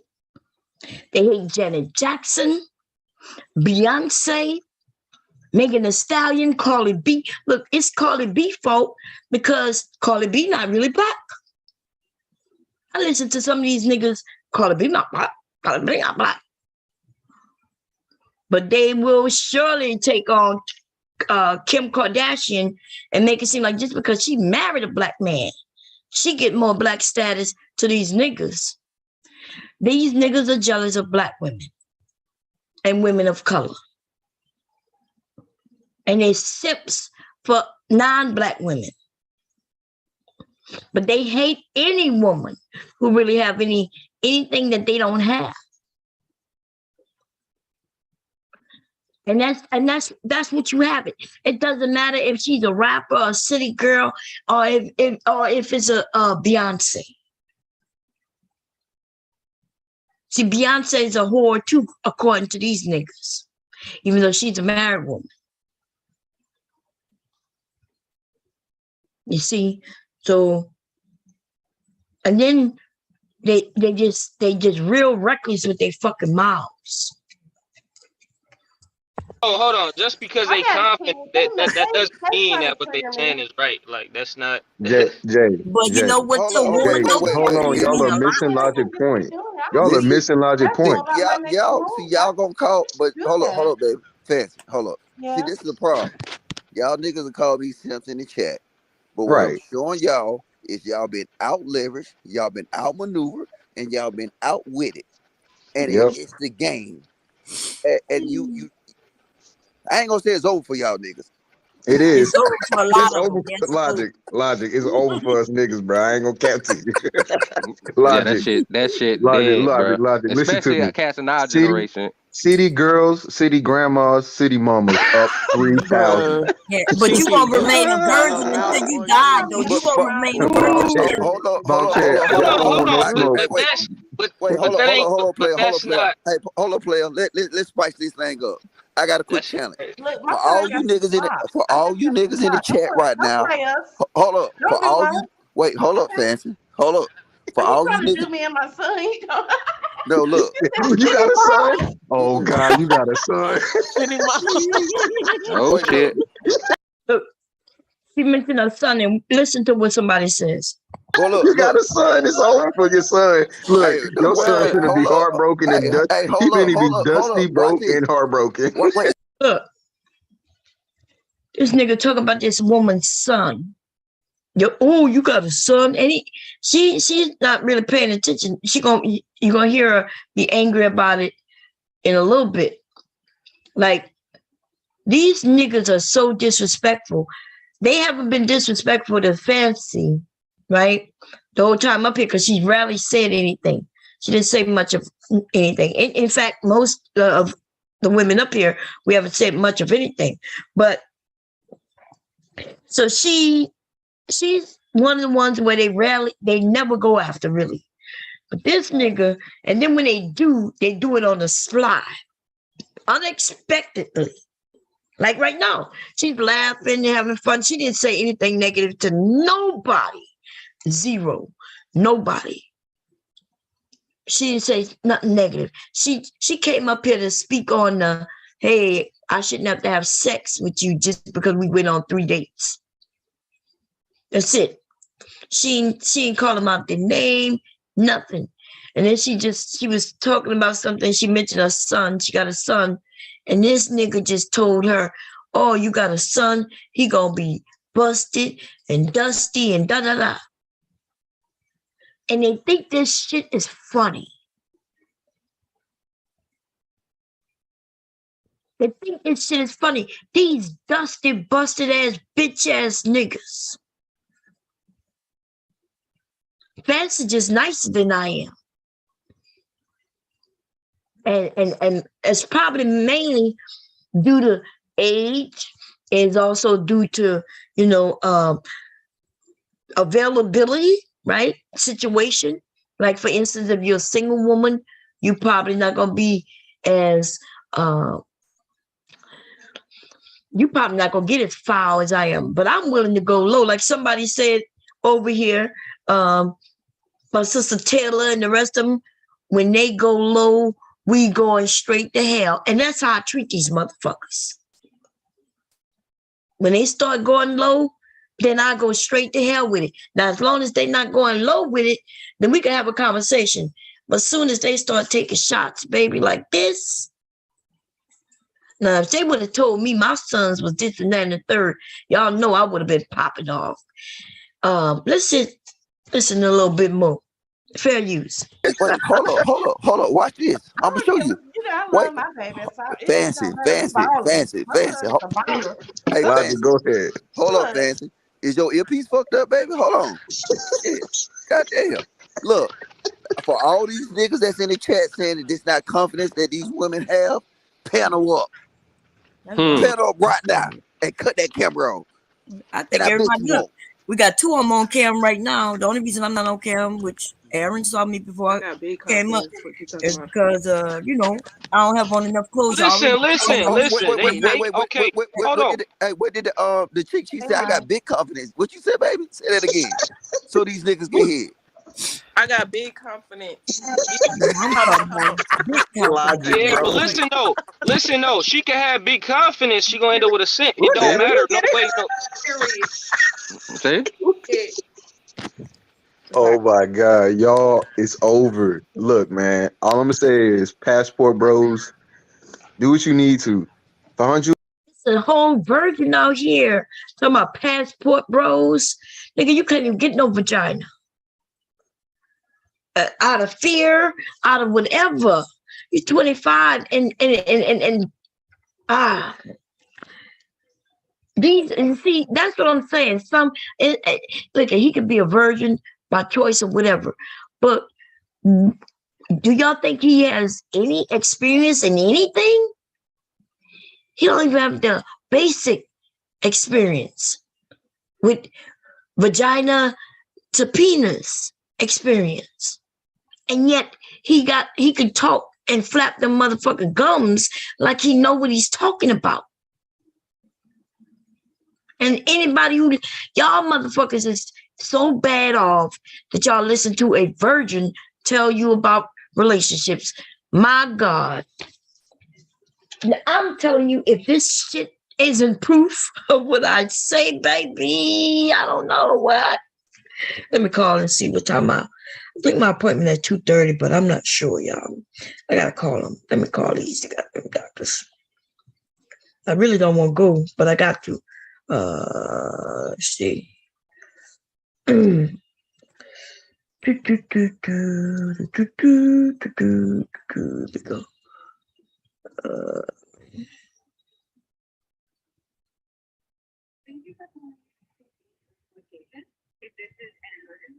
911 or go to the closest emergency room. Please listen closely as the options have recently changed. Monday, Tuesday, Wednesday.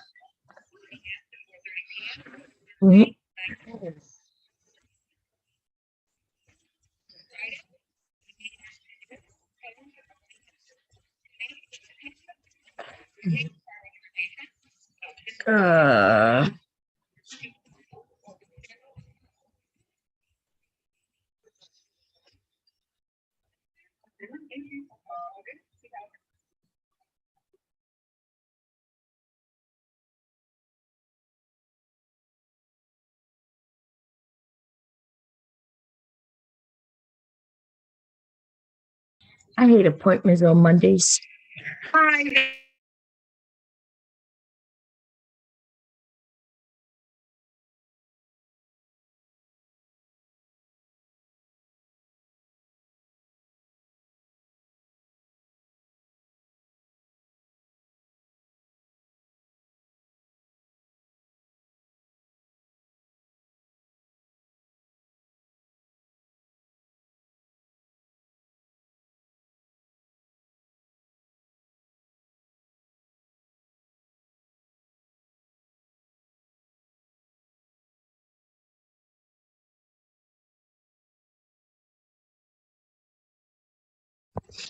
Okay, hopefully they'll call me back, and then I'll get dressed and go about my business. But anyway, I guess I should get up and start getting dressed now. Jump in the shower, I guess.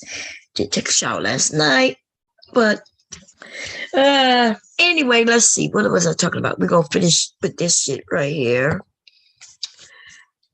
Fair use. Do a good one, because it don't take much. If you're gonna be a dude and you're gonna be disciplined with your penis, just find you one. That's facts. But for the rest of y'all, it's kind of over. Listen, bro. All of this 304, they can be as confident as they want. They gonna why they all the women up here 304s? Yeah, you know, see, they broke this down to us being. No, I'm not saying y'all. I'm saying in general, right? I'm speaking. No, dude. I'm speaking in general. You just heard me say. Listen, you raggedy ass nigga. If these whoa, calm down. He just called us whores, and I'm supposed to calm down. Wait, you gotta let him finish his point before you just go for it. I heard him. So they say 304s, which we know are whores, right? And then when this is the thing, then they the one that guy just called us whores out of nowhere.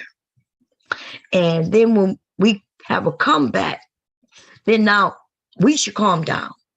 He calls us whores, but we the ones that should calm down. If we was in the street, I would have fucked him up. And this is the bad thing about the internet. For some of you younger men, right? And like the JB guy who gonna come up here and get this motherfucker work. See, they are confusing the younger men. You get up here, you're able to say anything to us, and vice versa. And then some of the younger men growing up, they think that's how men's supposed to be. And then in the real streets, you're going to say something. I just need y'all to explain something, right? Maybe, just maybe you might call a woman a whore, and maybe you might get away with it scot-free. And maybe not. It's going to depend on the woman, the time, the date, how she feel, if she decides she gonna ignore your dumb ass, or if she gonna go bust you across your fucking head. And then you might realize that there will be other men who will willingly stand up for a lot of women. Although you niggas on here will lie and say you're not doing this and that, through experience, I've seen different. Now, am I saying that men gonna stand up for every single woman? I don't know. But I know that for myself, I've never had a problem with men being willing to stand up for me. And I say that with pride, right? And I'm willing to stand up for them as well. I'm not out here just using men. I'm not out here just using men just for my benefit and not offering it or giving them anything. I support them, they support me. And I think some of you niggas, you think every guy gonna think the way you think, and you think you're gonna be able to call a woman out of her name in the public and not get snatched up. And that's important for you men, you real men, the ones who really on these panels, and you know what I'm saying? Like, I think it's gonna be explained up here, because when my husband comes, there are gonna be a few men who are gonna be like, hey, bro, you should have did that. Okay? But right now, though, the real niggas is supporting of the nigga who called us whores. You see, because it's our fault now, right? He called us whores, and we're like, dude, why are you calling us whores? And the guy's telling us to calm down. Telling the women to calm down, the ones who was insulted. That's how you know the difference between men and boys. There was no need for no name calling. Nobody was calling each other out of their names. Okay? Fair use. You acting like a big fool right now. Let the man talk. Like they say, we just having a conversation, right? Why you gotta refer to us as 304? Bomb, chill. Let me talk. Listen, I wasn't talking. I didn't refer to you as trash dick man. What if That's I say your cool. grandma Listen, that's cool. That's cool. That's cool. I'm not offended by none of that. All I'm saying is this: is that y'all could be confident, as much confidence as y'all want to have. The dudes that y'all really want, right? The ones that y'all say y'all gonna make wait, they'll make the dudes that y'all gonna end up with. So y'all can either be lonely. That's what I ended up with, ladies. Let me tell y'all. Or y'all gonna end up with a simp who gonna do whatever y'all want to do. Man who takes care of me, who loves me, who protects me, and yes, and nothing's changed. You spent your $3 to do that. You could have said that shit for free in the chat. I know that's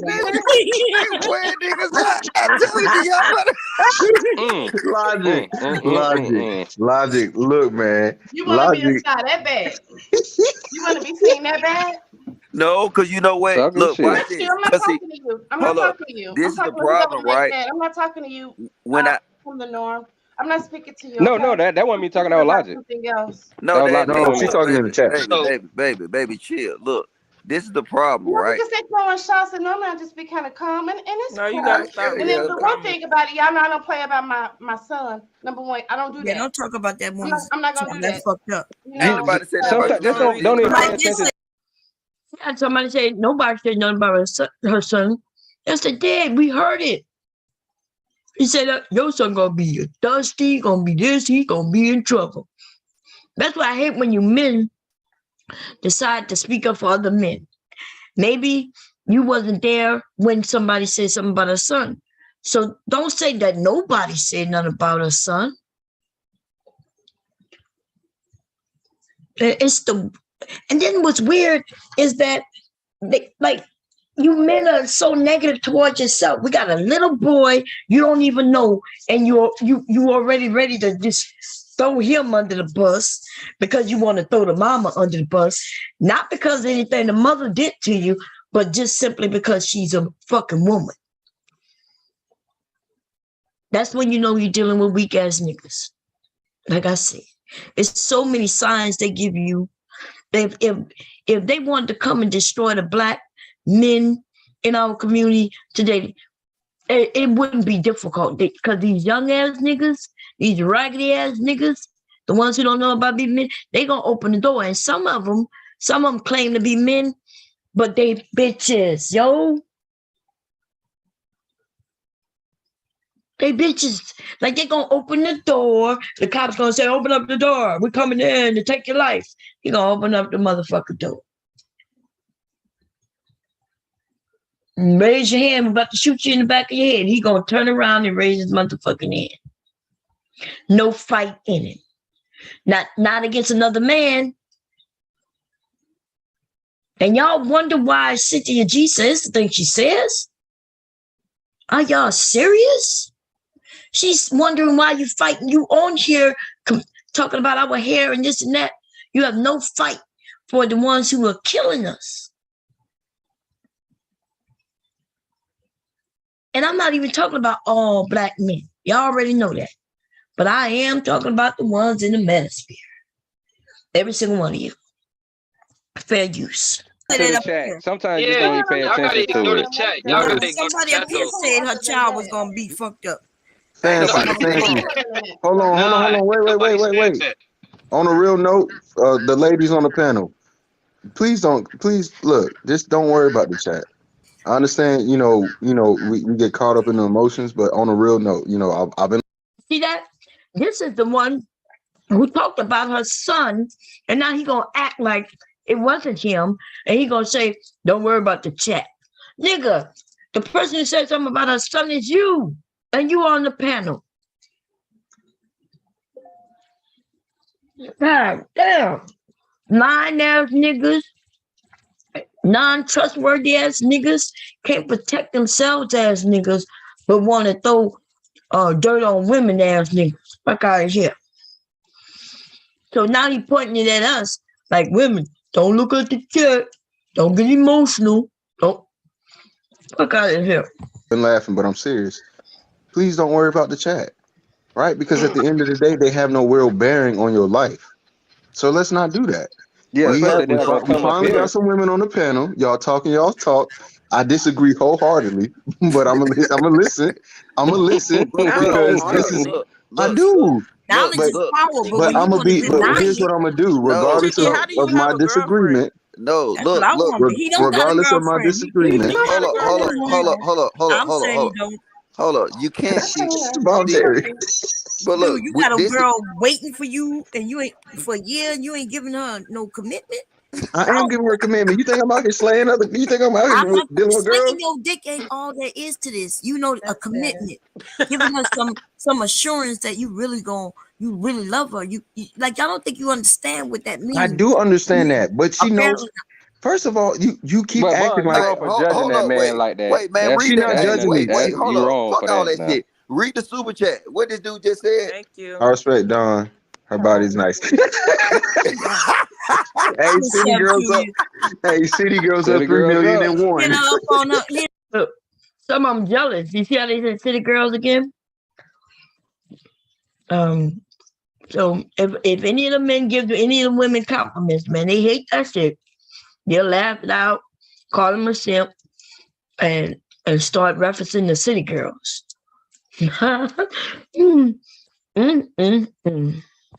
Up over there wait, but hold up. How did he see her body? I just see her head. She stood up. No, she stood up. Logic, you missed it. Her picture, she do got a nice body on her. Yeah, she does. Hold on, Logic. You missed it, but she stood up when you asked her to repeat how confident are you. She stood up and did a whole little dance for us. Turn around. She had that thing poking for us. Yes. Logic. You mind standing up for the brother Logic again? When she stood up, someone was negative about it, right? And now he said she stood up and poked that thing out. She really didn't poke it out. All she did was stand up and turn around. What the fuck are these niggas talking about? Making it seem like she stood up and then she poked it out, like she just intentionally just like poked it out. Or did she just simply stand up and turn around? Somebody gonna accuse her of being naked even though she had on shorts. He accused her of poking it out. All she did was turn around. I'm like, it's ridiculous. These niggas hate women. They hate women, yo. One more time, please. Huh? So yeah. Go ahead, Don. Stand up for him real quick. He ain't have his phone. Show him what time it is. Well, for Logic, you can do it. Logic. We talking about Logic. He ain't see it. Logic got a little money. He over there. He good. Hey, Bomb Cherry dangerous, dog. Y'all playing. Bam. There you go. There you go, Logic. Okay. There you go, Logic. Oh. Okay. I am kind of dangerous. You know, the men have found that I am dangerous. Hey, look, Bomb Cherry, all these dudes in the chat talk about you, but I know they on your OnlyFans. Yes, they do. Yes, they do follow. How you think they know? Hey, look. Watch this. Gal, don't do that no more, because that's why these niggas scared to come on this panel now. And they gonna blame it on me. Y'all the ones advertising me. Yeah, y'all advertise that. Y'all definitely advertise that. Y'all hit our OnlyFans. Okay. Okay, so we've come to the conclusion. City Girls up 1,000,001 after that super chat. And now we got to come to the conclusion that, in all honesty, women have the leverage in the United States. Right? And I said, wait, hold on. That's not true. That's not true. Not in my world. Whoa. Before y'all start fighting it. It's not true in my world.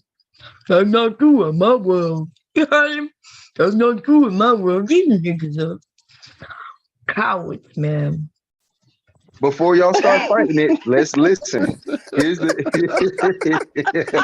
oh my God. Listen, here's the reason why they have the leverage, right? Because Logic's point was already proven way before tonight. He proved it when he first brought it up. I was like, I agree with him. The only way this don't work out for certain men is if you are who you're supposed to be, type deal. And they want you. That is the caveat. Women start changing and operating a little bit differently when they want you. I promise to God. Promise to God. The reason why I know this is because I've had it happen too many times. Now I gotta address the chat. Now, what the fuck did I do to be simping? I'm just telling Logic, the truth. get out the comments, dog. Let's not be emotional. Let me finish. You always talk about no, Okay, bro. hold on. Can I say something real quick? Let me finish, Go dog. ahead. Now you telling a beautiful woman she's beautiful. That's called simping in this space. You didn't know that? Look, man. We anyway. Let me finish. The only way this works out for men is if you're desirable to the majority of women, and it's got to be more than money. Because as y'all can see, they will take your money and they will smash somebody else because you won't fill the void that they need. All you got to do, and I know this sounds simplistic, but it's not as easy as it sounds, is be desirable to the majority of women. That means you need to get your game up as far as like being able to read women, their emotions. You need to have your apparently your sex game got to be on point because Bomb Cherry ain't gonna mess with you if it ain't. Goddamn right. You gotta have. Okay, you gotta have your money up. Look, stop. Don't make me laugh. I'm trying to finish. You gotta have money. And with that being said, I know plenty of women like this, right? And I'm not saying anything wrong with y'all. I personally don't agree with anything that y'all said tonight. I disagree with everything wholeheartedly. You talking too much. They gonna put their drawers back on. Leave me alone. Logic. Don't nobody do that to you. Logic went off all Thursday talking about y'all keep cutting me off. Let me finish. I stand with Logic, so don't cut me off. Hashtag let me finish. Okay, stand with Logic, but Logic agree with the women. It's that bullshit, man. Fair use. All I'm saying is the only way this works out is if you're more desirable. So most of the women do have the leverage on the men today, y'all, because this is crazy. The guy, let me see. I think he just came up. Am I right? Let me think. I think somebody left. He'll come up. Give him a second. Now, hold on. Can I say something real quick? So now that you just gave context, right? You said that these city girls got the leverage, right? So you basically you said that that's like 10% of men, who you just explained. So these women finna end up with who? Who they finna end up with? That's my question. Doctors, like, how are they? Engineers. They're gonna be sharing. They're gonna be sharing the same man. Yeah. No, they're gonna end up with a dog. That's it. They're gonna end up with a dog, and they can they start talking about each other. They start talking about other men, successful men, and they start referencing men as dogs. So it tells me a lot when they do that. It tells me that they can't pull women. They probably look like dogs, and they start crying like she should choose me. Because if she don't choose me, she gonna end up with him. And he's Pookie or Ray Ray. And they never give any credence to the men who are good men who aren't Pookie and Ray Ray. They still haven't defined Pookie and Ray Ray. Pookie, because I've heard different definitions of Pookie and Ray Ray. I heard Pookie and Ray Ray as the men who they don't work. I guess they don't have blue collar jobs. I'm not sure. Like they've given different definitions, right? At one time, Pookie and Ray Ray would seem like they were the criminals, right? They were the drug dealers, the dope dealers. They were the scam artists and shit like that. And maybe wasn't working at all and lived off a woman. But then I also heard Pookie and Ray Ray as, just a guy who liked women. They would call him Pookie and Ray Ray too. I'm like, well, wait a minute. Listen, I've seen men who sold drugs, right? Some marijuana or whatever they were selling, and actually care about the community. I watched them promote things in the neighborhood, pay for things in the neighborhood. I watched them buy the kids ice cream if they all out there. I don't know. So I don't know I don't know the definition of Pookie and Ray Ray based on these men because it changes. But what I will say is that most of them are Pookies and Ray Rays. Okay? These niggas living on their grandma's couch. Fair use. Can get with an average dude because most dudes ain't. No, I'm being honest. Like most dudes, I know where I'm at. You know what I'm saying? I know where I'm at position wise, so I'm cool. But I'm just saying for most men, that's not the case. So where y'all work at? Who is these women finna be with? Not at Onyx. The younger men are smart. Y'all don't understand. You younger men are smart as fuck, right? The Zennials are out here getting education. The younger millennials are smart. They're getting their education or finding careers. Now, if you're my age group, yeah, you might be a little fucked up, ladies. If you're looking for older men, like these older niggas trying to convince you, but these younger men are smart though. Y'all smart. Okay. So I'm not giving up hope on y'all. But if you're ugly, though, listen, I can't do nothing for you. I'm gonna be honest. Okay? No, you gotta tell them get that money right. They're ugly, bum. You they gotta get their money right. That's right. Yeah. And they still gonna get fucked over though. Okay. Hey, look, if you wasn't red pill before you joined the chat or joined this live stream, you're gonna be red pill now, but I'm telling you. No, but fuck that. Look at the private chat too. Niggas hit the link. Niggas hit the link to throw their shots at the little Arab chick. The Arab chick. What Arab chick at? She not Arab, man. Oh, what is it? Ooh, no, he talking about Dawn. Name. Oh, yeah. Arab. Arabia Dawn. They got a full conversation. I didn't even see that. I'm just look at that. Now she on y'all niggas now. Y'all, this gonna be the real goddamn I choose you show. Look, bro, we ain't gotta wait. It's so crazy hearing. Look, people calling me a simp, but in the same breath will call me hard on thoughts. I'm just balanced, and I'm looking. Yeah, because you talk out of both sides of your mouth. That's why. I'm gonna fast forward a little bit, y'all.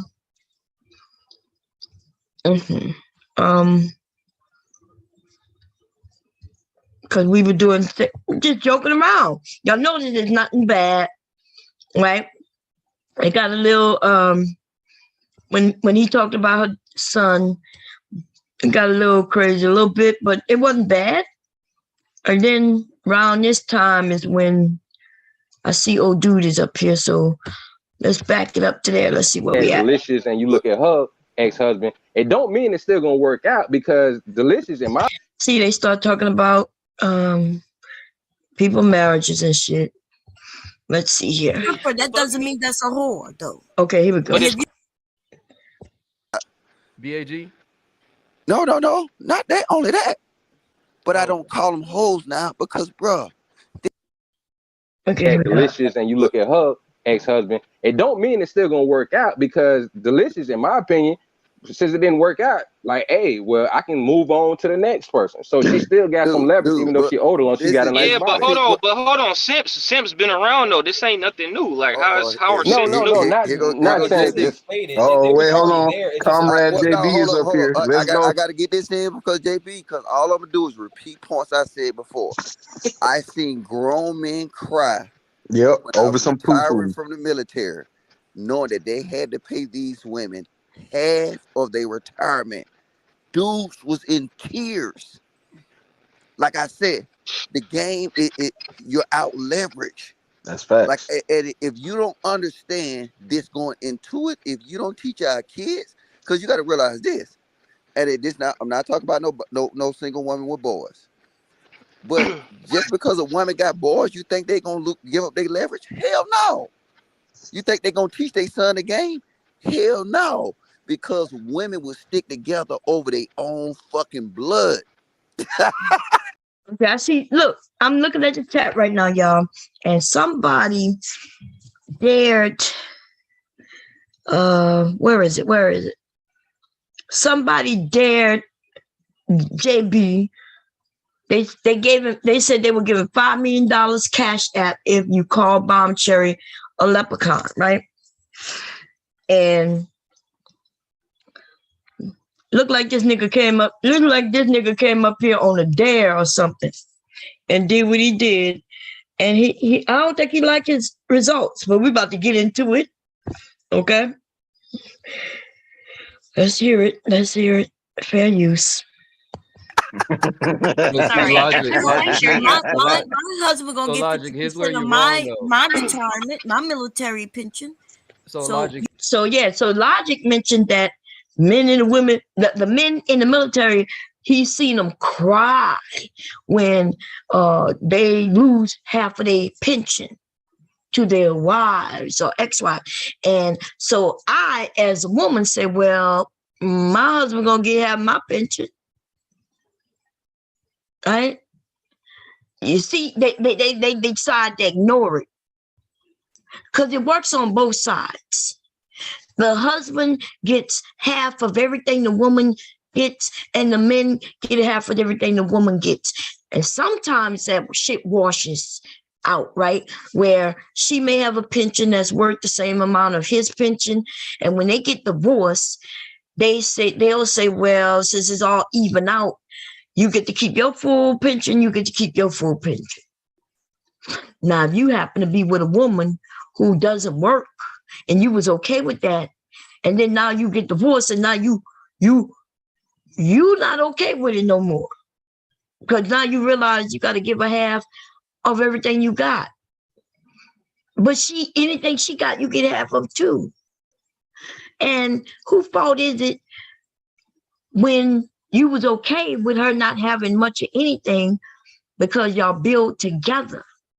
This thing about these niggas thinking that shit just belong to them. My husband is the worker, right? He got up this morning, put on his goddamn clothes and went to work. And I'm here right now doing whatever I want to do. And he's okay with it. He's not like, you got to go get a job. He's okay with it. And if we got divorced, he can't then call, hey, we were married all them years and I did take care of her and I did this. But I owned everything. I did all the work. No, when my husband come home, his house gonna be clean. It was clean before he left this morning. Because before I left that kitchen last night, that kitchen was already clean. Okay. When he get out of bed, then I make up the bed. Right? When he goes into the bathroom is clean. He could go in there and sit with a book if he want to, and just stretch out in his bathroom. The things I do is the things I do to keep everything going, to make him relax and comfortable. And when he get up to go to work the next morning, everything is good. But after we get divorced, if we get divorced, he can't then claim she didn't work all them years. No, everything is ours. And everything that I did was to help him to do what he did, which means I'm what y'all would call a helpmate. Right? That's what some of these people will call it. I don't call it that. I'm calling it exactly what I feel it is. I'm his wife. I guess you would call me a stay-at-home wife. You call me that. I do stay at home. Shit. If I wanted to go out and work, I did. And when I wanted to volunteer, I did. Whatever I want to do, I do. And I'm doing that actually through the help of my husband. I'm not saying, well, I get to do what I want to do and it just is what it is and that's the way it's going to be. No. But my husband never wanted me to work. Any chance he got an opportunity to tell me not to work, he was okay with that. He promoted that. Even when I didn't want it, he was right there talking about, you could just stay home. Right now, if I said I'm going to get me a job, for what? The last job I had, he was against it. And it was in the neighborhood. I was volunteering and they offered me a position. Right? And they needed the help at the time, so I took the position. My husband didn't want me to do that. He was okay with the volunteering because, I would go whenever I wanted to. And I did most of the work from home. When they needed pamphlets or whatever, I did that from home. And then when I took the job, I had to go to the place. But the place was in the neighborhood. My husband didn't like that because he never really liked me working. That's it. It wasn't nothing that I couldn't do. It was just simply, I don't know why, to be honest. I guess he just want to be the man and take care of me. I'm gonna have to ask him. To be honest. I don't know what his thinking. Because when we met, like, I was in the military, he was in the military, so it's not like he met a woman who couldn't work. Anyway, fair use. Let's get to it. Where you wrong, men get the 50% also, right?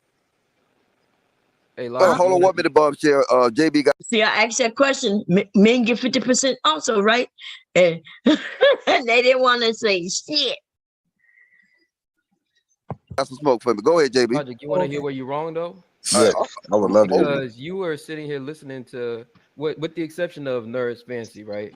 But you were sitting here listening to two hoes tell you about like using them as now why you gotta do that though, Come bro? on now. See, Now y'all see what he did? Oh, you know where you bombed though. You know where you bombed though.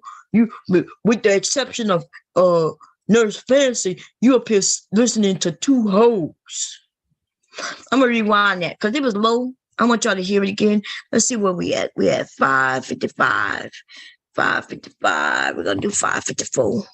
Let's go. At Delicious, and you look at her ex-husband, it don't mean it's still gonna work out damn, because Delicious, in my opinion, since it didn't work out, like, hey, well, I can move on to the next person. So she still got some leverage, even though she older on. She got a nice body. but hold on. Simp's been around though. This ain't nothing new. Like how are Simps new? No, not saying this. Oh, wait, hold on. Comrade JB is up here. Let's go. I got to get this in because JB, because all I'm gonna do is repeat points I said before. I seen grown men cry. Yep, over some poo-poo from the military, knowing that they had to pay these women half of their retirement. Dudes was in tears. Like I said, the game, you're out leverage. That's facts. Like, and if you don't understand this going into it, if you don't teach our kids, because you got to realize this, and I'm not talking about no single woman with boys. But just because a woman got boys, you think they gonna give up their leverage? Hell no. You think they gonna teach their son the game? Hell no. Because women will stick together over their own fucking blood.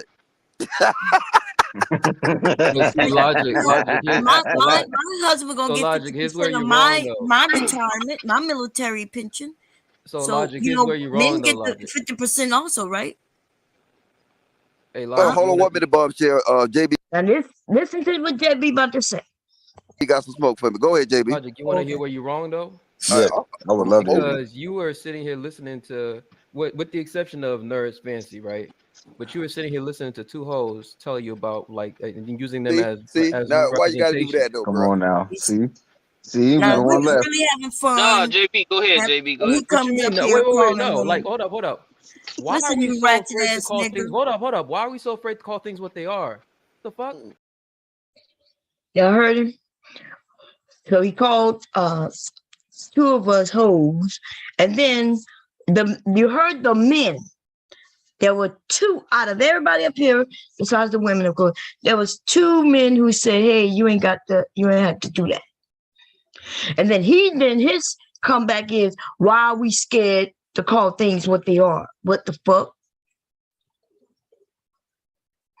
So we up here having a conversation. It's not really bad, right? Yeah, some silly talk going on, but nobody's really disrespecting one another. Even though right now I'm breaking it down and I am saying that niggas are stupid and shit like that. When I was up there, I did not do that, right? And here come this idiot, right? It looks like somebody in the chat said they would send him some money if he came up here. I didn't even know that until just now, but he comes up now out of the blue. So I don't fuck with this dude because this is that bum bitch. He's a bum bitch. Like, he's a bum bitch. He's against black men. He's against black women. He's against women a lot. But this nigga is totally just a nigga for real. Okay? That's how I think they knew that he was going to come up there with some smoke. He's a nigga. A nigga who's a liar. A liar who's a nigga. I mean, so, but just because he's that, and I know he's that, y'all didn't hear me say anything about him. I did know he was in the chat. But like I said, I don't really read the chat. I may look in there once in a blue moon, right? And I saw his name there, and I was like, okay, well, he's not up here. I ain't got to deal with it. He comes up here, and he takes shots, and then gets pissed off when I had to knock him in his motherfucking head.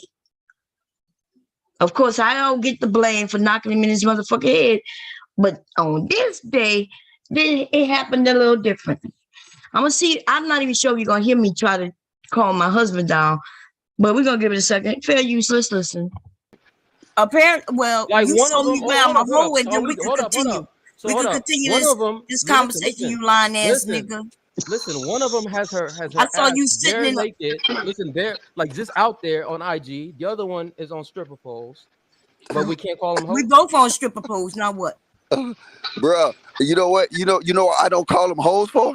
You tell you why I don't call them hoes? Okay, I got you. Okay, you want me to tell you why I don't call them hoes? I know what you're about to say. I got what I'm about to say? Go ahead. See, we think the same. I love the hoes. You about to talk about BAG? Hold on, brother. Hold on. Let him get out. BAG? No. Not that. Only that. But I don't call them hoes now because, bruh, this is reality. Oh my God! No, that's no. Logic. Listen, I know things are bad out there, right? So I'm not gonna deny that. But this is not your average chick, bro. Come on, what? let's keep it up. Hold on, JB. You starting to lose me because you would say it's the average chick. Watch what Logic says, and I agree with what Logic is about to say, right? He's trying to see if this dumbass nigga JB understands what he's saying, right? But watch what Logic says when he break it down. Because he don't understand what he's saying when he's saying this is regular. He's saying just because, well, you're gonna hear him. Fair use, here we go. Look, out here in these streets, JB, you know, it's easy to get pussy from goddamn just some old random chick. Look, I'm not telling you wrong about that, Logic. But hold on, wait. Listen what I'm saying though.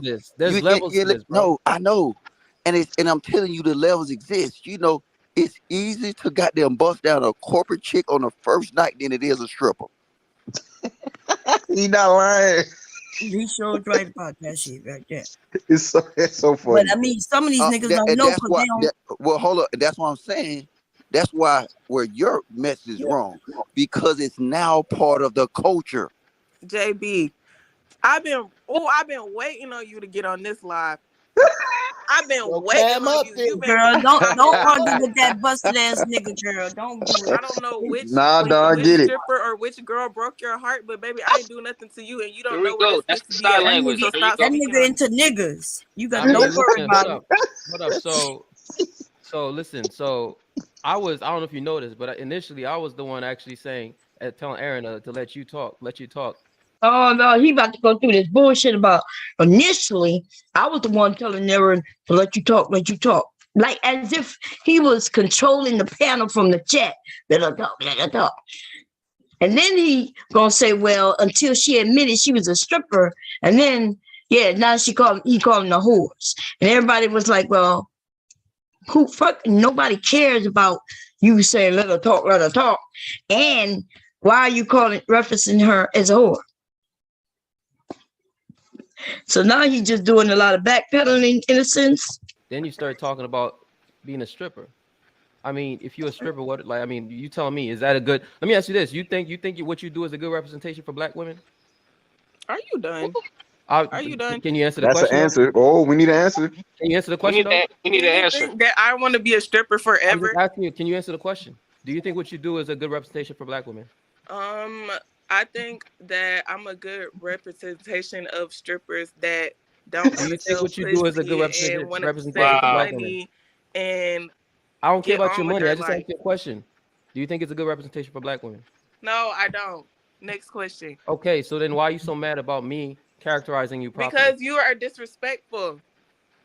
I'm just characterizing. He said he can't.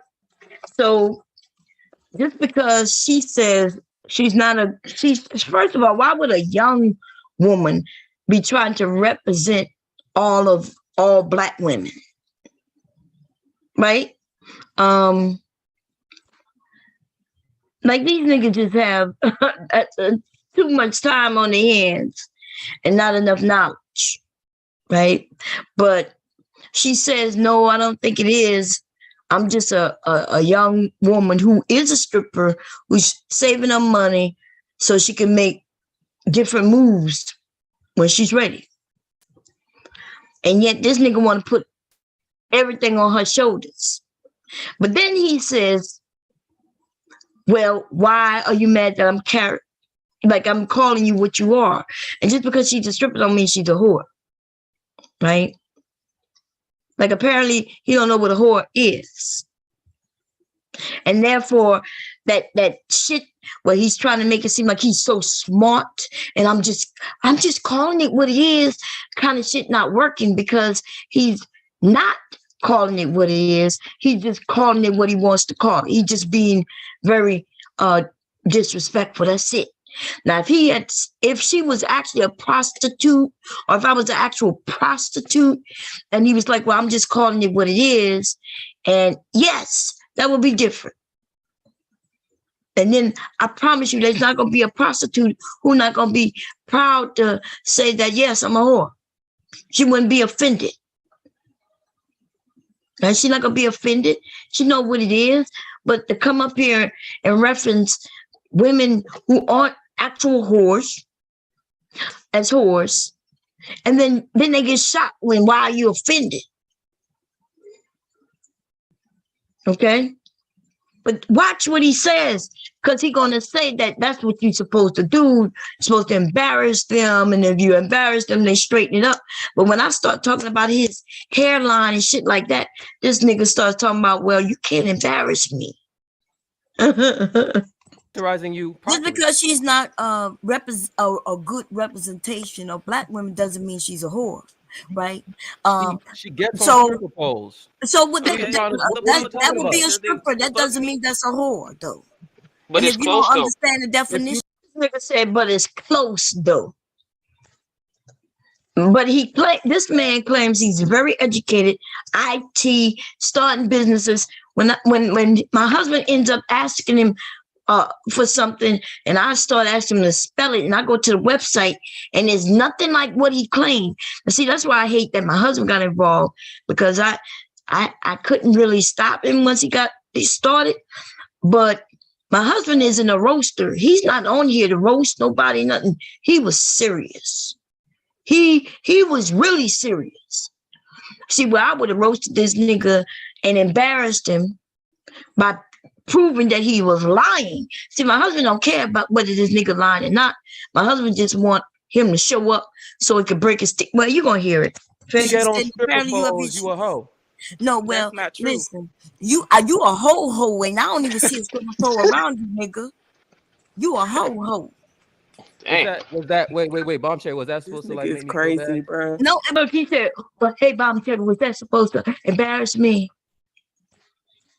No. Ho. and unattractive ass nigga at that. Okay?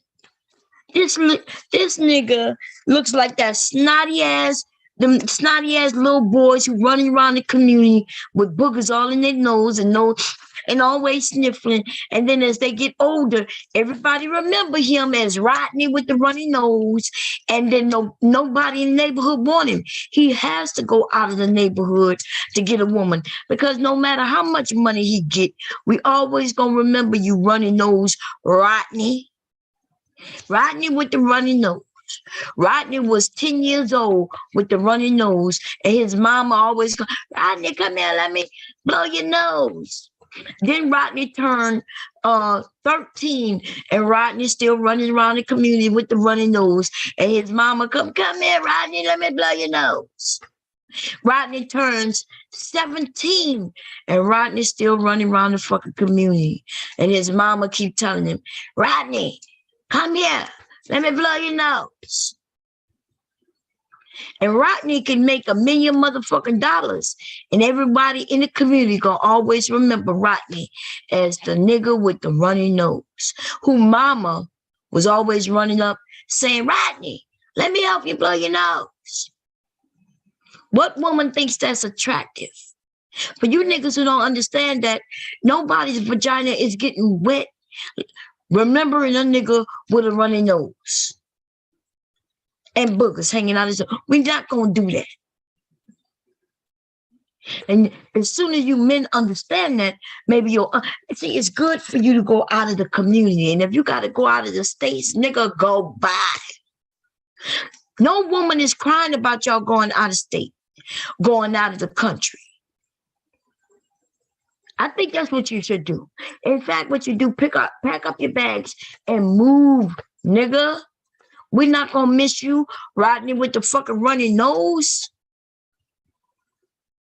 Just don't bring your wife to the community and start her to getting to know some of the women in the community, because we all gonna be like, girl, you married Rodney with the runny nose?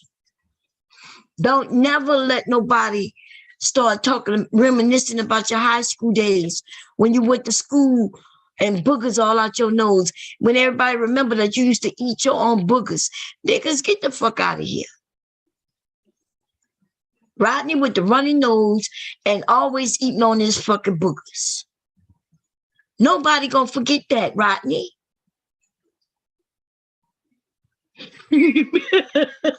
nobody gonna forget that. And so, no, you gonna always have to go outside the community and find you a woman who don't even know you. They can't know you. They can't know your sisters or your brothers. They can't know your mama, because your mama used to come to school too. You was the family who ate boogers. Yeah. And all the money in the world ain't gonna get rid of that image in some of our brains. And so I'm sorry that you feel like we should forget that shit, right? You think that we should forget that you used to eat boogers as a teenager, nigga? Nah. I'm gonna be afraid that you're gonna be sitting at the dinner table and I'm coming to bring you a steak and your ass is chewing on some boogers. Fuck out of here. You think I ever want to kiss you, nigga? Fuck up out of here. Fair use. I wasn't supposed to do anything to a little nigga like you. You know what you are. You're not surprised to hear me call you a hoe? Oh, was that supposed to hurt? No, listen. I know you heard punch it. A little harder. Punch a little mirror. harder. Nigga, you won't even get a shape up. We saw you on camera, nigga. You All always right. So wait. Hold on. Hey, bomb. Cause you look. There you go, y'all. Let me get a close up. Look at this. Oh. Damn, what did I do? Did I go forward or back? Let me see, y'all. When I touched the screen, I don't know if I went forward or backwards. Shit. Let me see where we at. And I don't care about your money. I just asked you a question. Do you think it's a good representation for black women? No, I don't. Next question. Okay, let's go forward. My wife's question isn't what she's doing, it's because she can. Because you got to realize this. And I'm not talking about no single woman with boys. Oh, damn it. But, so wait, hold up, Miss Fancy. So he said, now you said it's over. Now just let's okay. I think it could be over. I'm cool with it. Long as he shut up. No, I mean he came up here, he stated his point, but that's what? Listen, Gia, shut the whole fuck up. Who disrespectful? Whoa, wait a minute. You called this girl a bitch. See? Like what? See, listen. Yes, this nigga could what call us hoes and think we're not gonna call his bitch. I don't care what they call my girl. They irrelevant. Well, they can call her whatever they want. Clear. There you go. Listen, my shorty. This nigga holding your balls all in his throat. Leave Cam out of it. And I'm so sorry that you're a good girl. Said I am. Why is it? Hold up. Why is telling the truth so controversial these days? Because you're not telling the truth. You could be a how is it stripper not and the not have truth? You sex tell for me months. how's it not the So truth? you sound dumb. You don't know where my pussy be at. So for you to just say that, you're just making assumptions. It be on the stripper pole. That's obviously okay, and that's not where whores are, though, right? Whores walk the street. Jesus Christ, y'all. Your bitch don't strip, but guess what? She can still probably cheat on you. Bro, you just got up on the live and started twerking. That bitch got. You got up on the live and started twerking. You don't see me calling her a hoe because she has a pussy in her mouth. You just got up on the live and started twerking. Is that not hoe behavior? I did not start twerking. Yeah, he lied. This nigga, he's saying that woman got up here and started twerking. He's saying that her being a stripper is the same thing as being a whore. And I said, well, a whore walks the street and sells vagina, and a stripper just has a pole, and he says, close enough. But he's talking as if he's talking true. And this is what's disingenuous about these niggas, are just straight out fucking liars. Is that they are straight out fucking liars. And then when they speak against those, you know, when people are having conversations and they just come up just to fucking lie. Okay? And so anyway, we're going back and forth. People asking me to let it go, and I let it go, and then this nigga continues it. And so when I mention something else, they be like, "Wow, can you let it go?" Because they know, you know what I mean? It's like I'm ready to fuck him up and run him off this bitch, and they know I will. I never. I didn't see her twerk. Did anybody Whatever see you her do, twerk? whatever you did, you got. I ain't saying whatever you did. Whatever you did, you turned on your cam. That's what the nigga said. First, he accused her of twerking. He said it 3 or 4 times. Okay. She says, no, I didn't. I tell him, nope, she didn't do that. And now he said, well, whatever you did. And that's what I'm talking about. The fucking liars. Fucking liars. He claimed he's a businessman, though, and he work around all these white men and investments and shit. But he don't know what a lie is. I'm not saying that they are so truthful in their ways, but I'm saying this nigga not getting away with lying to them white folk. Oh, she showed her whole ass. Come on, man. And now, look, she showed her whole ass. She did not twerk. And what you mean she showed her whole ass? When she's supposed to only show half of it? Like, she stood up on the camera. Jeez. I've seen these men stand up. They don't do what women do, right? Women will turn on the camera and spin every once in a while.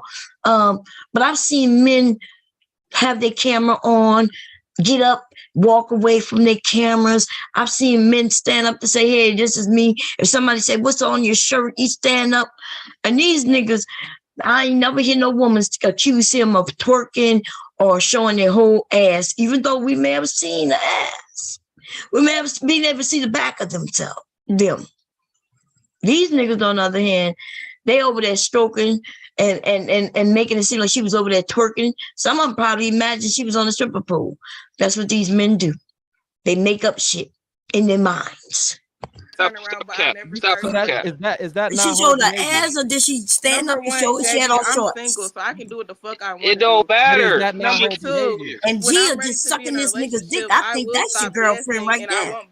It's not Gia, it's Jay. Jay, can you get my name right? Cam up. Listen, nigga.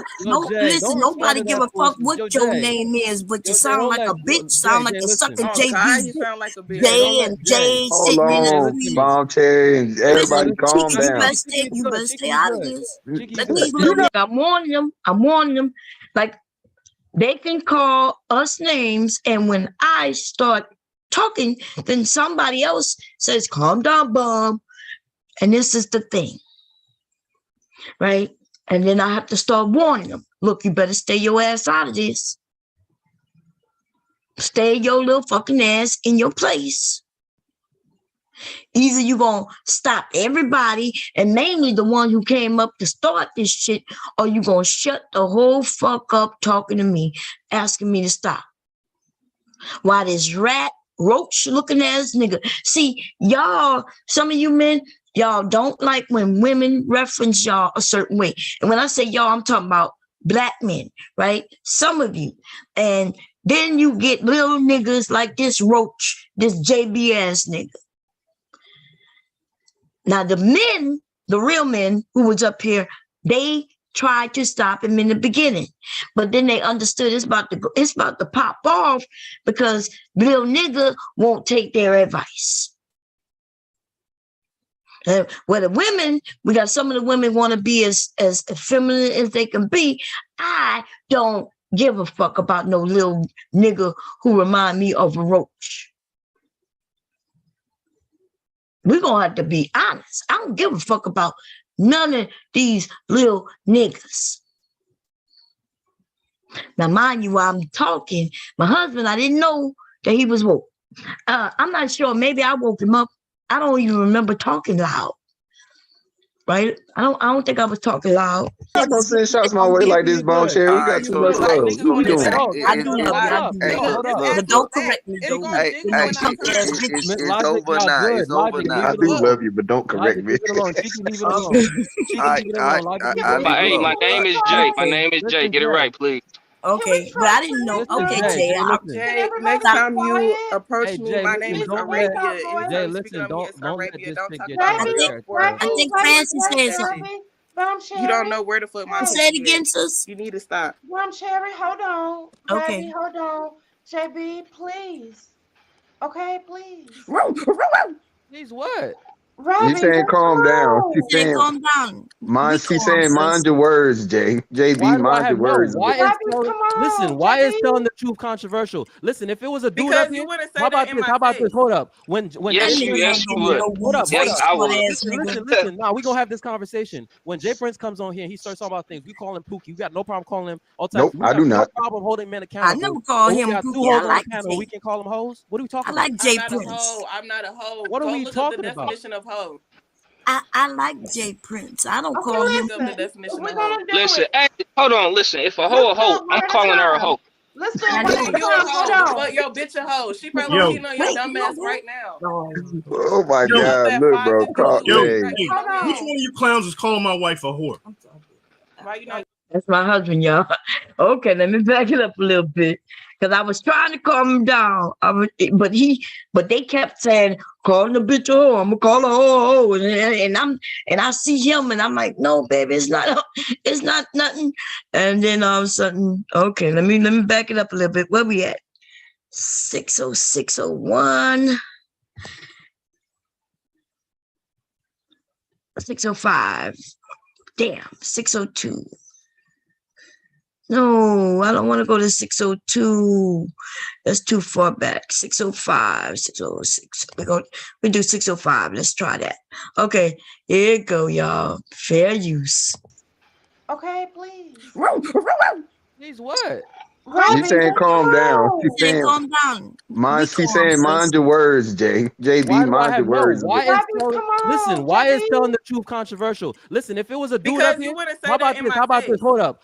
That's the part my husband didn't like when he said, why is telling the truth so controversial? That's when I noticed he was like, nah. And I was like, no, baby, it's okay. I can handle it. Whew, here we go, fair use. Yes, you would. Hold up. Yes, I would. Listen. Now we gonna have this conversation. When Jay Prince comes on here, he starts talking about things. We call him Pookie. You got no problem calling him all types. Nope, I do not. No problem holding men accountable. I never call him Pookie. I like Jay. We can call him hoes. What are we talking about? I like Jay Prince. Prince. I'm not a hoe. What are we talking about? Definition of hoe. I like Jay Prince. I don't call him. Listen, hold on. Listen, if a hoe, I'm calling her a hoe. Let's do But your bitch a hoe. She probably cheating on your dumb ass right now. Oh my God, look, bro. Which one of you clowns is calling my wife a whore? Why you not getting no head? What? Who is this? Who is this? That's my husband. This is her husband. Which one of you motherfuckers wants to call my wife a whore? All right, chill out, partner. Who said that? I'm at go right now, motherfucker. Let's not go too much farther. You doing it in my fucking face. Your wife a hoe? Look, partner, it wasn't even that serious, man. Yeah, hey, look, I understand where you come from, but it wasn't that serious, OG. No, you want me to answer your fucking questions, Chief? You know why she's on Instagram? Because she can. You got a fucking problem with it? Bring your ass to my house. I'll deal with your ass. Who you talking to? Which one of you motherfuckers call my wife a hoe? Hey, Laza, he talking to whoever called his wife a hoe. He ain't talking to us. He ain't talking to us, Laza. No, hey, look, man. No, you know exactly who the fuck I'm whoever talking said to. it, go ahead. This your time to stand up. Notice JB ain't saying shit. Everybody else trying to figure out who is who, and everybody like, well, whoever said it. And JB is quiet than a motherfucker. Now, I ain't gonna lie, I was shocked.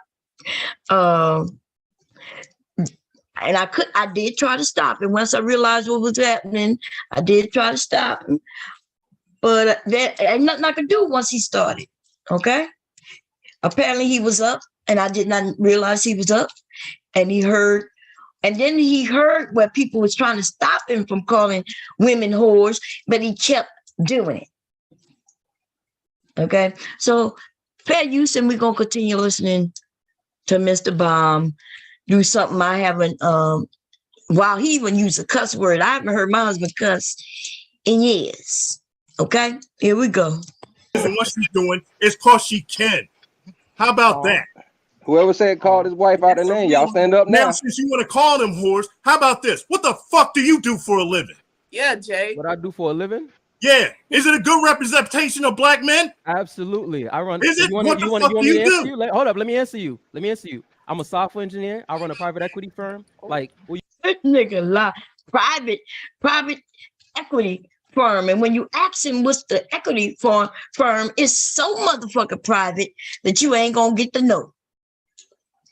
Now, I'm talking about when niggas want to lie, baby, they make a big lie, and as long as they say it's private equity firm. Let's look that up. A private equity firm.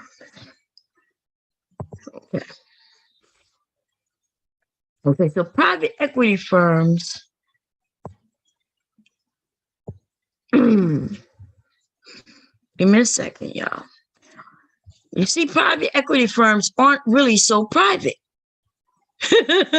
And so when I asked him, what's the name of the equity firm?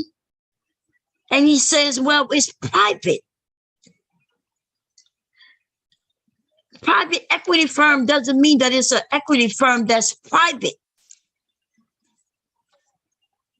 Right? But that's what he's telling everybody. He's saying that it's because he's a private equity firm, then he can't tell us what the equity firm is because it's private. That's not what private equity firm means. Let's define what private equity firm means. A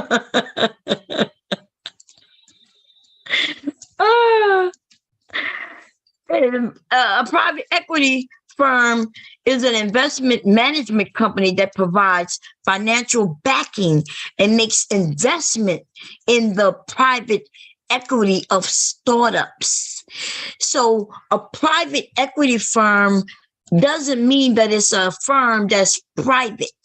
It means that it makes investments in private equity of startups. But he's been always saying, I own a private equity firm. And then he starts saying, well, it's a private equity firm. So I can't tell you the name of it because it's private. He also then says that he's an IT engineer. And then when I asked him a few questions on a panel before, he couldn't give no answers. I've already gone through that. Right? I started talking about, see, I know where to get these niggas at. I know what questions to ask them that'll quickly find out if they qualify, depending on what part of IT they claim they're in, if they're in security. But this nigga said that he was in networking, and so I asked him about MAC addresses. I also asked him about subnetting, and there was nothing he was able to provide. See, everybody seems to be in IT, even when they're really not in IT. And then some of them, when they claim that they're in IT, and then you find out that they work hardware and software, then I know they're not making money. Because if you work in hardware and software, then, yeah, computers these days are throwaway, really. Not many people are sending in computers to be repaired. By the time we repair a computer, you could buy another one. You know, to replace a power supply in a fucking computer, by the time you buy this power supply and then pay me for my time to take it apart, to put that power supply in, you could actually have paid half of a brand new laptop. The only way is I gotta start getting dressed. The only way it's even comparable, right? If you have maybe a computer that's a gaming computer, you know what I mean? And the power supply go out on it. You have a great motherboard in it, but more importantly, with gaming computers is the CPU, and it's also the video card, right?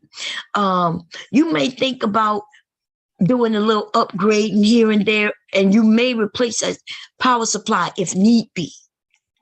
But in these laptops and in most desktops that aren't gamers' computers, it's cheaper to replace them than it is to repair it. Right? Because I may charge $50 an hour. And then on top of that, I gotta purchase the item. So I'm charging you the item. And I'm charging you $50 to put this shit in. Minimum, you about to pay $50 just for the time. And if the power supply is $50, you pay me $100.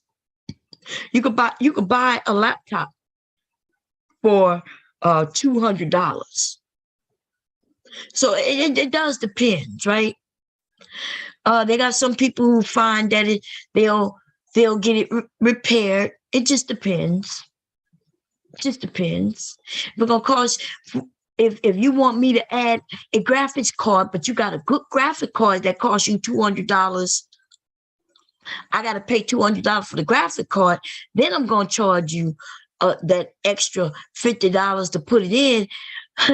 I mean, like I said, some people think that it's cheaper to just buy a new one. Okay, it's cheaper to just buy a new one. They just they look at everything, right? And so I've been on panels with these niggas, and they start talking about I'm in IT, lots of money in IT. And one of the niggas, right, in New York, not far from here, said he's in IT, and come to find out, he don't even have his A+, right? He don't even have his A+. That's the beginning of. And that's what he does. He says he repairs and builds computers. I'm like, you don't even have your A+? Then they told me that you don't need no certs. I'm like, no, you don't. You don't need a cert to work from your home. You don't need a cert. You can start your own little business. That's true. These niggas was talking about they working for big corporations making $80,000 plus. You ain't making no $80,000 being no A+. You ain't just being no hardware, just repairing and building computers. You're not doing that. These niggas lying. And so when I'm able to go up there and point out they're a liar, this dude JB told me he don't have no certs and he don't have a degree in IT. But he says he make 100+ in the IT field, and said that he was an engineer. And I asked him, well, he says, I got the job. I was like, dude, how did you get a job without the certs or the credentials? He told me, well, I took a test. I'm like, you took a test? What you mean you took a test?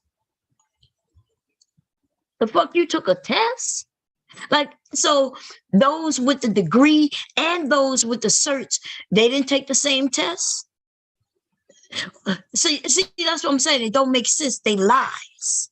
Because see, if the job requires that you take a test, then, and that means everybody who went to go get the job, they all took the test. This nigga don't have the education, right? He don't have the education. He don't have the knowledge through actual education. And then the nigga didn't even know anything about subnetting, right? But he says he's in networking. And I'm sorry to inform you, but if you're in networking, you have to know subnetting. Everything dealing with networks has to do with subnetting. It has to do with the network and how everybody get IP addresses. Some of us I have maybe 30 IP addresses inside my household, inside my network, just in my household alone. Every device has a IP address, in case y'all didn't know that. Every device in your home. You might have one IP address that goes out, but everything inside your home is what they call the subnetting, right? It's on the network. It has individual IP addresses. So I get where people don't know that, and that's why I ask this very basic question to those who claim to be in IT, in particular. If you claim you in security, if you claim that you in networking, if you in any one of those and several others, you have to know, without a doubt, you have to know about MAC addresses and subnetting. And let me tell you about MAC addresses. Everything that's electronic, everything, televisions, speakers, everything that's electronic have a MAC address. I could prove it. Everything. A unique motherfucking number that's unique only to that device. Every single item. If you got a TV that's on the network, then the MAC address is just the identifier, right? It may say that this item with this MAC address has this IP address. Everything in a network, on a network, has an IP address.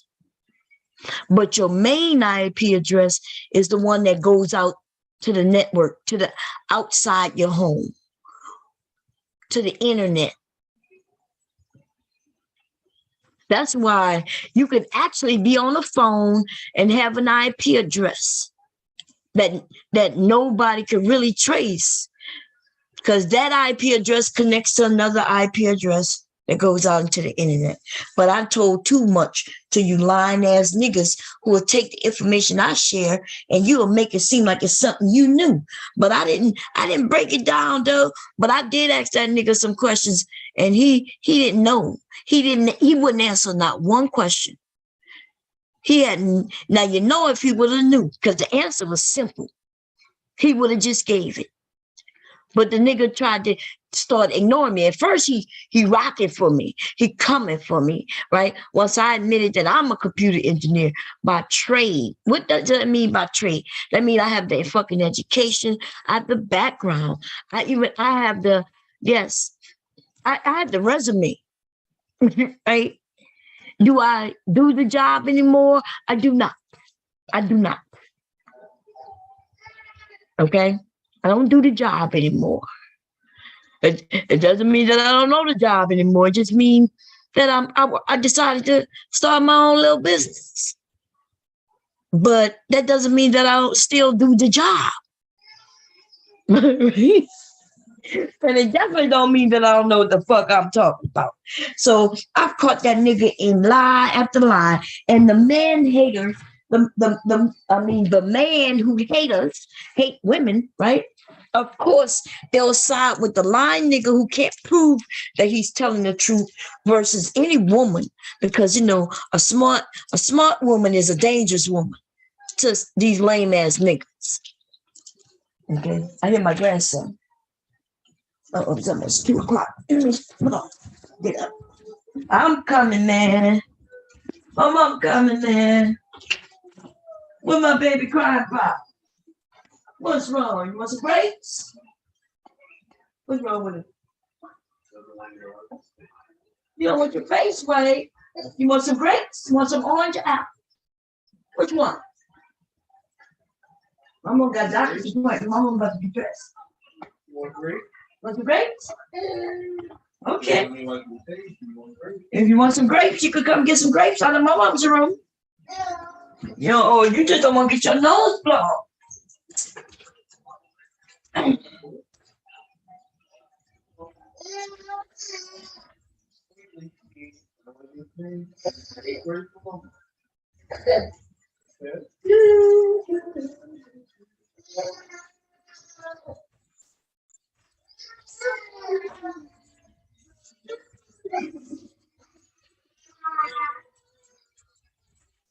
I'm gonna have a doctor's appointment, man. If you decide you want breaks, come get them.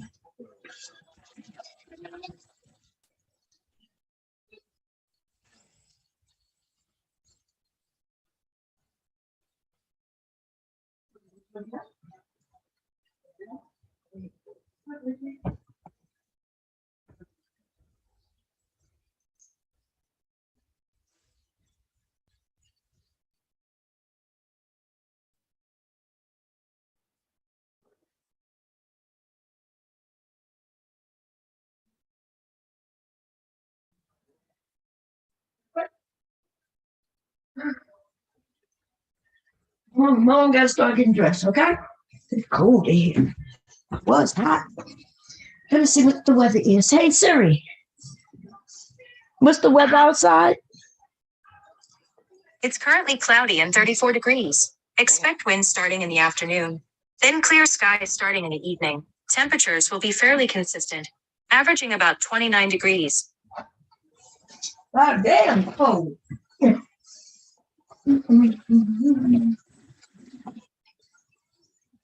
Okay.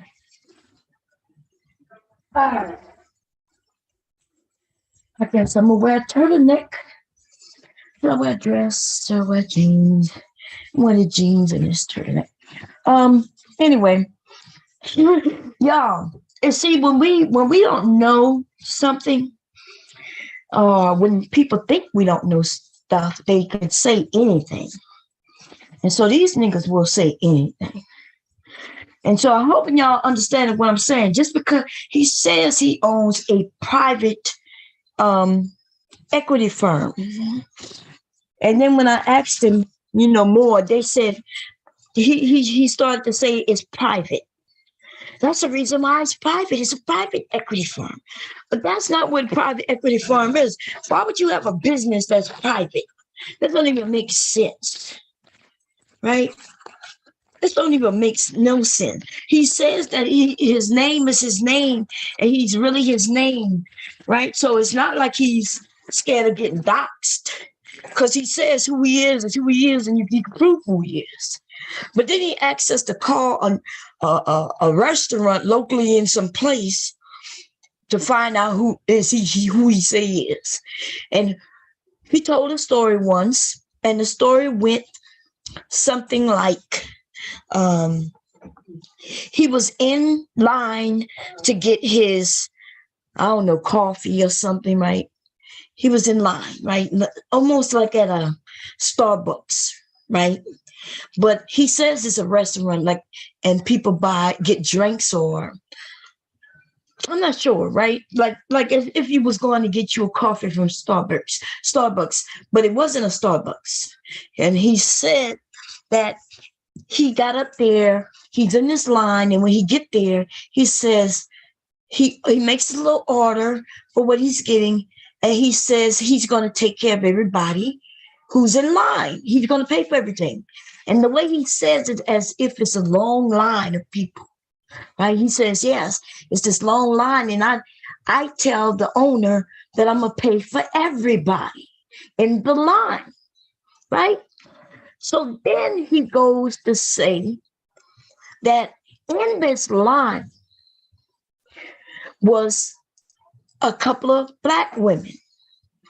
But in particular, he said it was this one Black woman who says in a snobbish way, I could pay for my own. Now, this is the thing.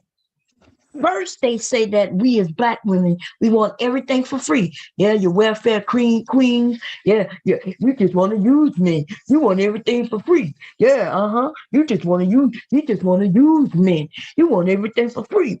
But then at the same time, in his story, he goes to say how once a Black woman, right, he offered to pay for everybody, and this Black woman who wants everything for free says, I don't need your money. I could pay myself.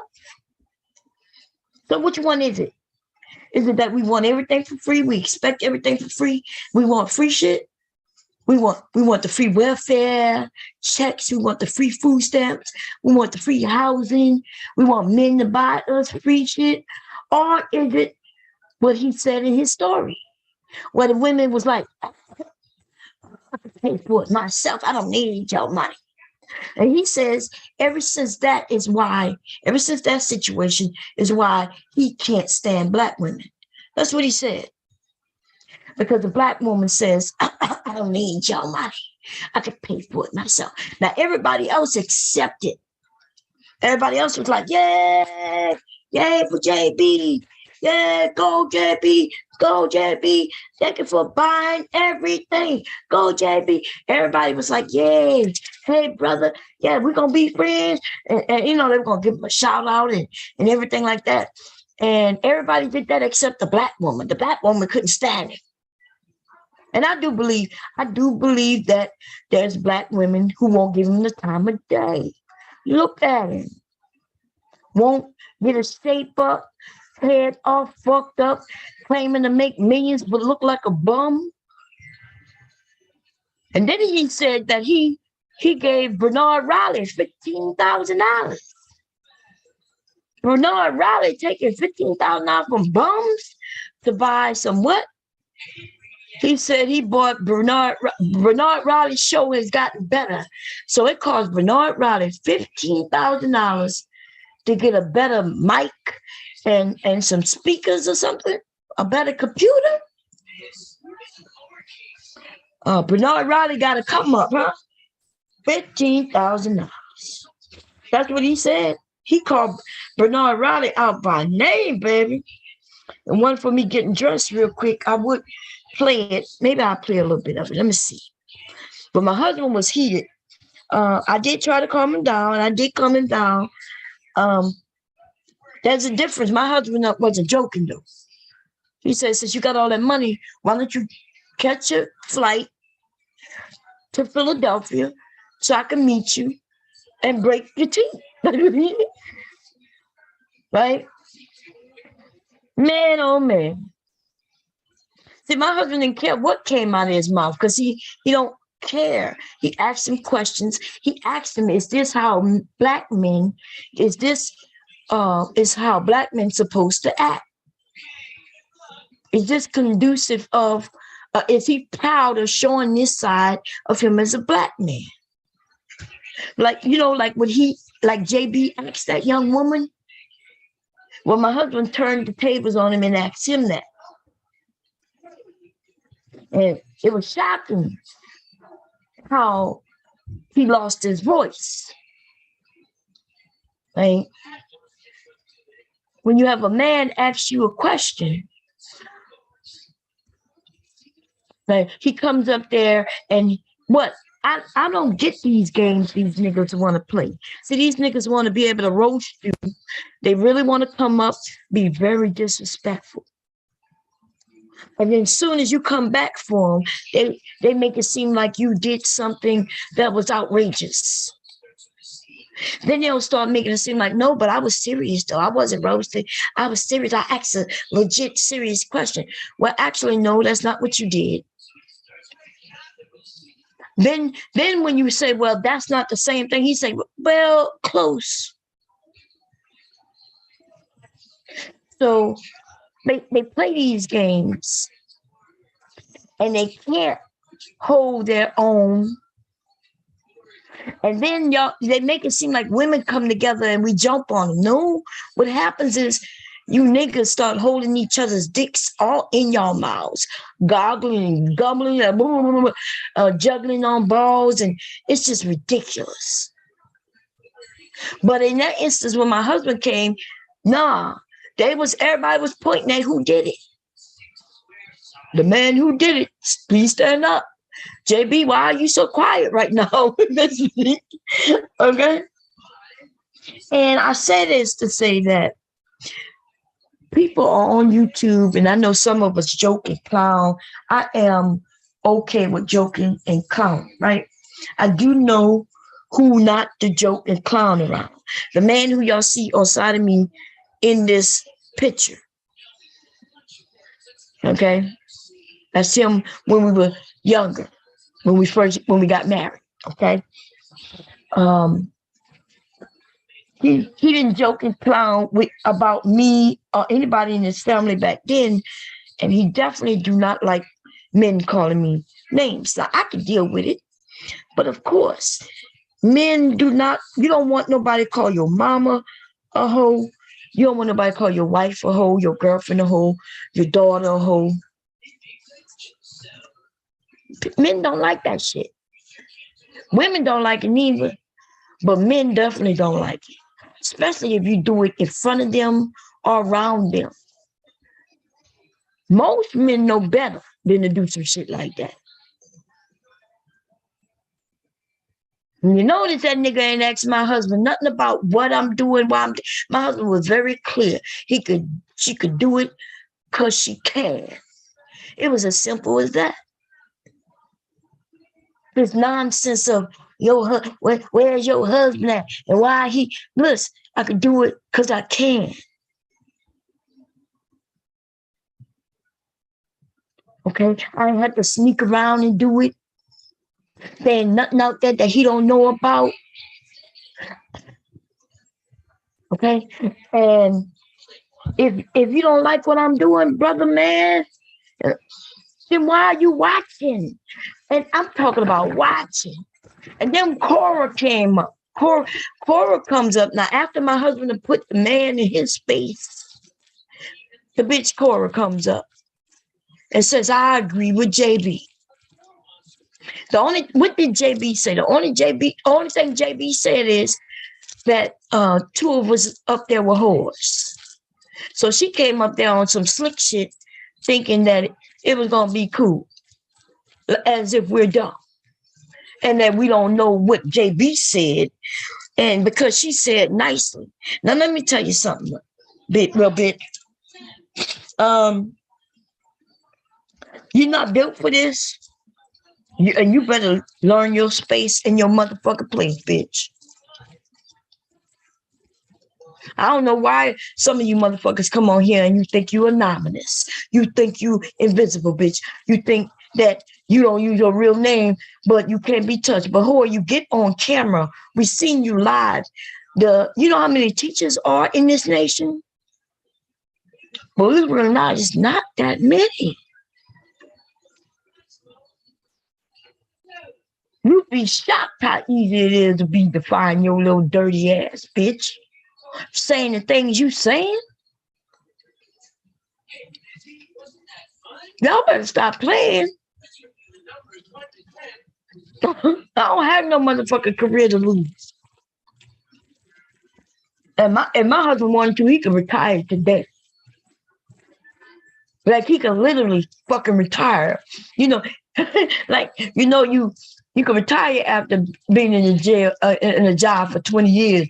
Like, there isn't a day, well, what year that was? I'm trying to think what year that was. He worked for a bank for 12 years. What's the name of that bank was? The one that the CEOs and all them people ended up going to jail for stealing that money in 2008 because we bailed them out, and then they took the money and AIG, I think. It was AIG? Yeah, AIG. My husband used to work for AIG, right? And we, meaning the nation, bailed them out, and then they still got rid of the company. They took the bailout money and just started giving it to the higher uppers, and then they got caught. Okay, my husband was caught in that because he worked for them at the time. And so I say that to say this, that when he, I guess you call it, got his servant's pay, because they did give him a severance pay. When that ran out, he went back to school, which I talked him into, like, hey, you can go back to school. I got us. You know, we still making money. We're going to do this, and we're going to keep it going, and it's going to be for the benefit of the family as a whole. which that's what it was, right? So I was about to say that he's been working all his life. Ever since I met him, there hasn't been a time when he didn't work, but that's not true, right? There was a time when he was out of work and he was going to school. Hey, oh, Lord, here come my grandson. Hey, playing with monster trucks. Oh, God. And then, 4 monster trucks. You got 4 monster trucks? Yeah, 5. 5 monster trucks? 6 monster trucks. Whoa! 7 monster trucks? 8 monster trucks. Look, he's counting, y'all. You got 9 and 10.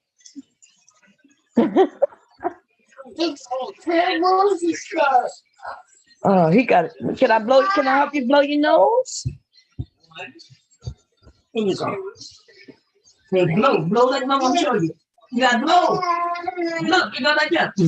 Let me blow like this. Come here, let me sticky.